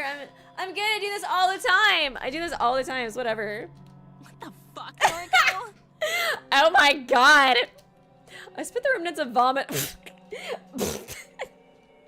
No, guys, I'm good. What you talking about? Jesus. I'm fine. You don't fucking look fine. You're chucked up all over But the he place. like rolled around it and shit. She'll be right. Seen this kind of thing before. What do you mean? Pretty normal to react like that to a decomposing cadaver. Surprised you're okay, Tomoe? Oh. It's Tomoe. Shit. Yeah, I'm fine. I don't like him, but I've seen corpses before. Okay, interesting. How? Why have you seen corpses before, girl? Well, I thought Noriko had too. Just pictures, I guess. I'm not forgetting the carnage I witnessed at this train station thanks to Katomi Ida. Somehow seeing a stiff cadaver in a body bag was so much more overwhelming. I guess it is different in that way because it's like already decomposing versus like being kind of fresh, but I would assume that that would be like just as traumatizing, you know? Right. Are you really Corpse Girl? Apparently. Come on, let's get you up. Tomoe grabs me in a sort of bear hug and lifts me to my feet. Aw, bear hug. Sorry about the vomit. It's fine. It's fucked up, but it's fine. Call it a day? Always honest, Queen Tomoe. I put my weight on my unsteady feet and step away from Tomoe. No. There's something I need to do. Kill that bitch, Emmy. I don't know. I mean, Emmy didn't seem like a great person either, but I think Noriko's infinitely worse. I stare straight at the corpse in the body bag. Her face is still exposed, lifeless, expressionless. Her hair is long, blonde. I imagine her with a bit of makeup, some blush, some lipstick, some fake eyelashes. Whoever this was, she's exactly what I need for my next It makes sense why she'd do Emmy first, and she seems to hate her so much. That worked out well. Can we get her into the van? Okay, I'll grab a trolley. Tomoe, give me a hand. Ugh, I have to. Poor Tomoe, man, just got dragged into this. Thank you, big chunk of more Aizen. No more Aizen, only Bridget. Aw, no more Aizen. This is so sad. More fun facts of human ashes. Tupac, a famous rapper, had his ashes smoked by his music group. Oh, wow. And a wife had her husband's ashes shot through a shotgun? Really? Oh, wow. Weird. Huh. That's pretty wild. Because, yeah, I knew about Tupac's death. That was sad. I didn't know about his music group smoking that? Wow. Dang, that's crazy. Thanks for the donation. Jesus, those facts are not fun, though. They're not fun at all. I nod and whisper a small thanks to both of them.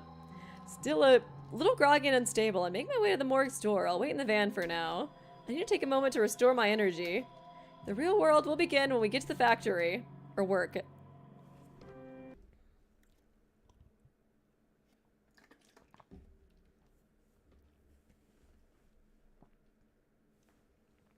Back at the corpse factory. We arrived at the factory after a brief pit stop at my apartment to collect my makeup kit. Kojiro managed to fix a lock on the front entrance, meaning we didn't have to try and shimmy a cadaver through the side window. We even found the proper key for the place on one of the rusted workbenches. Tomoe helped to drag a workbench to the center of the factory floor, and we hoisted the cadaver on top. Poor Tomoe, man. She's getting dragged into this so much more than she probably ever needed to be. Kojiro unwrapped it from HRP, which he explained simply meant human remains pouch. Okay. Staring down at the body before me, I now began to wonder why I freaked out so much at the morgue. It's beautiful. It's just a body, a lifeless thing that was once somebody, but now has no meaning in its existence. It's kind of gross, but it's not really that bad. Ugh. I'm glad you've come around, but I still don't want nothing to do with it. I feel you. Right, so we're here. We got your body. What now? I fetched my makeup kit from the floor. Ew, you can use the same makeup you use on yourself on the corpse? That is not right. Besides the workbench and place it next to the corpse. We're going to make this body look as close as possible to this girl. I flashed my phone at Kojiro and Tomoe, showing off the photo of Emi Katsuno that was submitted to Corpse Girl's website. Right. But why? Because then we can photograph it and convince the victim, Emmy, that it's her own dead body. They even sent it to her apartment, too. I kind of wonder how they even got the apartment information, now that I think about it. Why? I furrowed my brow. Kojiro coughs in an attempt to hide his laughter. That's how Corpse Girl does things. I don't know. Sounds like a shit plan. We went to all that effort to steal a dead body, and you just want to take photos of it? Look, so far I've done everything with photo manipulation. And sometimes it's successful, like with Akane Tsurumaki. That bitch? It convinced her to kill herself. But I'll admit that it hasn't worked so well on Corpse Girl's other victims. So you think repeating the same thing that don't work over and over again will eventually work? That's basically her thing, honestly. She's got a point, Noriko. For real. It's like, why is she always so confident about it? Corpse Girl doesn't have the best track record. Maybe something has to change. But what? This is the way I've always done things. Oh, and- no. No, Zeppi! No! Noriko on YouTube, get ready with me. Yassifying corpses. You can yassify your own corpses with me, guys. Oh, God. If you want to buy a corpse from the Corpse Factory, only 3 easy payments of $99.99. Oh, God, that's awful. Thank you for the dono, Zeppi. I hang my head in defeat. I don't know what to do. I spent all morning crafting fake photos of my 3 victims. But for what purpose? They're not going to convince anyone to kill themselves. And now I'm standing here in the factory looking at a corpse and that I want to decorate as Emi Katsuno just so I can take photos of it. And there's no point in doing so. I've already crafted the photo of Emi's death, so why am I here? What the hell am I doing? You are right. I can't keep going on like this. I've already crafted a photo of this victim's death. So I really don't know why I let it get so far. I guess I didn't truly think we'd pull this off. I kind of just went along with Kojiro's suggestion to go to the morgue. Hey, don't pin it on me. This is your scheme. The weirdo is right. This is on you, Noriko. They're right. They're both spot on. Yeah, they're definitely going to come up with the plan to send the corpse to her, too. I don't know what I'm doing. I'm just wasting my time. Their time. I'm wasting Corpse Girl's time. Here, give me your phone. The saddest thing of all.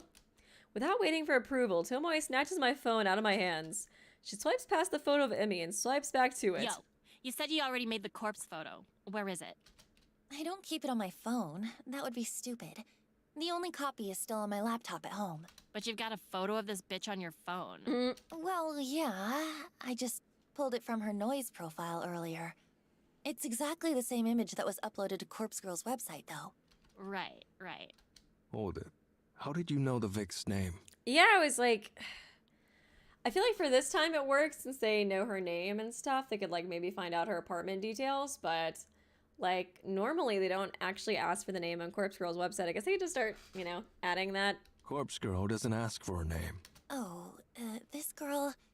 I actually went to school with her. It's a coincidence, I assure you. Uh-huh.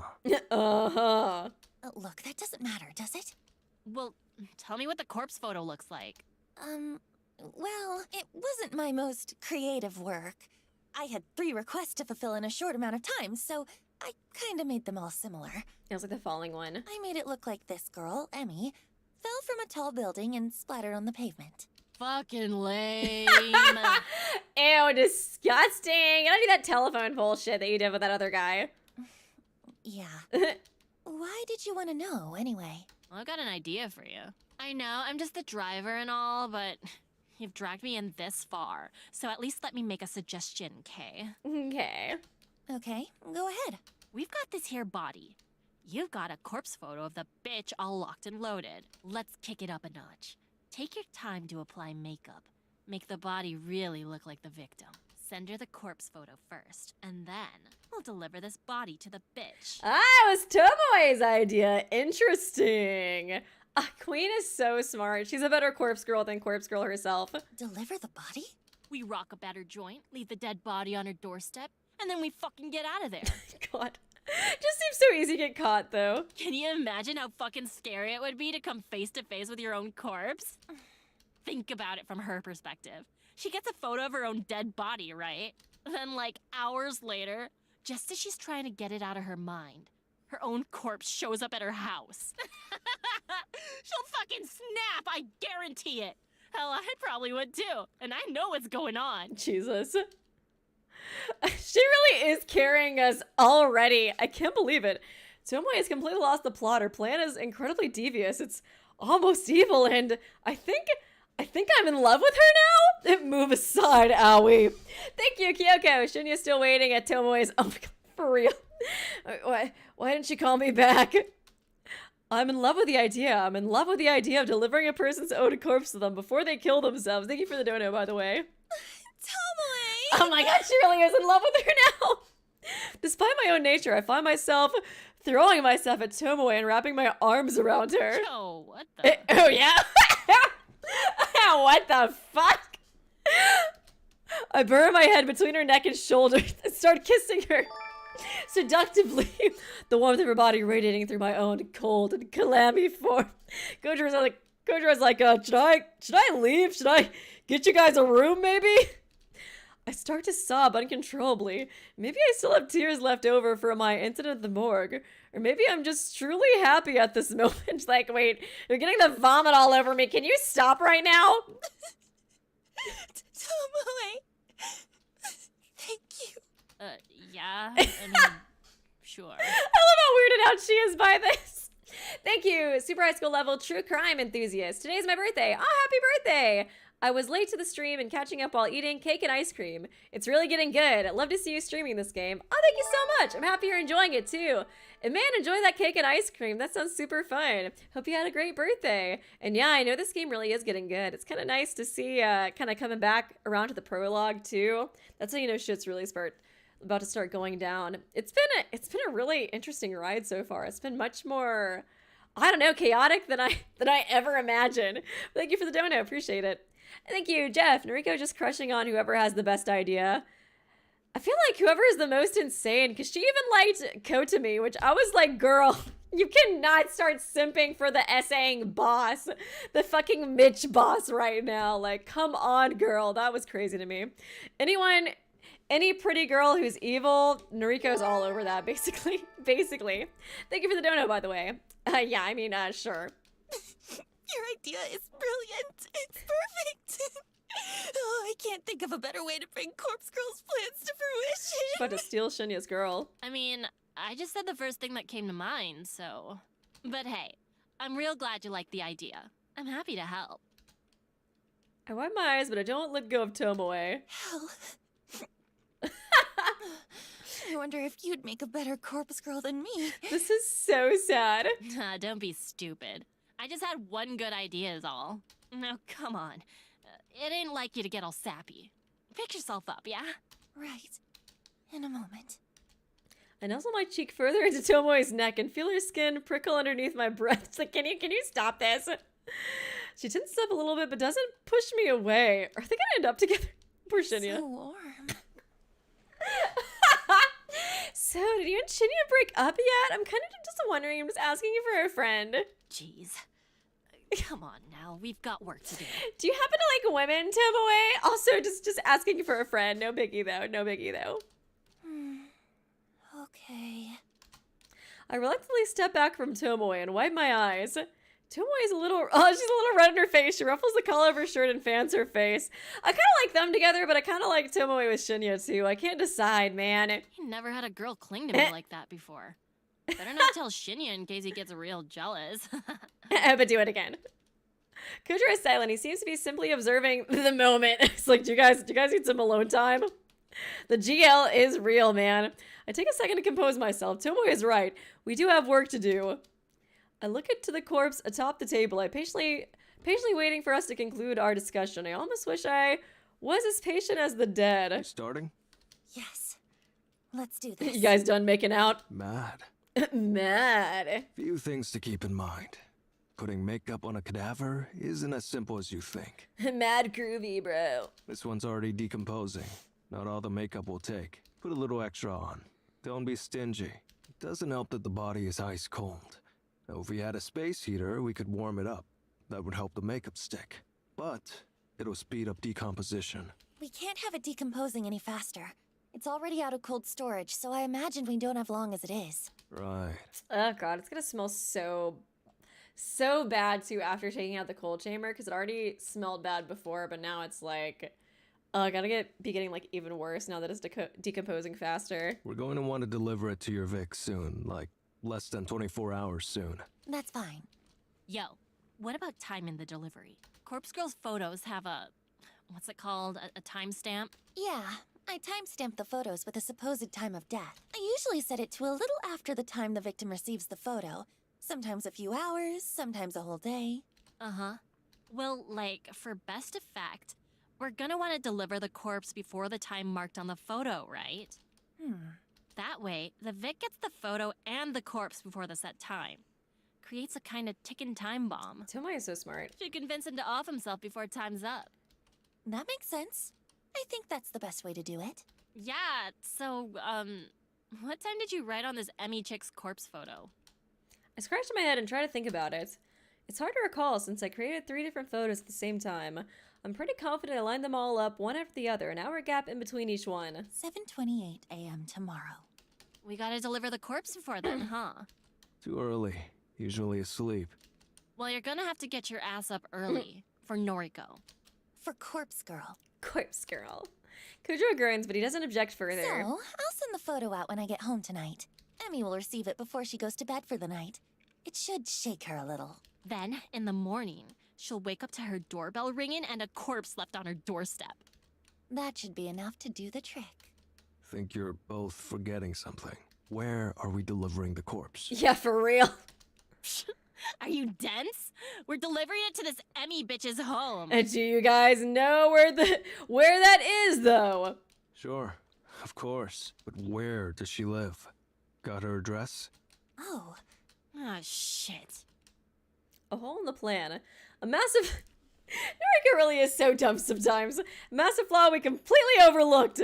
Our stunned silence is the only answer Kojiro needs. This whole thing is a bust. Kinda disappointed in you, Noriko. Thought Corpse Girl was some mastermind. Some genius worth worshipping. Yeah, not so... Do you really think that even after the noise combo that you had with her? Thank you. Big chunk of no thoughts, no brain, only, ooh, brisket. One more fun facts. Oh no, I don't, no more fun facts. I'm good, Bridget. The creator of the golf frisbee, different from the original creator of the frisbee, also had his ashes turned into... What is wrong with you? What is up with these frisbee people, dude? Why are they like this? Why, God? That's so strange. Thank you for the dono, though. I appreciate you. Thought Corpse Girl was some mastermind. Yeah, she's not at all. She's super dumb. I don't have a response to that comment. Bowel begins to rise in my throat as a pit opens up in my stomach. Turns out everything so far has been sheer luck. Basically. Well, I'm out. Ah, damn, he's out? Use the factory if you want, but I'm not sticking around. No, my partner, Kojiro, but who am I supposed to simp for? Oh my gosh, he really just ditched. I mean, he's not wrong though, honestly. Kojiro waves half-heartedly and walks away. I can't say anything to stop him. My thoughts are frozen, locked in place, chain bound by humiliation and anxiety. Hold up just one fucking second. Of course, Tomoe never fails to grab somebody's attention. Kojiro turns back. We're just getting started here. Of course there's gonna be hiccups. We'll iron out all the details as we go. Don't just abandon Noriko like that. Corpse Girl has done more for me than you'll ever know. That's so? Yeah, it is. So I'm gonna stand by her side. If you're a coward, feel free to bow out now. But if Noriko means anything to you, anything at all, then just swallow your fucking doubts and help her out. She's such a bestie. Tomoe, I never thought she'd be the one to make a rousing speech. Short and simple though it was. Right. Right. Suppose we did make a deal after all. Though, nothing really stopping me from taking cadavers from the morgue whenever I want now. Still, I guess I'll help you out. But if this keeps going astray, I really will walk away. Fine, but follow through on this one victim at least.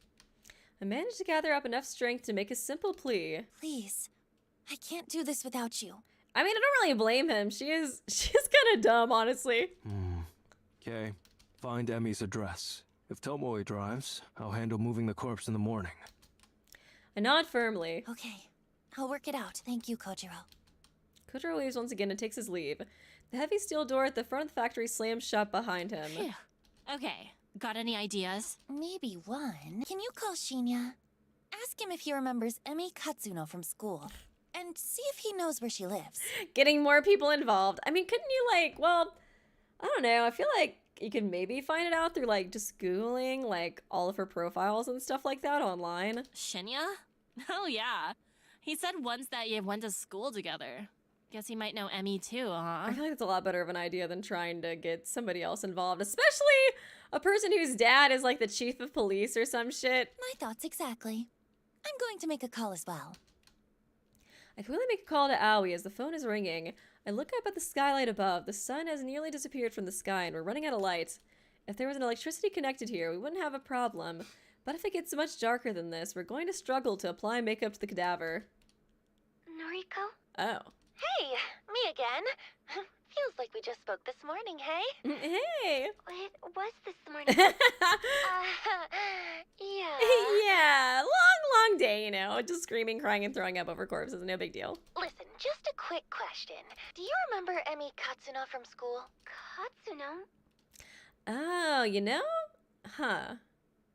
It's interesting now that, like, I see Koji realized Noriko is a lesbian and noped out. I love that I just saw that in chat. That's so funny. Honestly, maybe so. He was like, he saw her all over. Tomoe was like, yeah, I don't know if I really have a chance with her. Deuces. I guess I'm out now. Whatever. Oh man, that's so funny. It's so funny. It really do kind of be like that. What was I gonna say? Oh yeah, Aoi did run into Emmy at the mall like pretty recently. Was it before or after this call? Probably. Oh wait. It would depend on when she submits Noriko's sister into the thing. So I think it might be after this call. Interesting. Oh yeah, she does have the maid costume on. It looks like it, at least, with the bow on her side. Okay, that's really freaky, Noriko. Oh. Huh? What is? I bumped into Katsuno just today at the mall. Okay, just kidding. It was just now. You're kidding. I'm serious. She was pretty distressed, actually. She just got fired from her job. I see. Actually, it's kind of funny. I spoke with you about Corpse Girl's website this morning, and I spoke to Katsuno about it too. Really? Okay, she's probably gonna get the request for her sister's death, though, soon. Seems like there's someone she wanted dead. Maybe. I'm not sure. Perhaps her boss that fired her? Interesting. Why are you asking about her anyway? It's an odd question, but do you happen to know where she lives? So suspicious, girl. Yes. Wait, seriously? Want me to send you her address? Are you going to visit her? It's kind of weird that she has her address. God, this is just making her so obvious. Now Aoi's gonna know, too. Oh, Aoi. If you could send her address, then I'll really owe you one. I love that. Sorry, just simping for a moment. Sure. I'll text it through. Like, I feel like it's just gonna be so obvious she's Corpse Girl once. You know, she's like, wow, it's kind of weird that you asked for her address, then like 10 hours later, a corpse suddenly appeared at her door and she was dead. I didn't think you'd actually know it, but I wanted to ask anyway. No problem. I followed her home today from the mall, so I guess it worked out well for you. Oh. Huh. What? You did what? Wait, hold on, girl. You followed her home from the mall? I thought it was weird she knew her address, but I was like, okay, you know, maybe they're just close and we just like didn't know. Yeah, no problem. I was just stalking her.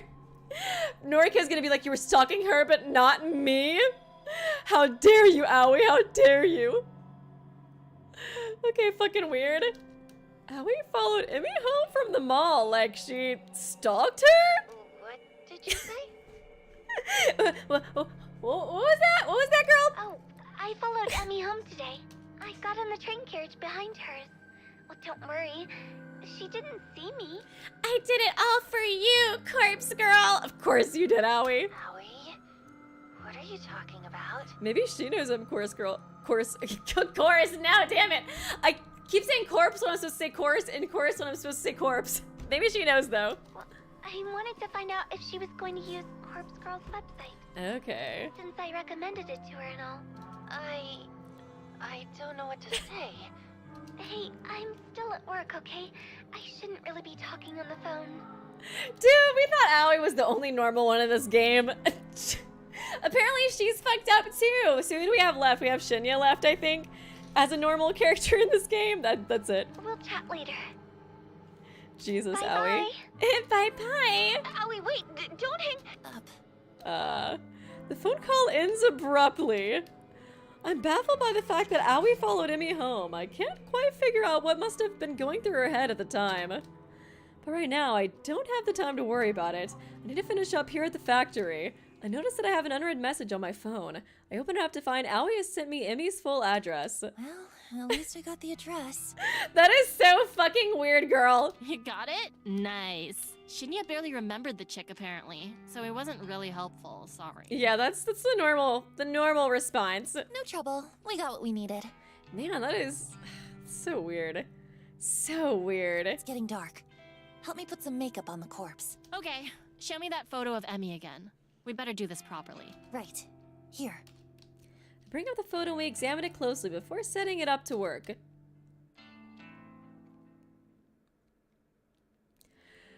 Oh man, that was crazy, dude. I did not expect Aoi to do that. Oh my god. Interesting. Interesting. Kind of makes me wonder if she knows more than she's letting on to, because it's just like so convenient that she like happened to see Emmy, she happened to follow her home and happened to get her address. You know what I mean? You know what I mean? I don't know. Pretty weird. By the time I got home, I'm completely drained. I barely have the energy to open the front door. I guess it does kind of make sense she'd follow her just because she wanted to see if Corpse Girl's website worked, maybe before she like decided if she wanted to put like her family member's name in there, you know? Today was an ordeal. It dragged on forever and ever, and yet it still felt like I didn't have enough time to get anything done. After changing out of my vomit-stained clothes, I make myself a cup of tea. I kind of forgot that she was still covered in vomit. I'm hoping a few sips will help me relax and unwind. I sit down on the couch, cup in hand. When it's cool enough to drink, I take a sip and feel a little bit of today's pressure lift from my shoulders. The laptop is sitting next to me. I know I shouldn't bite off more than I can chew today. If I check for new requests, I'll probably regret it. I unfold the laptop and navigate to Corpse Girl's website. One new request! Here we go! Shit! These are really beginning to pile up. I can't restrain myself from opening the request. Here we go. It's gonna be your sister. Request details. Today, 3:03 p.m. Victim's phone. Downloading. The request came in while I was busy with Kojiro and Tomoe. Probably around the time we were at the morgue. The image of the victim downloads. Yep! I've been waiting for this reaction. I stare intently at the picture of my older sister, Yuriko Kurosawa, 28 years old, senior high school dropout, currently on parole after a short second stint in prison. Yuriko. What are the odds of you appearing here on my screen in life at this moment? I haven't spoken to you in so long. I haven't seen you. I haven't even received contact from you, only to ignore it. Why are you here now? Why does somebody want you dead? Because she's a bitch. A bitchin' bitch. Like what you said earlier. I suppose it's not that hard to think about why someone would request your death. I'm sure you have a lot of enemies, thanks to the crew you run with. But for someone to actually use Corpse Girl's website to request your death, it's coincidental. Too coincidental. Just like everything that's been happening lately. I can't tell sometimes if, like, I realized just how unoriginal her parents were with her names. Honestly, me too. It's like Yuriko and Noriko is just, you know, the same rhyme scheme for all our children's names, whatever. We don't love them anyways. Honestly, that's kind of what it seems like.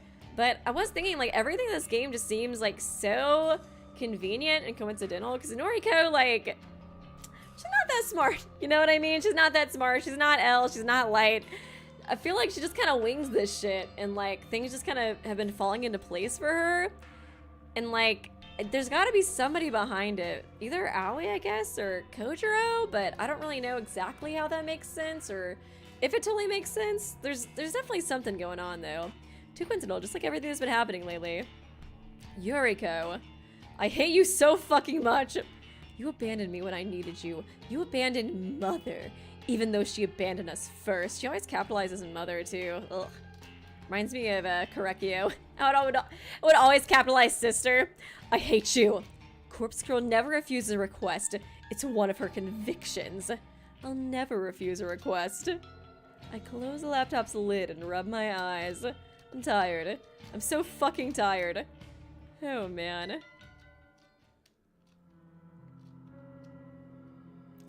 Saturday morning, June 13th. Okay, I guess we get to see it. Dead. Oh, already? Wow. Splattered in the flower bed. Probably matches the photo you sent. Wish I'd seen that. Thanks, Kojiro. And thank Tomoe for me. No prob. God, now we got 3 more to do. Where are you, anyway? Parking lot across the road. Perfect view of her apartment. People are coming outside. Must have heard the splat. Mad. Mad, epic, bro. Yeah, slay. Thank you. Big chunk of no thoughts, no brain, only brisket. Okay, to balance out the ash packs. Oh God, here's an actual fun fact. I'll believe it after I read it. Brigadier Sir Nils Olaf III is a knighted penguin. With the rank Colonel in Chief, and wears the military insignia on his— oh my God, that's so fucking adorable! On his right flipper. Aww, that's so cute. I stand Brigadier Sir Nils Olaf III.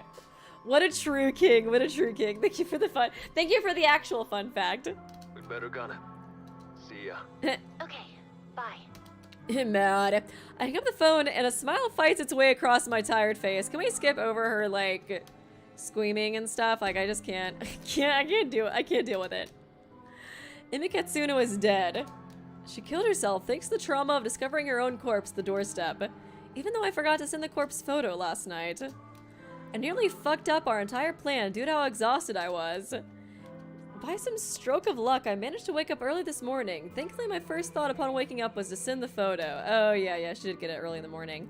And we would have received the photo only an hour before the time marked on it.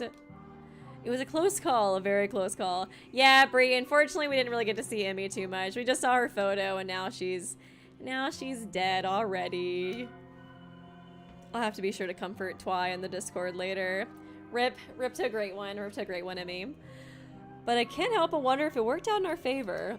Kojiro and Tomoe rushed over to our apartment to deliver the corpse, forcing Emmy into a confrontation with the photo, an imminent time of death, and then the delivery of her own corpse. All in the space of an hour worked to our advantage. It worked. She became the blat room. She really did blat on the floor, didn't she? I worked so well that I'm starting to consider making this our regular mode of operation. I glanced at the burner phone atop the coffee table. Since Emmy is already dead, there's no point in me waiting 24 hours to discard it. I'll get rid of it right away. After that, I'll have to figure out what to do about the other remaining requests. I still have 2 photos of victims I crafted on the same day I made Emmy's photo. With all the urgency of plotting Emmy's demise, I didn't have a chance to send them. I'll have to edit them a little bit because the timestamps on them are now out of date, but that's okay, it's a quick fix. And then there's a request for Yuriko Kurosawa. I need to deal with that too. Eventually.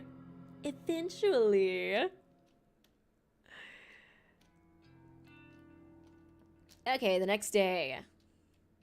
A quiet morning at the library is just what I need to escape from the chaotic whirlwind that I've been trapped in for the last few days, or weeks. The place is silent as usual. There aren't many people around. I managed to find a seat in my favorite reading nook, and I leave my belongings in a chair to save my spot while I browse for a book to read. I can't bring myself to continue reading Strange Flower right now. Reading a book about corpses while trying to take a moment away from my own life is just not gonna work out. I'm just gonna read something normal like Narnia or some shit. I scan the bookshelves and look for something light to read. Am I in the mood for comedy? Probably not. A fantasy adventure? Maybe, though that's never really been my thing. An isekai? Biographies are out of the question. So are history books. I can pretty much dismiss any nonfiction straight away. I'm just not in the mood. So what should I read? I thumbed through a couple of trashy romance light novels. The covers look appealing, with attractive characters smiling and holding each other and falling in love. She needs to read some GL books, that's what she needs. But the content within each one is utter crap. That's what you read it for, girlfriend! A housewife looks for love after her husband vanishes. A vampire lord seeks his vampire queen. Okay. That sounds so epic, girl. Honestly, I want to read it right now.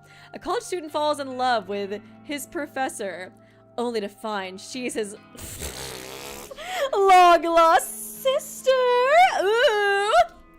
It's all drivel. I can write better stories than these. Okay, the vampire one sounds dope, though. But maybe everyone thinks that way. Defeated, I put all the books back on the shelf and return to the chair I saved. Yeah, she just needs to find a Reader X Mitch insert book. That's what she needs right now. Defeated, I put all the books back on the shelf and return to the chair I saved. I take a seat and simply browse through my noise feed on my phone. A few phones from acquaintances, comments on the weather, a short essay on human rights, even a poem written in poor broken English. Keo. Oh, I know, right? Sweet home Alabama. Trash all of it. I used to love this inside look at other people's lives. I lived for it, thrived on it. I used to be aroused at the smallest glimpse inside someone else's life. I couldn't go more than a few hours without browsing noise. But now, something is different. Something inside me has changed. I want to say that I've recently become cynical and jaded, but that wouldn't be accurate. I've been this way as long as I can remember. The appeal of voyeurism just isn't there anymore. My growing ability to manipulate the lives and deaths of other people have ruined any pleasures I once gleaned from simply spying on them. I need more people to die. Maybe then I'll find satisfaction, ecstasy. Yeah, I figured this is all gonna start kind of like not being as exciting for her, you know, after a while. Like, she was so excited the first time, but it's gonna slowly, over time, get more like, whatever, you know, who cares? Release. I lean back in the chair and fold my arms across my chest. My foot taps against the carpeted floor impatiently. I won't find comfort in this library. I won't find relaxation. I'll only find whatever elusive feelings I'm looking for once Corpse Girl's work is complete. I can't rest yet. Not now that things are beginning to escalate. I could be orchestrating the deaths of 3 people right now. The 2 women that had their deaths requested at the same time as Emmy, and my very own sister, Yuriko. People are counting on me. People are counting on Corpse Girl to deliver her judgment. I hoist the strap of my handbag over my shoulder and stand up. It's time for Corpse Girl to usher in a new era of human suffering. Oh, man. That was funny. Okay, it's Monday now. Just see the photos yet? A bizarre string of similar deaths in Tokyo over the weekend have left police and detectives completely baffled. It's Shinya's dad. We have Chief Detective Fujikawa at the Tokyo Metropolitan Police Department in the studio today to discuss the events. This shit's fucking weird. According to eyewitness reports, a young woman plummeted to her death from an apartment building on Saturday morning. I'm like wondering, are they gonna find the corpse, you know, too? Because it was like they didn't retrieve the corpse, right, after they left it there. I'm assuming so, at least. 2 other women suffered a similar fate Oh. in different locations late on Sunday night. Okay, so they did the other 2 girls. We just didn't show that part. Police have not yet released information on the identities of the young women. Would you care to share your thoughts, Detective Fujikawa? We cannot rule out the possibility of homicide in these cases. What is his accent? I can't pinpoint it. Police recovered additional bodies at the site of each death. In each instance, Okay. a look-alike corpse matching the appearance of the victim was found. Okay, so yeah, they did just leave it there because I was like, it'd probably be a lot more suspicious to retrieve it afterwards, you This know? cannot be mere coincidence. I believe that a single perpetrator is behind the deaths of all 3 women. Leaving a look-alike corpse at the scene of each crime seems to be some sort of psychotic calling card. It's clear that the death of each victim was premeditated. I wonder if like the morgue would have tighter security though, like if they would start suspecting it at all, but I guess they are making up for the cremated ashes, so maybe not. In cases like these, the perpetrator is often looking to be caught, even if only subconsciously. It won't take long to track them down. Once forensic analysis reveals the identities of the look-alike corpses, we will be able to uncover how and where they were obtained. Ah, that's true. That's totally gonna get it back to, what's-his-face, Koji. We will bring the perpetrator to justice. Is he gonna be pissed, though? Because it's definitely gonna make it seem like he was the one who did this. Police are urging citizens to be cautious in the coming weeks. If you see anyone behaving suspiciously, please call the following number. Because, yeah, once they find out who the corpse actually is, man, the family's gonna be pissed, too. Wouldn't they know, too, that, like, whatever they got wasn't the ashes of their, like, beloved person? You know what I mean? Oh, my God. It's totally gonna be Kojiro that gets blamed on this. Damn, this shit's really starting to blow up. Yeah, it's about time. 3 deaths in 1 weekend. Corpse Girl is on fire. Fire! She couldn't have done it without you. And Kojiro. So, thanks. I know those corpse deliveries yesterday were rather last minute. No problem. Had nothing better to do anyway. I've still got 1 victim ready to conquer, but... It's like, maybe? I was like, would that be enough to convict him? I don't totally know. Would they still need more proof? But they would definitely, at the very least, start tightening security at the morgue, right? Thank you, Jeff. Oh my god, Noriko's a phantom thief, stealing corpses. Oh my god, doing calling cards. She's so cool. Death Note phantom thief. I'm not sure when to go through with it. Thanks for the dono, Jeff. What's the issue? It's someone I know. So? Didn't bother you when we stuck it to that Emmy chick. This is a little different. It's my sister. Yo, hold up. Mm. You've got a sister? Mm-hmm. Yuriko. She's older than me. Shit. I'm like, someone requested her death through Corpse Girl's website? Seems like it. Jeez. What are the chances? I'm wondering the same thing. Very coincidental, a lot. Well, think it over a bit longer. You might want to lay low for a while anyway. Not them talking about this in public. Honestly, I'm just so used to it at this point. They're always talking about this super loudly in public places. Shinya's just like over in the corner like, wait, what? What are y'all talking about? Sounds like Shinya's dad is all over this case. Sorry? Shinya's dad? That detective guy, Fujikawa. Wait, don't they have their fingerprints on the body? Yeah, it's like, surely they'd be smart enough to use like gloves and stuff. I don't know if fingerprints actually help that much though, if they're not like already in the system, you know what I mean? Because I think fingerprints, from what I remember from like some of the crime shows I watched, it was like, they only really helped if like the person was already in like the prison database or they've been like arrested before and had their fingerprints like recorded.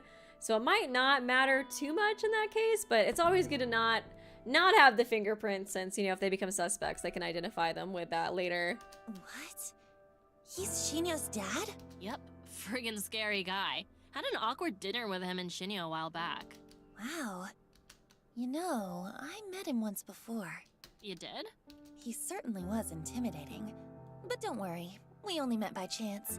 Had nothing to do with Corpse Girl. Alright, as long as he doesn't know your identity, you should be fine.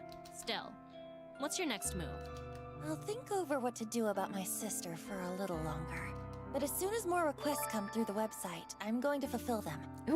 They are all Ryuji from Persona 5. They really are, dude. At least in Persona 5, it was just Ryuji yelling about it loudly in public. I feel like everybody else was at least pretty chill about it, you know what I mean? I don't have the luxury of time.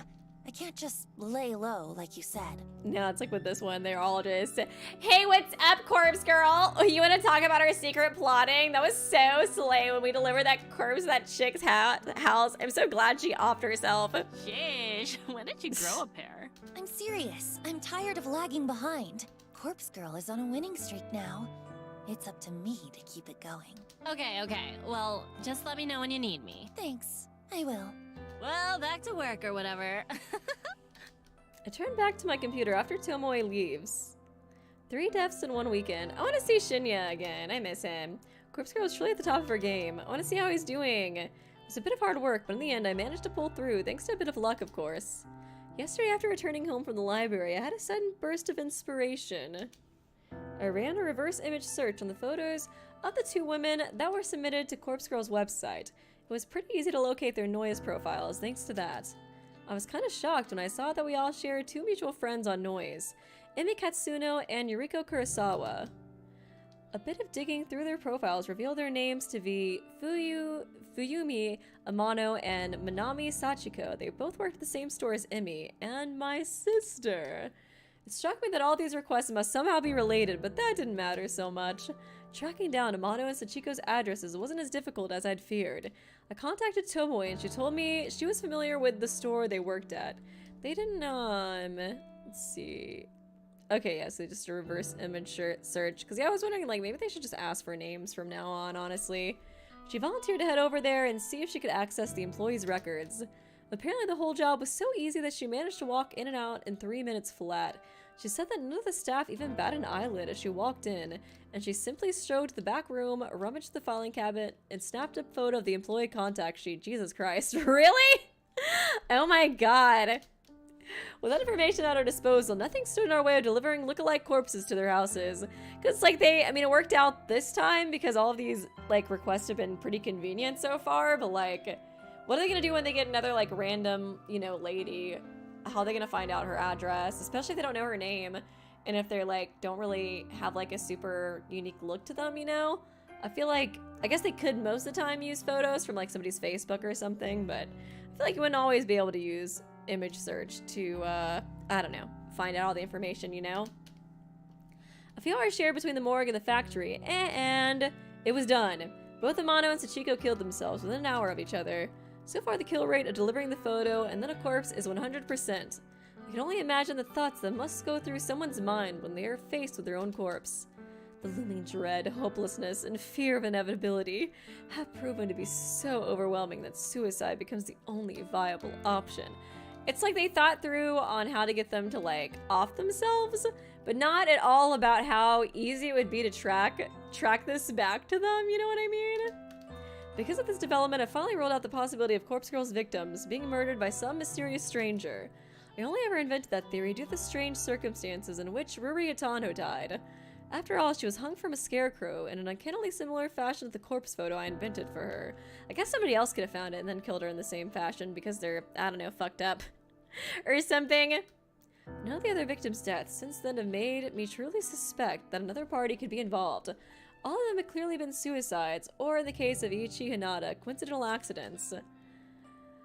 Katomi Ida's death was an outlier, since she was likely killed out of self-defense. I'm about 90% certain that Corpse Girl's power lies in the ability to convince the victim to end their own lives. There's no third-party murderer acting on their behalf, and I've begun to suspect that the power I hold is no esoteric arcane force. It's not some supernatural art, it's not witchcraft or sorcery, or some holy power bestowed upon me from high. The power Corpse Girl holds is simple determination, grit, resolve! My will to end lives is what drives me to craft some convincing corpse photos and deliver look-alike cadavers. That in and of itself is enough to act as the knife twisting in a victim's side. It's enough to compel those weak of heart and weak of mind to end their lives. If that's all my power ends up being, I am happy. I'm happy that I can be the instrument that delivers Corpse Girl's justice, regardless of whether it's through mundane or mysterious methods. As long as victims continue to drop like flies in the wake of Corpse Girl's ascension, I will remain content. And this is only just the beginning. Yeah, Ruri's death was super weird. I still don't totally know what happened there. I feel like the easiest guess would just be that, yeah, somebody saw a Corpse Girl's photo and they decided to kill her because, you know, they were already thinking about it and they were like, whoa, what a slay way to take her out. I might as well do it. But I don't know if that's the case or not. There are no new requests when I log into Corpse Girl's website this evening. I'm strangely okay with that. There's something I want to do before more requests come through anyways. I'm going to make some updates to the website, a few improvements that will considerably ease the workload placed upon Corpse Girl, Kojiro, and Tomoe. In the website's admin settings, I add a couple of extra data fields. Okay, good. Yeah, they need to do that to the front page. Instead of just asking for a photo and for a photo and a phone number, the website now requires the victim's address to be provided. That'll definitely make it the most easy. This will ensure we can successfully deliver a corpse for every request. In addition, the site now asks for the victim's name. I've always been hesitant about requesting this specific detail. I never wanted to know the names of the people Corpse Girl would kill. It creates familiarity, and I always used to worry that it would prevent me from going through with a request. Fuck it, I've known all the names of the people that died so far, so I have no soul. But more than all that, I feared that I would delve too deep into somebody's life. I feared that I would become too attached, too entranced by standing on the outside and looking in. Knowing someone's name would have allowed me to easily find victims online, going down the rabbit hole of spying on their private lives. My voyeuristic fetishes would have defeated me. Oh yeah, she was obsessed with doing that. I know myself, and I know that I would have become far too interested in a person to carry out their death. It's the same reason why I never reverse image searched a victim's photo before yesterday. Now that things are escalating, now that Corpse Girl needs a victim's address to ensure a kill, I have to get past all of that. I have to be strong for Corpse Girl. I'm somewhat relieved that the timing is suitable. After all, I haven't been as aroused as usual when stalking people online. I don't know if my libido is just low, or if I truly have become uninterested in— God, I hope so. I hope you've become interested in such things. Girl, that was so weird. That was so weird. I was definitely shaming you for that. Either way, I believe I'm able to cope with the burden of extra knowledge. Learning victims' names, addresses, and all of that. It's going to work in Corpse Girl's favor. And I'm surely strong enough. Now, to not give in to temptation and succumb to the psychophilia that's plagued my existence for years. After adding the victim's name and address fields to the website, I decided to add one more final touch. There's a particular line next to that Line of text that describes how the site works. I've always liked it. It says your victim will receive a photo of their own corpse shortly before they die. It's concise and it perfectly sums up the intention of the website. However, it needs to be updated to correctly apply to Corpse Girl's new modus operandi. Where did she get the cheerleader art that's on the Corpse Girl website? Now that I think about it. Just, you know, commission somebody for it. No biggie. I changed the line ever so slightly, just enough to make a difference. It now reads, your victim will receive their own corpse shortly before they die. Some people might think it doesn't make sense. They'll think that maybe it's a typo or written by someone not familiar with the language. But it's completely intentional. Now that I've made all the changes to the website, I click the save button in the admin panel. The changes are reflected immediately on the front page of the site. Corpse Girl's new and improved request form is online. With that done, I need to simply pack and wait for some new requests to pour in. And it shouldn't take long. Once I put my next plan into motion, I want to see what goes on with her sister, man. Because I finally figured out how my sister can be of use to me after all these fucking years. She's going to help me become famous. Yuriko Kurosawa's death will ensure that everybody in Japan knows the name Corpse Girl. What if she gets a request from somebody outside of the city? I didn't even think about that until now. I guess it's just like a local thing, but I mean, what if somebody in like Hawaii requests a death? It's not really much you can do then. But the first time in a while, I mean, I guess with the photo thing it wouldn't matter, but you know, with the whole corpse delivering thing, that'd be pretty tough. Hey Kojiro, can you take a flight to Hawaii and deliver this body? Thanks, bestie. For the first time in a while, my fingers scrape against the bottom of the cabinet drawer. Oh, shit. I fumble around and grab the last remaining burner phone in my drawer. It's a fairly modern handset from around 3 years ago. These newer models never retain their battery charge for more than a month, or so when they've been inactive. Thankfully, it uses a generic charger, so I quickly plug it into the kitchen outlet and wait for it to return to life. I glance back down at the open drawer. It's completely empty now. I'm going to need to restock my supply of burners if I hope to continue with Corpse Girl's work. I nervously bite my fingernails at the thought. Getting these phones isn't easy. It's free, yes, but not easy. And if I get busted trying to lift a stack of them, that might as well be the end for me. I have to obtain as many new phones as possible at some point today. Once Corpse Girl kills my sister, my website's going to explode with new requests. I need to be as prepared as possible. I'm surprised, like, God, I feel like the Katomi situation was so crazy. I'm surprised. Well, it did help a lot with boosting the website, but I was like, can you get much more insane than that? She went like a killing spree and then died. I decided to finish getting ready for work while the burner charges. I guess she might make her write something about Corpse Girl, maybe before she receives the corpse. So that way, like at the crime scene, it's like, Corpse Girl was here, or something. As much as I'd like to simply skip out and deal with my sister, I do need to pop into the office. Missing too many days is going to lead to getting fired. That might compromise my mission. I take my medication, I apply my makeup, and pack my handbag. It's also mundane, but it's also necessary. Each day is the same routine. There's no comfort to be found in that, especially for someone like me. But sometimes I remember the excitement of finding myself in new situations. Even if those situations end up with me lying in the muck of a bathroom. Oh my god, end up with me lying in my own vomit on the black room floor once again. Or against the stone-cold tiles of a morgue. God, I hope it happens again. Thank you, Jeff. Someone requested a death in Hawaii? Who's, Mitch? Oh my god, I didn't even think about that. It was me, guys. I'll admit it. I did it, okay? When I'm ready. It's like, you know, I know that Corpse Girl works now, so it's like, why not try it? Even though he's already in Hawaii. It's like, why not try to kill him again? When I'm ready to leave the apartment, I snatch the burner phone up and check the battery. It's around 40%. That should be plenty. I stash it in my handbag so it's ready for action when the time comes. I'm out the door at the same time every other day.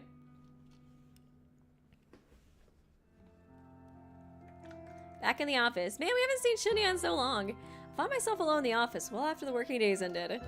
The entire floor is empty and silent. I shut down my computer and stretch my tense arms. I don't normally like staying late, but sometimes it's necessary to go to work, get work done. And when I say work, I am of course referring to Corpse Girl's tasks. When I'm absolutely certain that everybody has gone home, I get out of my chair and wander listlessly around the office. It's kind of nice having the place to myself. It's like my apartment, only bigger and colder, without that terrible odor of mold that permeates the walls. I noticed that quite a few people tend to leave their belongings at their desks. Nothing too valuable, the occasional coat, hat, or a pair of headphones. Should somebody of low moral character wish to steal them, there would be nothing stopping them. I'm personally not interested in any of that. I walked to the other side of the office door and reached the seniors' cubicles. Even the seniors leave important things lying around. There's a gift bag with a cake shop logo on the front, a company credit card, a few personal bank statements. That seems kind of dangerous, the bank statements. Wouldn't that have like your bank information on there? But the contents of their desk drawers are where the real gold is found. As I rifle through one drawer in particular, I find exactly what I'm looking for. It's an old noise brand phone, a few models earlier than my own. It slips into my handbag. You're just gonna steal a random ass phone at work? What? What? What? Wasn't she going through the trash or something before? That'd be so much easier to track if you find it at, like, I don't know, if it's one from her work. I mean, maybe not. I don't know, but somebody's gonna notice it goes missing. If it's found later, I feel like you might be able to track it back to, like, somebody who works in this office. Head empty. Head empty. It slips in my handbag right alongside the burner phone I brought from home. I close the desk drawer gently and trapeze into the next cubicle. The top drawer here contains a flip phone, a familiar classic. Will serve me well. Into the handbag it goes. One of the main problems I have with this company, with any company in fact, is that the waste of attitude and management. Executive seniors and even some basic junior staff are provided with company phones. Yeah, you can trace it back to the company. Basically, if you're expected to make calls on the job, the company will issue you a phone so that you don't have to use your own. However, with the rapid evolution of modern technology, phones often find themselves replaced or upgraded well before they cease functioning. And management doesn't care about recycling or repurposing unused, obsolete phones. Well, I guess if it's like not used and that's different, then that wouldn't be quite as like, whatchamacallit, easily to trace, I guess. Because like if you're just stealing their phones, of course they're gonna notice. Oh man, thank you, Big Chunk of Zombie Girl. I bring a new fun fact. A somewhat common thing people do with family ashes is turn them into diamonds. Oh, there are multiple large companies that do this. Really? Wow. I don't know how I feel about that. It's like, I don't know. I guess it's kind of sweet, but like, also, I just don't know. I don't know, man. It's like, is it disrespectful though still? Oh, it's interesting though. Thanks for the dono. I don't know if it was fun, but it was interesting. Am I really doing the wrong thing by taking these phones off the company's hands? It's not like I'm stealing personal property from employees. I'm only taking what company is likely to write off as a business expense, and this is a multi-billion yen company. Are they really going to miss old, outdated devices? I justified this to myself long ago. I'm ensuring these phones are used for a bigger purpose, and there's nothing bigger than fulfilling Corpse Squirrel's ambitions. As I swipe the fourth or fifth phone, I hear the ding of the elevator from across the office floor. Shinya, hey, what you doing, bestie? What are you doing with those phones, girlfriend? Shit.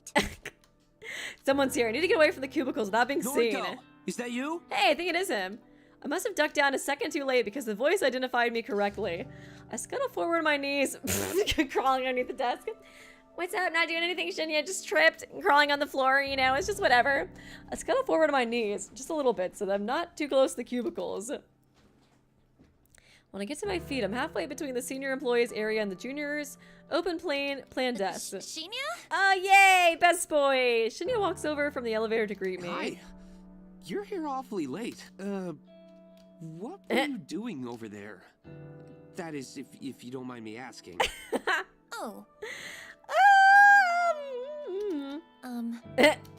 I lent my USB drive to one of the seniors earlier, and they didn't return it, so...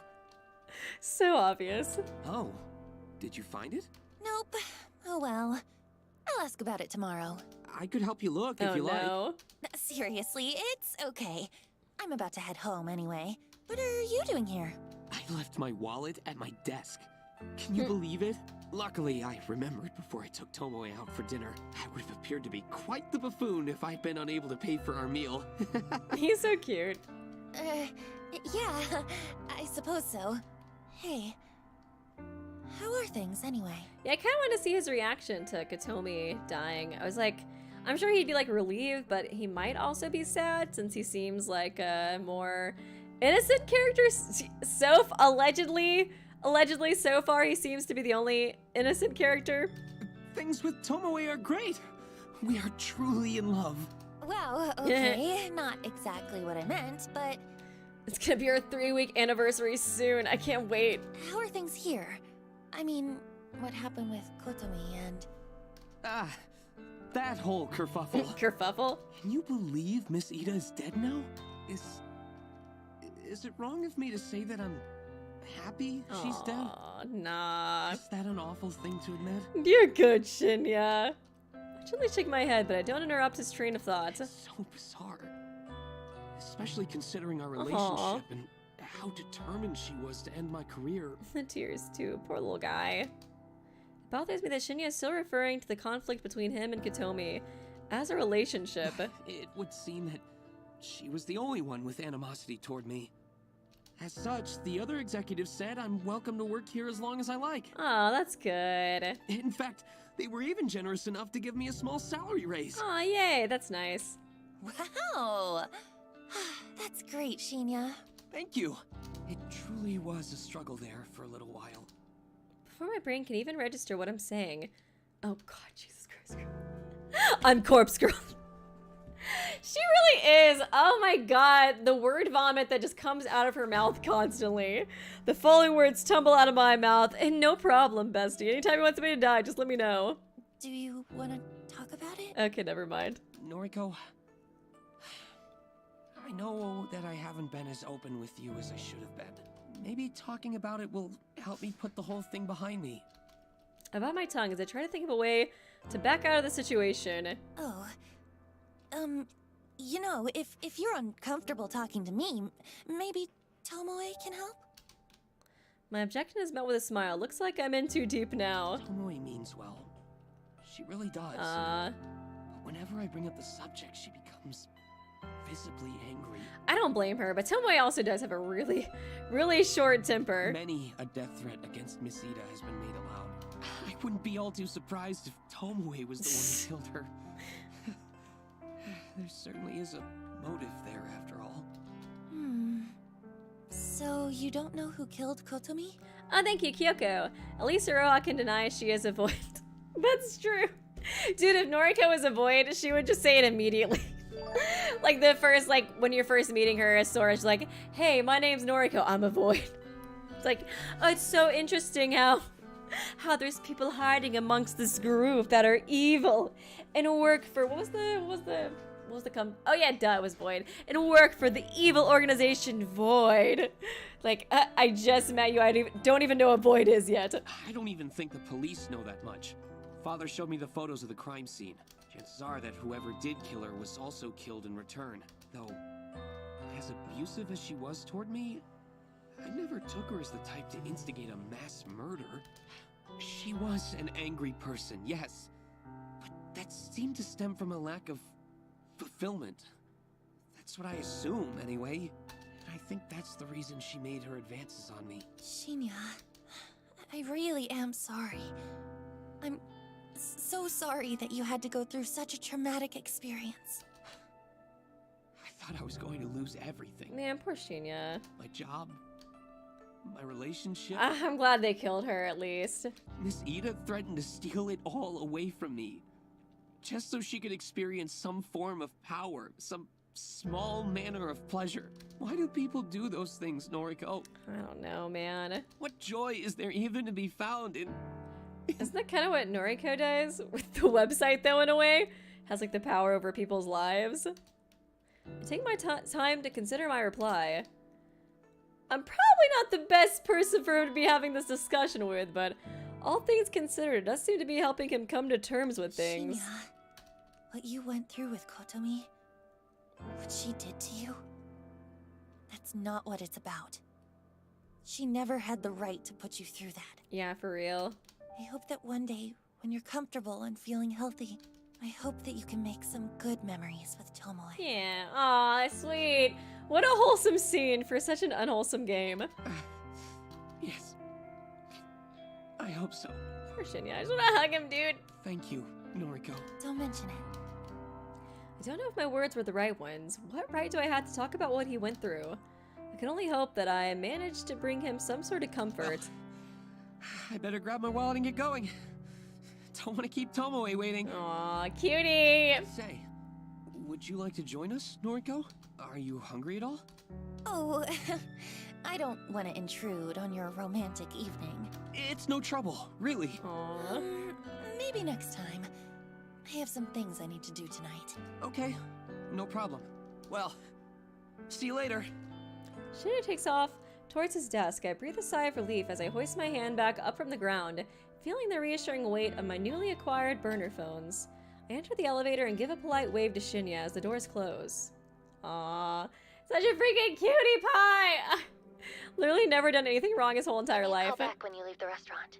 Ugh, you want me to drive tonight? It has to be tonight. We talked about this. But Please. Kojiro is on standby as well. fine. Not like I've been dying to bring Shinya back to my place or nothing. I figured that was probably the reason why she didn't want to. Don't push Shinya. Let him tell you when he's ready. Yeah, for real though. She definitely needs to be delicate with that. Yeah, I know. Look, I'll probably be out of the restaurant in an hour. That cool? Yes. Thanks. Bye! Bye! Tomoe hangs up. I look down the street, my gaze aiming directly at the restaurant Tomoe is currently seated at with Shinya. Is this close to where the maid cafe is too? I mean, they use the same background, but I don't know if that really means anything. Just, you know, just a thought. I need to kill an hour around here, but what is there to do? I'm not exactly keen on the idea of window shopping. I don't want to be here, but standing in one spot as dozens of people walk by is really nerve-wracking. Yeah, so it is close to the maid cafe. I could go visit Aoi at the maid cafe, but then I'd have to pay the table charge to enter. And it'd probably be pretty weird to be served by girls in maid costumes. I know that really is your thing. You're lying so hard right now. Wasn't she all like Aoi in her maid costume earlier in like a previous stream? Now she's like, yeah, I don't even care about that kind of stuff. Lame. Gross. I would never be a pervert like that. Not really my thing. As I glance around, I notice a 24-hour manga cafe at the end of the street. I read Death Note. I'm like, wow, this guy's way smarter than my dumbass. That could actually be perfect. I could rent a quiet space for a few hundred yen and just read a book while it's time to go. Until it's time to go, no one there to bother me. In fact, the only person I need to speak to is the attendant at the counter. With my mind made up, I hurry along to the manga cafe. Pretty late. Man, I was hoping we'd visit Aoi. Come on, you're a night owl. What are you complaining about? Just making chit-chat. Well, instead of talking, how about you hold that flashlight still? She's got a coat on now too, interesting. I can't see what I'm doing with you waving it around. Yes, ma'am. I'm nearly done anyway. Fucking Yuriko. This wouldn't be so difficult if she didn't have different haircuts in every single photo on her profile. I'm just going to have to estimate the length of her hair for now. The corpse on the table in front of me looks like an uncanny clone of my sister. I snip away a little more hair from her fringe and then put the scissors aside. You must be close. The opposite. Yeah. Makeup's done! Thanks. Looks good. I would like to know more about their relationship. It seems pretty bad, but it'd be nice to learn more, you know? Tomoe beams as she put the cap back on the lipstick in her hand. I think we're done. Can you zip up the bag? I really need to wash my hands. You got it, boss. I step away from the corpse and plunge my hands into the ice-cold bucket of water on the factory floor. I have to admit that we've become pretty good at this whole thing. In just a week or so, we've managed to refine our art and synchronize our duties. Okay. Load her in the van. I'm going to send the corpse photo now. You sure about this? You think she's gonna be awake this time of night? I'm positive. This is the best time to do it. Kind of wondering what all these guys would get charged with. I guess like stealing corpses, threatening death on people, stuff like that. According to her noise feed, I just wonder how much prison time that would get you. Yuriko Kurosawa is currently attending a massive party. I'm sure the venue will be packed to the brim with her scumbag friends. She's been posting about it for days. It wasn't hard for me to find out all the information I needed, since whoever organized the party posted it as a public event. Yuriko is about to receive a photo of her own corpse. And in less than an hour's time, she's going to receive her carbon copy corpse in a body bag. In front of at least 100 people. How are they gonna... They gotta be like, you know... Whatchamacallit? Like, subtle about it though. There's like 100 people. That sounds like 100 witnesses to me. Oh, assisted suicide as well. Oh, I could see that as well. That could definitely be a thing. The mass panic that will break out is sure to be hilarious. I don't want to miss it, and I don't want to miss my sister's final moments. Maybe she'll off herself in front of her closest friends, or maybe the terror will slowly eat away at her and she'll go home first before deciding she can't take it anymore. I'm happy with either result. She's finally going to get what she deserves. I hate her so much. She's a low-life degenerate, a delinquent, the utter scum of the earth. And she never calls me, not even once. I doubt she even remembers I even exist. Ready to go? I snap out of my thoughts and look at the phone that I've been subconsciously holding in my feeble grip. Welcome, Minty. Thanks for coming by. It's a burner I picked up from the home earlier this morning. Yuriko's corpse photo is glowing on the screen, ready to be launched into the network. I hit send. Hey. Kojiro nods and hauls the zipped-up body bag into his shoulder. The weight of the cadaver inside causes him to stumble a little, but he regains his balance and shuffles towards the factory entrance. I examine the body bag as Kojiro carries it. It's the same white HRP that we picked up from the morgue, but I've made a rather nice adjustment to it. Big bold letters are scrawled along the sides in purple and black permanent marker. It says, "With love from Corpse Girl." Okay, so that's how they're all gonna find out. Oh man, at a big ass party too, that definitely will get the that definitely will get the word out. Thank you, big chunk of zombie girl. More fun facts. Oh, God. Oh no, no more fun facts. No, I'm just kidding. More fun facts. A squirrel named Twiggy is famous for water skiing. The son of the inventor of a coffee pot had his ashes buried in his father's pot? Oh, the son of the inventor of a coffee pot. Okay, so those are two separate fun facts. I got kind of confused. I was like, wait, the squirrel ashes are in the coffee pot of the father's. It took me a second. I like the squirrel one. That one was fun. So the inventor of a coffee pot had his ashes buried in his father's pot. God, that one's a little weird though. That one's a little fucking weird. But thanks for the donation. Appreciate you. Underneath the massive letters in smaller script is Corpse Girl's website address. A scribble of a cute anime girl decorates the other side of the bag. It's a very same character that dances animatedly on Corpse Girl's website, Zombie Kazuna. Tomoe told me this was a bold move. Kojiro didn't seem to care.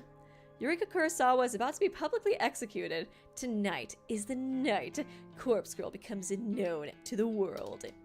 Okay, I'm excited to see this. I want to get this bitch. I've been wanting to... I've been ready for her to die since the very beginning of this Let's Play. You know, Noriko gets the sleigh pass for this one day. This is the quietest house party I've ever witnessed. I only managed to catch a glimpse of it before Kojiro shields my eyes with an ice-cold hand. I want to object to him censoring my vision, but the smell of blood causing me to slump against his shoulder, and I resort to whimpering quietly as he places me on the gently on the ground. The vision of the house party is hell. From hell is still vivid behind my closed eyelids. It's not like I've been to too many house parties in my life. In fact, when I really think about it, I don't think I've ever been to a single one before this moment. But I've seen them on television, I've seen them in movies. They're always loud, music is blasting, people are dancing, drinking, making out. The scene I witnessed doesn't look like any of that. I'm pretty sure dead bodies don't line the floor at a regular house party. What the fuck? Is this after they sent the corpse girl in there? What the fuck? Interesting.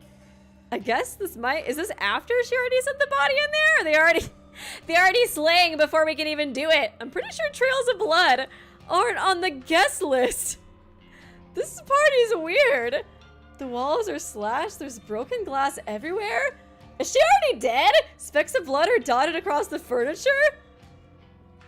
Someone in the next room is sobbing quietly. Someone above, perhaps inside the ceiling is groaning. Kojiro is sitting next to me. I can imagine a bored expression hovering over his features. He still has his hand over my eyes. He taps the fingers of his other hand against the body bag beside— They haven't even sent it in yet! His digits strum out a rhythmic beat upon Yuriko Kurosawa's clone, still zipped up and sealed inside her temporary coffin. I don't think you guys need to do it anymore, honestly. I think Tomoe is still in the van. She said something about not wanting to get messed up. I never planned on entering this party, but Kojiro dragged the body inside, then returned shortly after and told me I should come take a look. So here I am. Here I am, blinded by Kojiro's misguided attempt to protect me from the carnage I willingly unleashed. Okay, so now this is after they sent the body in. Okay. It's like, man, they should not be watching this. Like, they should just leave immediately afterwards. It's like they do so many things that are, like, so obviously gonna tie them to the murder. I guess she's just, like, you know, she gets a hard-on from watching this kind of stuff, so she, like, has to experience it in real time. But, man, if she was smarter, she would leave. I asked him if he killed all the people here. He said no. I suppose I believe him. I managed to squint through a gap in Kojiro's fingers momentarily. The blurred shapes of 4 or 5 bodies are on the floor in front of us. There's a stray arm lying limply on a chair that's currently unaccounted for. Jesus Christ! Kojiro presses down firmly against my face and my vision darkens once more. I hear his voice and imagine his calm demeanor in my mind. Thoughts? Thoughts? What do you think, corpse girl? What the fuck are you supposed to say to that? Don't know. Oh my god! I haven't managed to sort my head out just yet. Sister's over there. Oh, she's still alive. Well, a corpse that looks like Okay. her, at any rate. Give me a second. Okay. Okay. Kojiro releases his grip from my face. I stand, I tiptoe forward, stumbling thanks to my blurry eyes. I can make out the shape of a sofa close to the wall and I approach it carefully. Oh! Oof. Oh, she's dead. Dang. Man, she looks so lifeless too. The empty gap between the sofa and the wall is a 3-foot wide space. I'm not sure why the owner of this house doesn't keep the sofa directly against the wall. I wonder. The empty space here seems kind of useless. Maybe the sofa, is she not seeing it? Maybe the sofa's all the way against the wall because it's too far from the TV?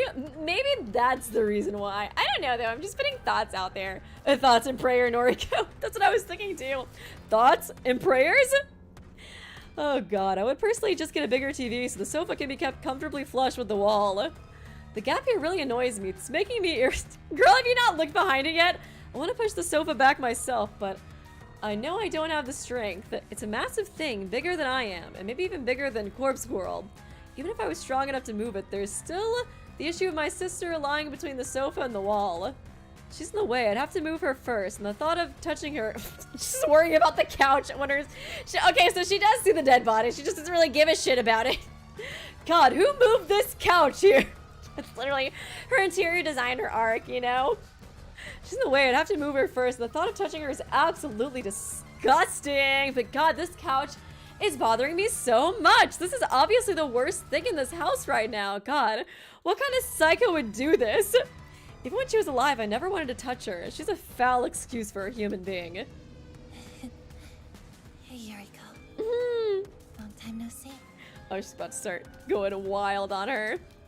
She doesn't respond. You don't look so hot. Not looking so cute anymore, huh? Huh, sissy? Guess I'm prettier now, huh? Jesus Christ. Why do you never call me? Whatever. I wouldn't answer the phone anyway. She is really hung up on her not calling her. She doesn't say anything. The sound of someone grunting behind me doesn't interrupt my concentration. I assume it's just Kojiro clearing his throat. Have you seen Mother lately? Oh, Jesus Christ. I haven't heard from her in a while. I'm sure she's fine. She's gonna kill her mom next, dude. Are you still on parole? I heard you were working at a clothing store. Yeah, I'm fine. Just have a conversation with her. The dream conversation I always wanted to have with you on the phone, but I never was able to because you were such a fucking bitch and you never called me. I'm working for Temujin at the moment. It was all just like a misunderstanding. She just like had the wrong number for Noriko. That was it the whole time. Yuriko. Oh, what? What? She alive? I'm working for Temujin. Okay. It's okay. There are worse. Or is she just moving her head to make her nod for her? Oh god. How did you get that cut across your throat? Does it hurt? Oh my god. I reached forward and... Protect me, bitch nut! I reached forward and slipped my fingers into Yuriko's gash... Jesus Christ! Gash throat. When I removed them, I frowned at the red blood dripping down into the gaps between my knuckles. That's disgusting. Remember when you bandaged me up after I busted my knee? You said Mother would be mad if she found out that you hurt me. So you tried your best to fix me up before she got home. Jesus Christ! Oh my god. She found out, though. I think she's going to find out about this, too. There's no way you can keep this from her, You, little pet name. Yuriko smiles gently. I wipe the blood onto my shirt. Oh? Him? That's Kojiro. He's a friend. No, there's nothing between us. I hear the grunt from behind once more. I know. You're actually nicer than I remember. I guess she might be like slowly dying. Either that or she's like just kind of like barely making her move and stuff. I need to get my yassification out. Kenji, save us, Kenji! Yassify this scene! This is so fucked up right now. Why couldn't you ever be this nice when we were kids? If you'd been this nice to me, then I wouldn't have killed your ass. maybe I wouldn't have spent my entire teenage life wishing you would drop dead. Oh, I guess my wishes came true after all. She's definitely Delulu. Yeah, I think so. Yuriko laughs. Okay, now. Shit. She's just imagining all this shit. Yuriko laughs along with me. Just imagine her like moving the body. Kojiro's like off the side like, what the fuck is going on? What is going on? Maybe I shouldn't have teamed up with Corpse Squirrel. It doesn't sound like the laugh I remember. It's more like a gurgle, like she has something caught in her throat. A trickle of blood pours out from between her lips and she coughs. Do you need a tissue? Oh, fuck you! As you should, because she is still alive. Why do you want to say something? God! Ah, that means she put her hand in her wound while she was still alive, too. Jesus Christ, it's even worse than doing it when she's dead already. She just wanted to make it more painful? Oh my god. I unzip my handbag and retrieve a tissue, then hand it to Yuriko. She tilts her head and sprays the rest of the blood from her mouth. Noriko. Jesus Christ! I really thought she was just being Delulu. She's actually still alive. Okay. Okay. I gotta go. Say hi to Father for me. Okay. I guess her dad's dead too. Leave Yuriko behind. Jesus Christ! What is wrong with you, girlie? After making my way out of the cursed home, I find Kojiro waiting by the van. Tomoe has shut herself inside and rolled up all the windows. She really should have killed her right afterwards though too, because like, what if by some off chance she survives this? She's gonna know that it was, Noriko that did this. We're done here. Okay, leave this here. He lazily indicates the body bag on the ground. Yeah, I guess so. We didn't need it after all. Jesus Christ. So they never even needed that. Damn. What the fuck happened here? Guess not. So that means somebody else messed with this party? Maybe the same person who killed Ruri? Maybe? There's gotta be some way that it's connecting, right? Kojiro slaps his broad hands across his trousers, dusting them off. He cocks his head, his neck to the side, and stretches his limbs. I make an attempt to reach for the van's door, but Kojiro stops me. Not curious about what happened? Yeah, for real. Only a little. She's dead, though. Or dying. That's all that matters. She should really finish the job. I don't know. Whenever somebody, like, you don't see them, like, fully die on screen, I'm like, I have my doubts that they're actually gonna die, you know? Even when it looks that bad. But we'll see, we'll see. Oh, actually, give me 1 second. I'm gonna go back in there for just a little bit longer and just fuck with her some more. I quickly dart back inside the house. Jesus Christ. Oh, she came back! Oh, Jesus! Jesus, God! Kenji! Help me! I'll weave across the room and duck behind the sofa once more. And one more thing, bitch! Yuriko is silent and unmoving. I do my best to push her body to the side with my skeletal arms. She budges an inch or two, and I find what I'm looking for, her phone buried between her ass and the carpet. Okay. I turn on the screen and find there's no fingerprint or passcode lock. The photo of Yuriko's corpse, the very same photo that I sent to her earlier, is still on the screen. I guess she did receive the photo then. Okay. Maybe that's all it took this time. Interesting. She must have been pretty freaked if she killed all the people here. This is like the Kotomi Ida situation all over again. So is that really it though? She just got the photo and then she killed all of them? I don't know, man. I don't know. My voyeuristic tendencies flare up and I decide to look through the rest of her photos. Girl, can you at least take it with you to the car or something? Well, I don't know. Can they track the phone now that I think about it? I don't know. I swipe across the screen just once and nearly jump out of my skin. Oh, Eureka received a photo right before she received the one I sent. It arrived 10 minutes before my photo. Oh, there's another corpse squirrel. Oh my god. Stab Shuji at the party, bestie. It's an image of a corpse. Okay, that's a different girl though, I think. Another photo depicting her death, but it's completely different than the one I crafted. Oh no, it's the same. What the, for real? Another one? Or no, somebody messing with this stuff. Maybe the same person who did the Rory situation? Someone else sent Yuriko Kurosawa a photo of her own corpse only 10 minutes before I did. I thought her hair was more blue, that's why I thought it was a different girl. Yuriko received a corpse photo from somebody else. What is going on? I examined the photo in detail. It's well made, just like my own. If I didn't know him any better, it would be easy to assume that I made this. But what stands out the most is the writing on the bottom of the image, like the little heart that they add. Oh, what if Corpse Girl 2 is Aoi? Maybe. Oh, I could see that, honestly. I could honestly see that potentially being it. It simply says, stab Shuji at the party. Stab Shuji at the party. Who the hell is Shuji? Is he here? Is he one of the dead bodies scattered around this accursed home? I don't think we heard of a Shuji yet, right? I quickly discard the thoughts of Shuji. A more important question has come to my attention. Is someone else crafting corpse photos and sending them to people? Does Corpse Girl have a copycat, an imitator? But why target Yuriko? Why target somebody whose death was requested through Corpse Girl's website? How would they even know that in the first place? I can't process this right now. It's already past midnight, and I'm utterly exhausted. It wouldn't make sense if it was Aoi, though, because, like, she was trying to help out, you know, Noriko because she knows that she hates her sister. Maybe she's gonna do this before she does her, her own corpse girl on, you know, her family member.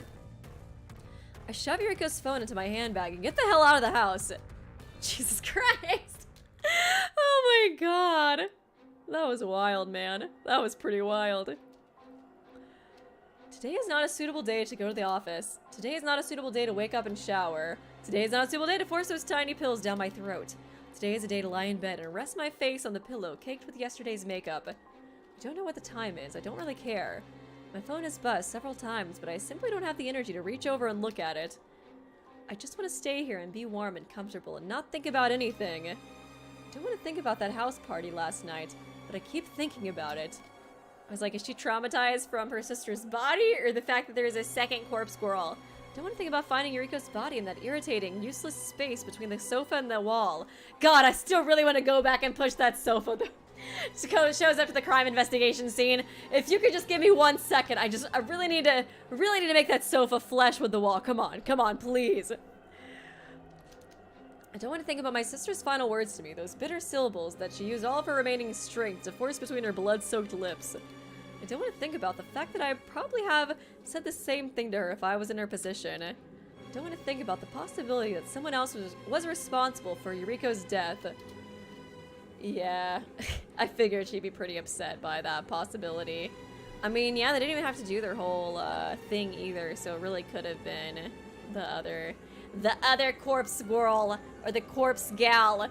It was supposed to be Corpse Girl, me! I was supposed to be responsible for my sister's death! Somebody else caused her death! How dare they steal that from me?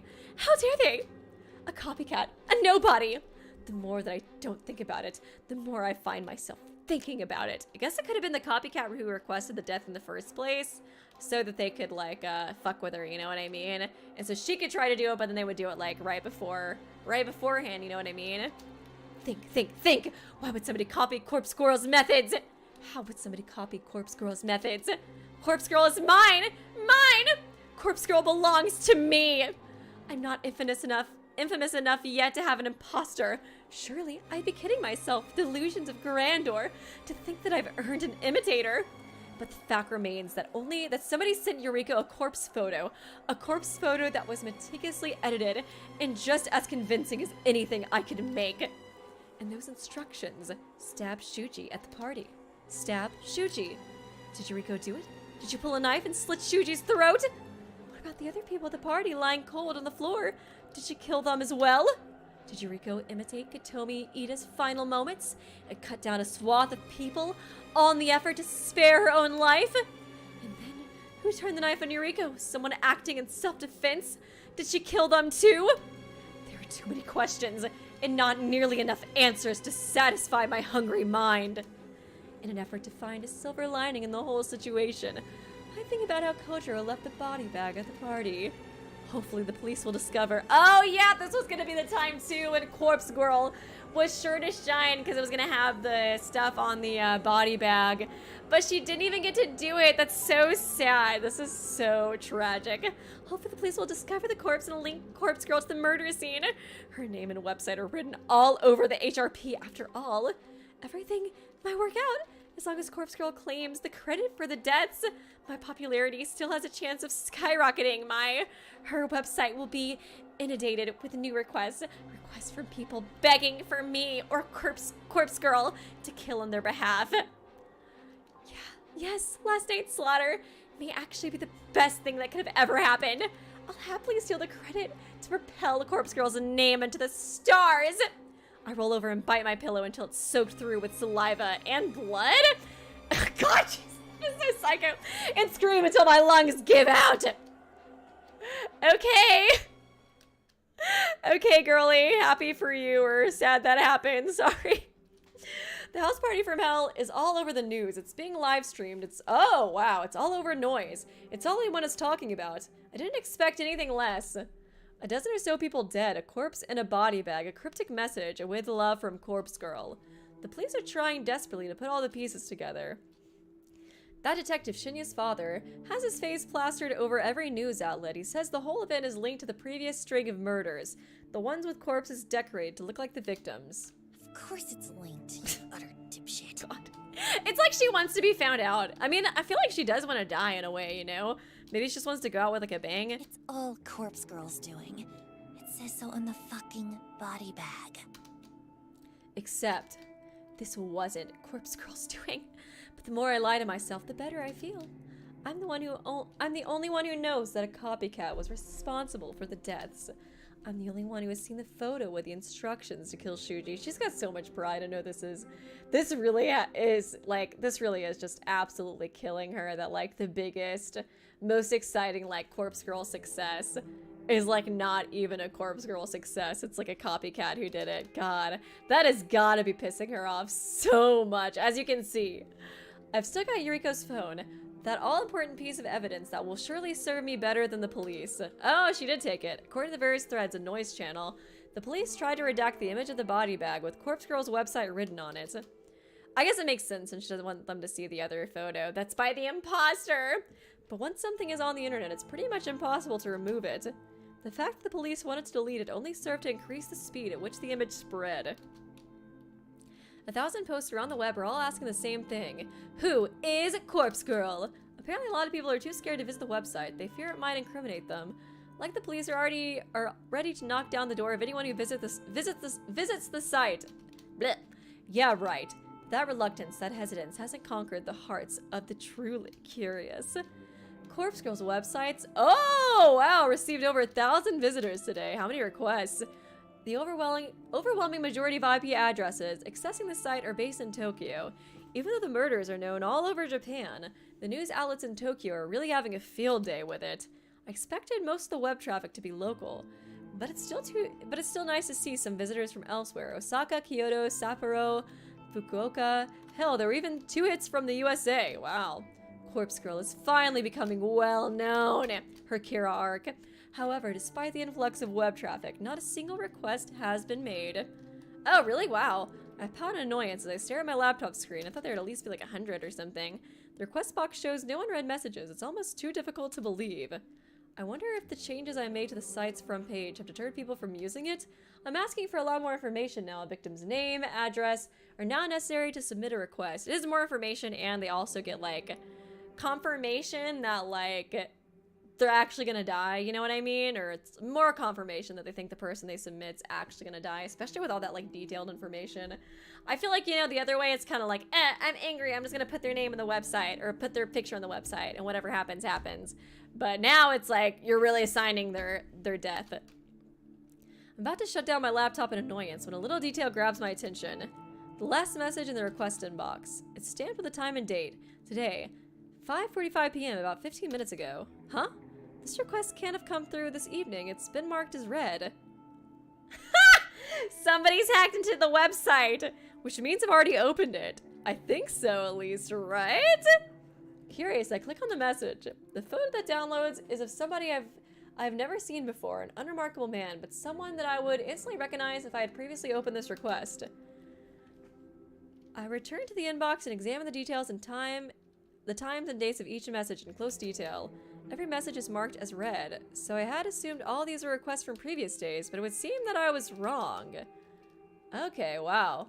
So she just either forgot that she looked at these, or she, there's somebody who's hacked into her account. I think that. Hits from Paris, Texas, and Mexico. I'm dead. That's the 2 hits from the USA we're both from Paris, Texas. 25 in total. Holy shit. Why are they all marked as red? I haven't seen any of these. I madly open all of them. The photos of the victims quickly download in succession. I skim through them. Not a single familiar face. What's going on? As I'm making my way through each message, a brand new request pops up at the top of the screen. Yeah, I'm about to click on it when suddenly it turns gray. The tiny little closed envelope icon next to the message transforms into an open envelope right before my very eyes. Oh, they're on right now. I'm struck with a single terrifying thought. I think it's Owie. Somebody is reading these requests before me. Somebody somehow has gained access to Corpse Girl's request inbox, and they're reading every single new request before I do. Somebody else has access to these requests. I can't believe it. I'm so shocked that I don't know what to do. I stare blankly at the screen, my mouth hanging open in disbelief. Has somebody hacked into my site? In a desperate bid to regain my composure and a measure of control, I hunch over the laptop and begin tapping the keyboard. Could the police have hacked into the website too, maybe? That's like another idea that I had. I access the site's security settings in order to check the most recent visitors. All the traffic is only accessing the front page of the website, as it should be, but one other user has accessed the site's admin panel directly. The security settings show that 2 people are currently logged into the admin panel. Myself and some stranger. Oh, message them! I look at the IP address of the visitor and find it's based in Tokyo. Perhaps someone who saw the news reports about Corpse Girl decided to try hacking into my website. I cannot abide a blasphemous transgression like this. How dare they set foot upon my holy soil! I'm burning with rage as I click into the site's advanced security settings. I'll change my password. I'll ban the hacker's IP address. Is she gonna talk to them? I want her to talk to them. I'll kill them! Hey. Okay, you can try.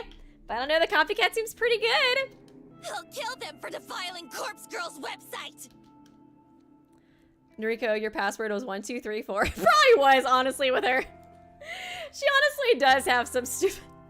She do be pretty dumb, honestly. It probably was like 1234. Like, I love Owie.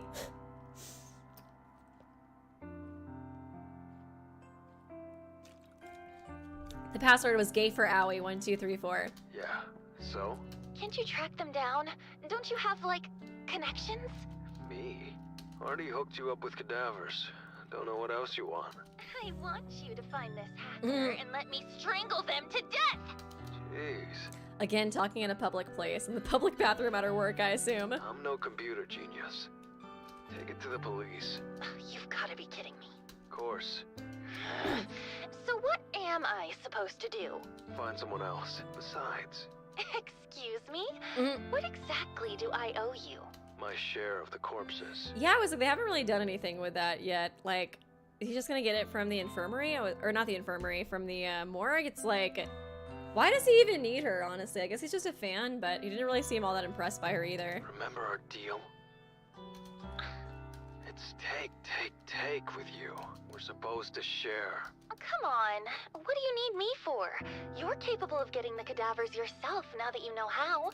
Just ask Tomoe to drive for you. Can I store them at the factory? Store them? For how long? Don't know. Weeks? What are you gonna do with this fucking... what are you gonna do, homie? I don't wanna think about that. They'll rot. That's why I won't take them home. It'll stink up the whole place. We had a deal. Fine. Store them at the factory. I don't care. What do you want them for, anyway? Tut. Not allowed to ask. Ew. Ew. Good luck with your hacker. Gotta go. Right. Thanks for nothing. He's so weird, man. I just have a bad feeling about what he's doing with them. Ugh. All good in the hood? Oh, thank you, Tomoe. Sure, whatever. Coming to gasify my view. I'm not in the mood for a Tomoe right now. I am! I just want to get back to work. Get the day over with and go home. Come on, cheer the fuck up. There's gotta be someone who can find that hacker.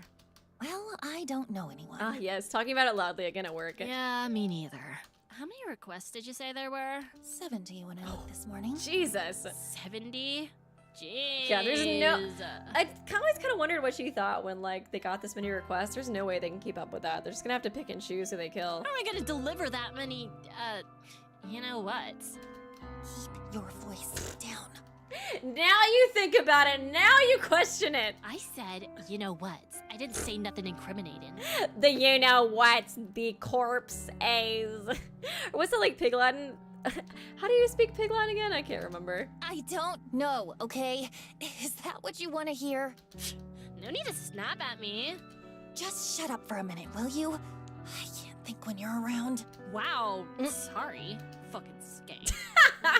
Tomoe's words hang in the air long after she's gone. If she's mad, she calls you a skink. If she's happy, she calls you a skink. Doesn't take a genius to figure out that her usage of the word skank wasn't affectionate like usual.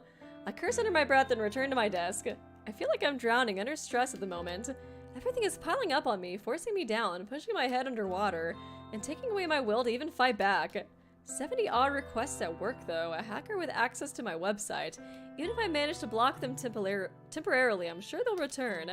And then there's the copycat responsible for my sister's death.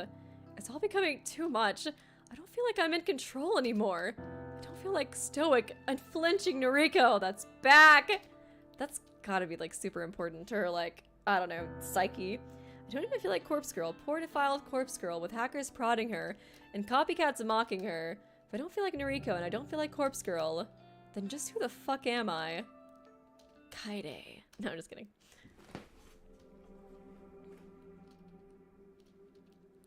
Okay. Thank you for meeting me nice. after work. I hope you don't mind eating at this restaurant. Of course. Oh, it's hey. No trouble. Oh, Owie, she's so cute. We're about to find out that it was you who did all this shit, huh? Who's the evil little asshole secretly, huh, Owie? I just know you are. It's nice to see you.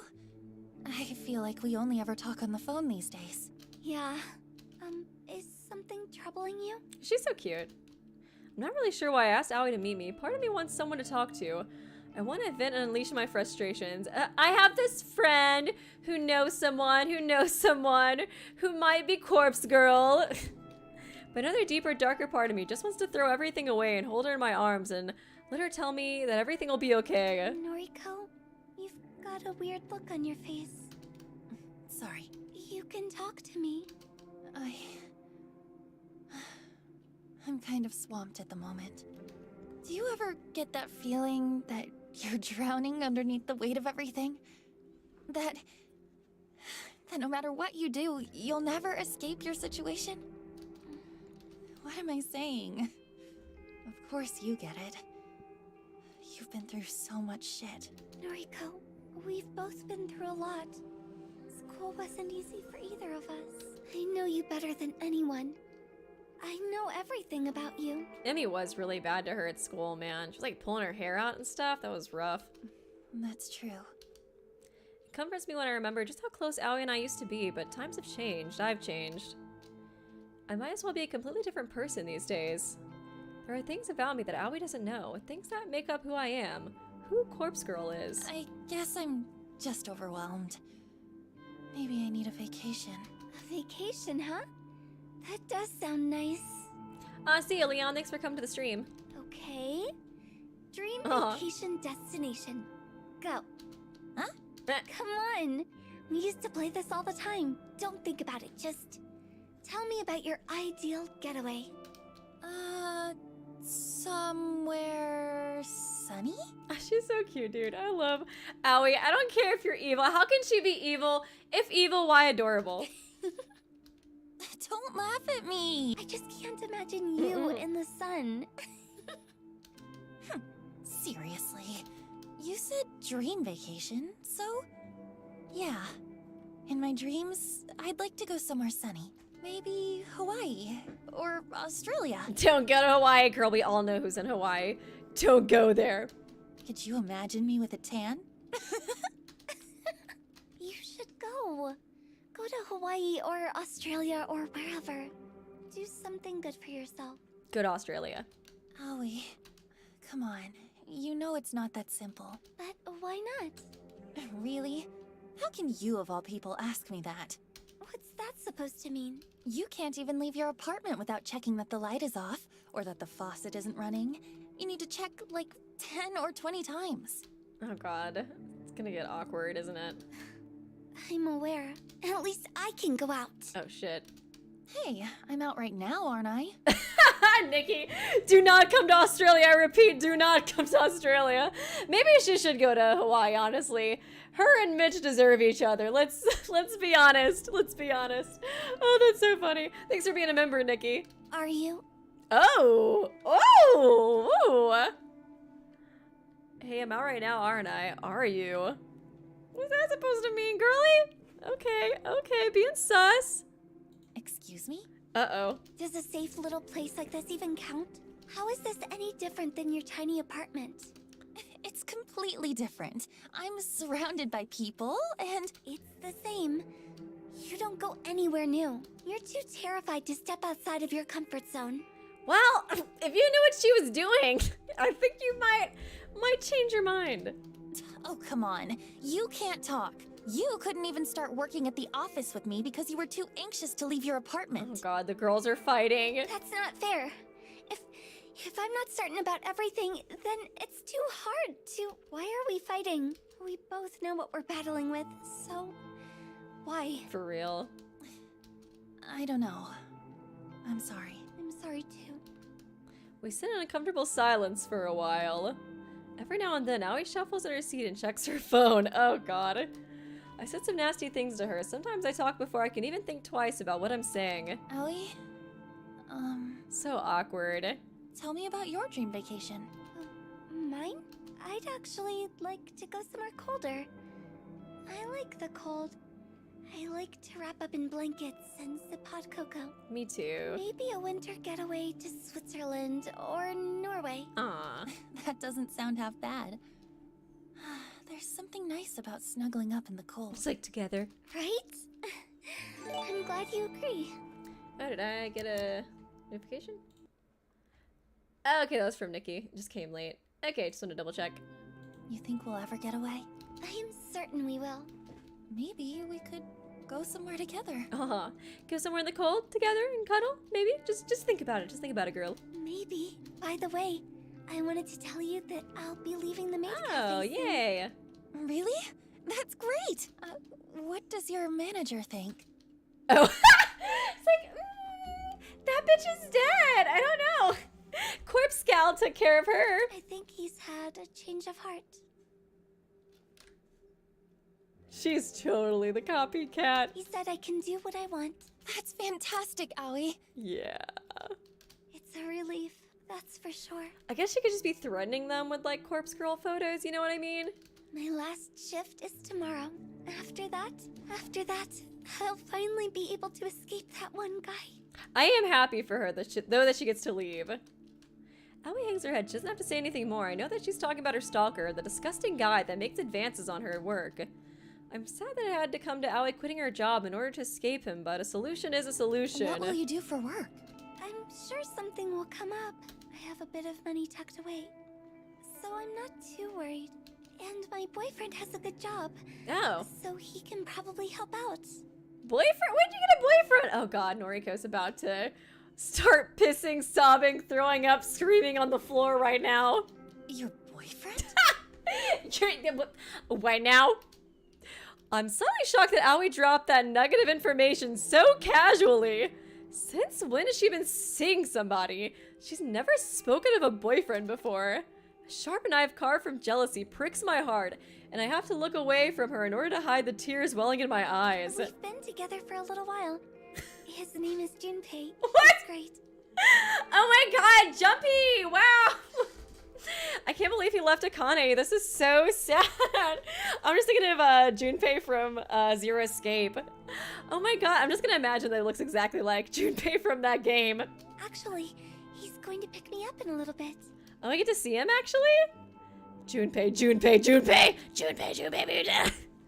Time for Corpse Girl to work. I hate him already. I hate the sound of his name. And I hate Zero Escape. I hate the stupid looking face that my imagination cooks up.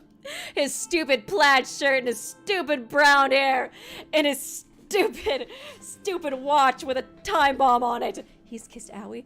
Has he touched her? Has he slept with my Aoi? I'll kill him. I'll fucking murder him in his sleep. I'm so happy for you. I'm so... I did a really good job on that one. She sounds so sarcastic.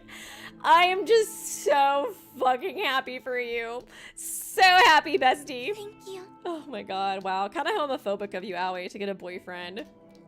Aoi's phone vibrates against the table. She glances at the screen and lets out a tiny squeal. Oh, he's here now. I'll introduce you. I feel like it's gonna be somebody we know, but I don't really know anybody besides like Kojiro that it would be, right? And thank you, Jeff. Akane died this game. I guess Aoi can have Junpei. Oh yeah, we did have an Akane die too. Damn. Wow, it was that Akane the whole time. This is so sad. So tragic. Thank you for the donation. Thanks. I'll get... Kitten? Nothing. Just a cough there. I cut myself off and ignored Aoi's quizzical stare. Aoi stands up and looks towards the door. She claps her hand in excitement and waves at a broad, bumbling man staggering towards our table. Hey, babe. You gotta be kidding me. Oh my god. No fucking way. How in the hell? Maybe he's just not. Maybe he's nice, you know? Dude, I was expecting you to be like Kojiro or something. Really?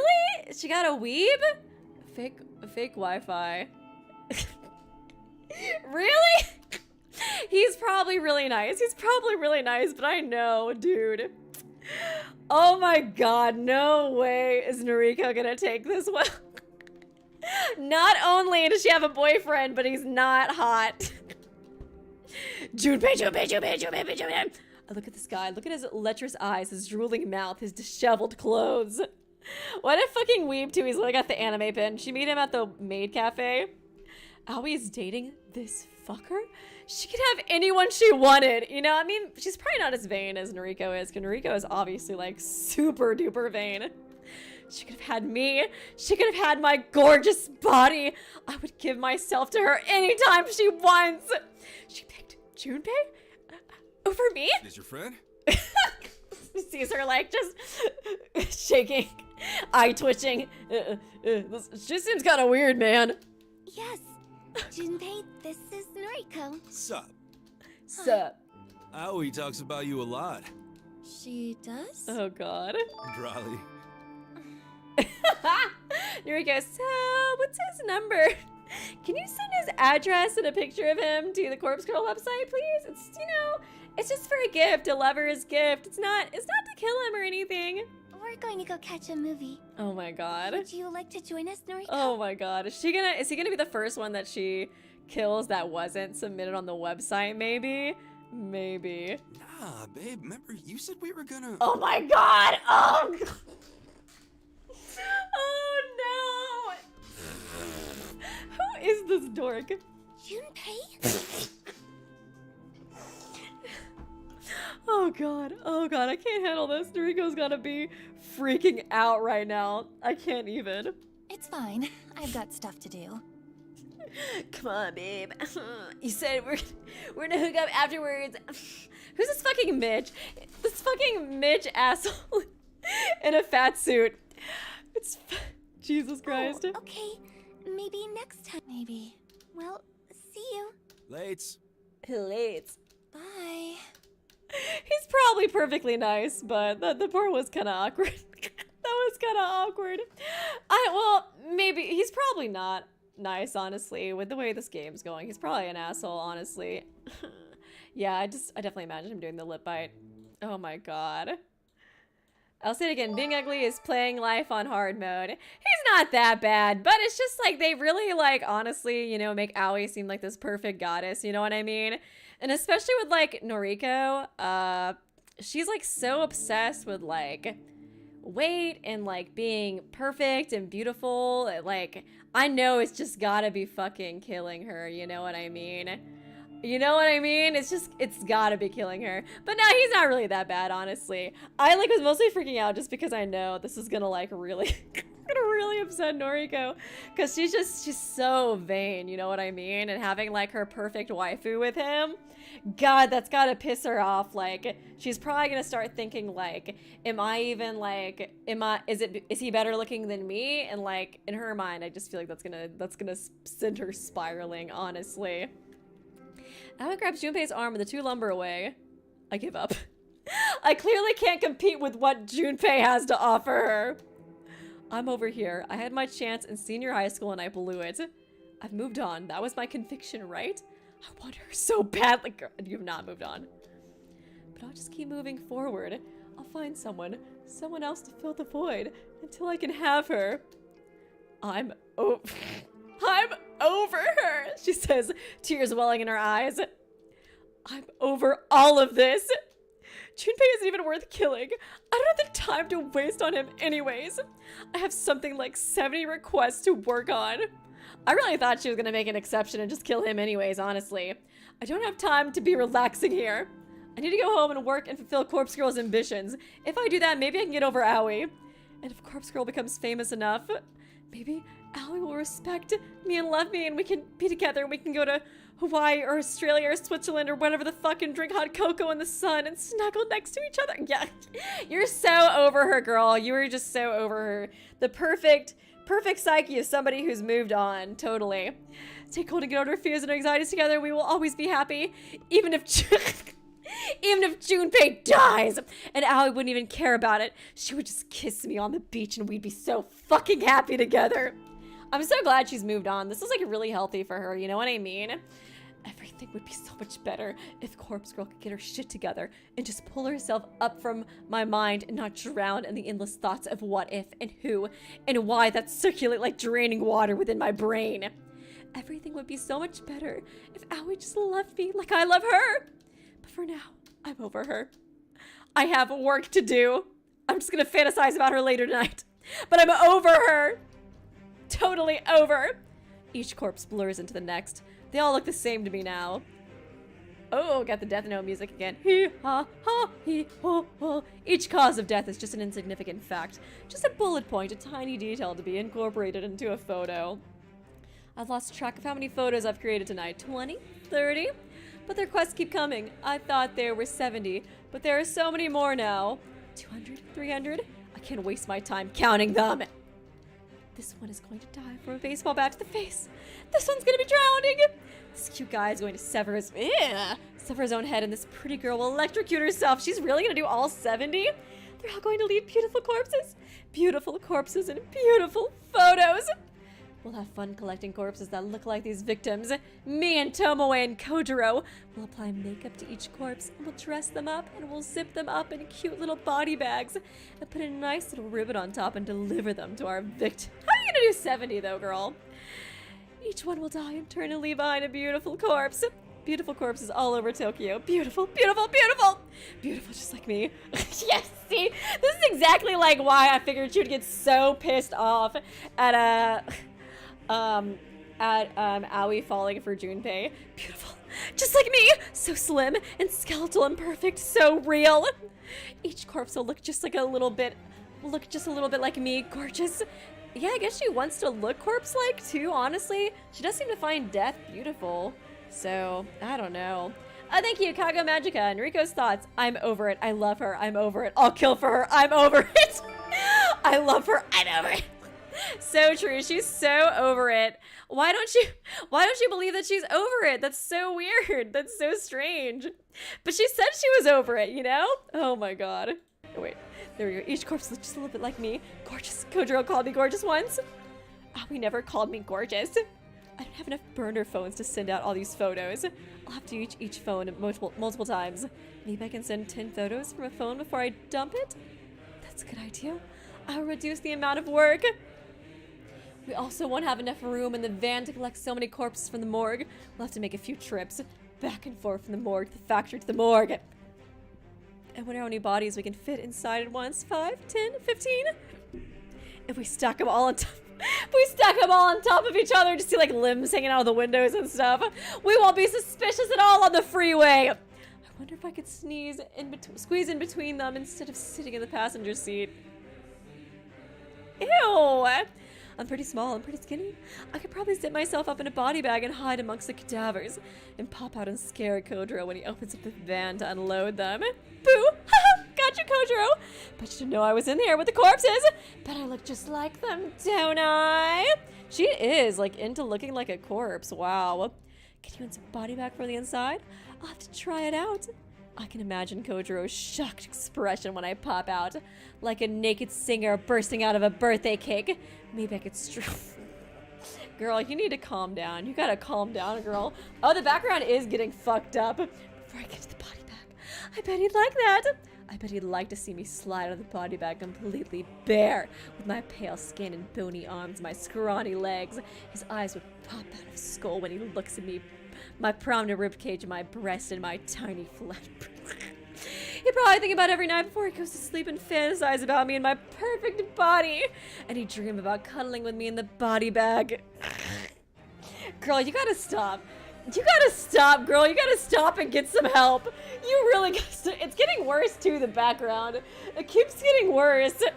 Probably think about every night before he goes to sleep and fantasize me in my perfect body. And he dreamed about cuddling up with me in the body bag, hiding between the cadavers in the van.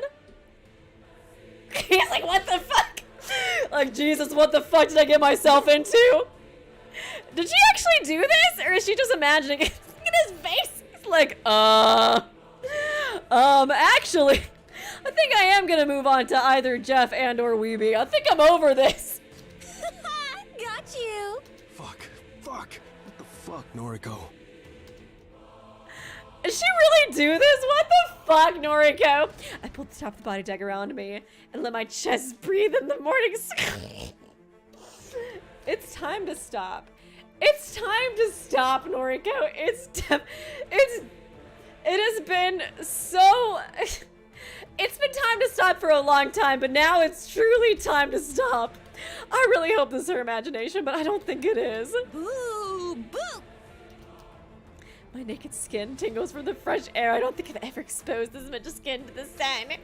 I giggle to watch Kojiro step back. Got you! He looks so mortified. You didn't know I was in here!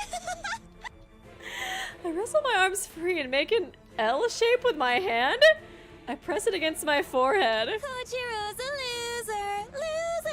Kojiro didn't know I was in here! Na. Just wondering why you wouldn't answer your phone. She's really doing this, huh? You're naked. Boo! Is she just gonna, like, whatchamacallit, rebound to him now that Aoi's got a boyfriend? Climb in here with me! Oh, Jesus. You okay? Oh, God. Climb in! Where the corpses were? Can Elle come and take her away, please? Please, I know she was doing the L symbol. Can he just, like, show up? Please, God. Please, God. Can Elle please show up and just arrest her? Come on, Elle. If he was in this, he would have arrested her ass so long ago. He unzipped the body bag further to make room for Kojiro, but he doesn't advance. I wonder why. He simply stands outside the van, staring at me in disbelief. One sec. He pulls his phone out of his pocket and presses it to his ear. Yeah, she's gone crazy. Yeah, found Oh her. my God. Back of the van. Yeah, in an HRP. Okay. Who's he talking to? Tomoe? Could you not? Don't put Elle through this. Even Elle shows up. He's like, damn, I kind of miss light. Your clothes in here too? Oh my god. But I'm very cold. Come warm me up. You're lucky we didn't leave the factory yet. Oh my god. These deliveries can wait. Go inside, get dressed. Can't leave the body bag. I'm naked. Shit. Oh god, I'm so glad he didn't climb in there with her or something, though. I was honestly a little scared he would, because he seems pretty fucked up, too. Kojiro returns his phone to his face. Bring her some clothes. Mad. Mad. Kojiro approaches the van. He ducks his head under the roof and stares into my eyes. Tomoe's coming outside. She has clothes. Thank God. I'm not gonna wear them. I'm a corpse now. I'm corpse girl. Oh my God. Okay. Okay. Oh God, Kojiro is so awkward. Oh my God, she's officially lost it, man. Noriko, put these on. Tomoe appears from nowhere and thrusts her hand out to me, in her fist, in a shirt and a pair of tracksuit pants, but they don't belong to me. This is all I have with me. Take them. I reach out to grab the clothes, and then I push Tomoe's hand aside at the last second and send the garments flying out of the van. Little bitch. Oh my God. Look at me! I'm a corpse! I'm corpse girl! We don't have to see her naked anymore, game. We get it. Get inside the body bag with me, Tomoe. I want to snuggle. She's just ready to rebound with anybody at this point. Ain't no way in hell that's gonna happen. You finally cracked. I think this is serious. She wasn't really sane to begin with, but yeah. No way. You think? She's lost her mind. We gotta take her home. Yeah. Noriko, get out of the van. Sit in the passenger seat. No! Noriko, please. We're worried about you. We're gonna take you home. I don't have a home. I'm a corpse, remember? Take me to the morgue! I perform my best corpse. Yeah, that's exactly how corpse acts. You were perfect, spot on, girly. Impression by sticking my tongue out of my mouth and rolling my eyes back. When nobody laughs, I decided to laugh for them. God.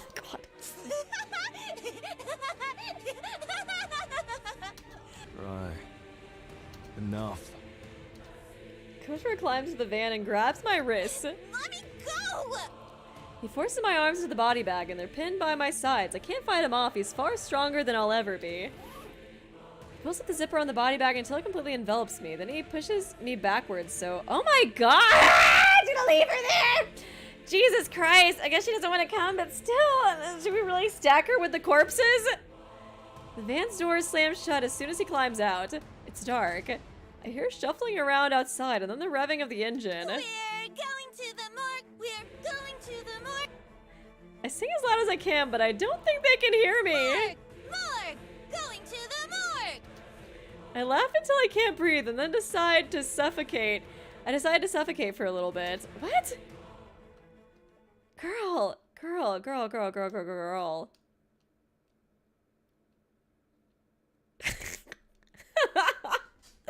Jesus. Act 1, clear. Oh, whoa. Gosh, is that only halfway? Jesus. Act 2, Kojiro. Oh, wait, are we not playing? Are we playing as Kojiro now? Yes! Oh my God, please. Yes! Yes, yes, yes, yes, yes! We're playing as the husband now! Slay, slay, slay, slay, slay, slay, slay, slay, slay! Slay! Oh my God, I'm so excited. Deuces, Noriko. I mean, you know what? It's whatever. I mean, like, okay, we love Noriko. Well, do we? I don't know if we love Noriko, but she was very entertaining.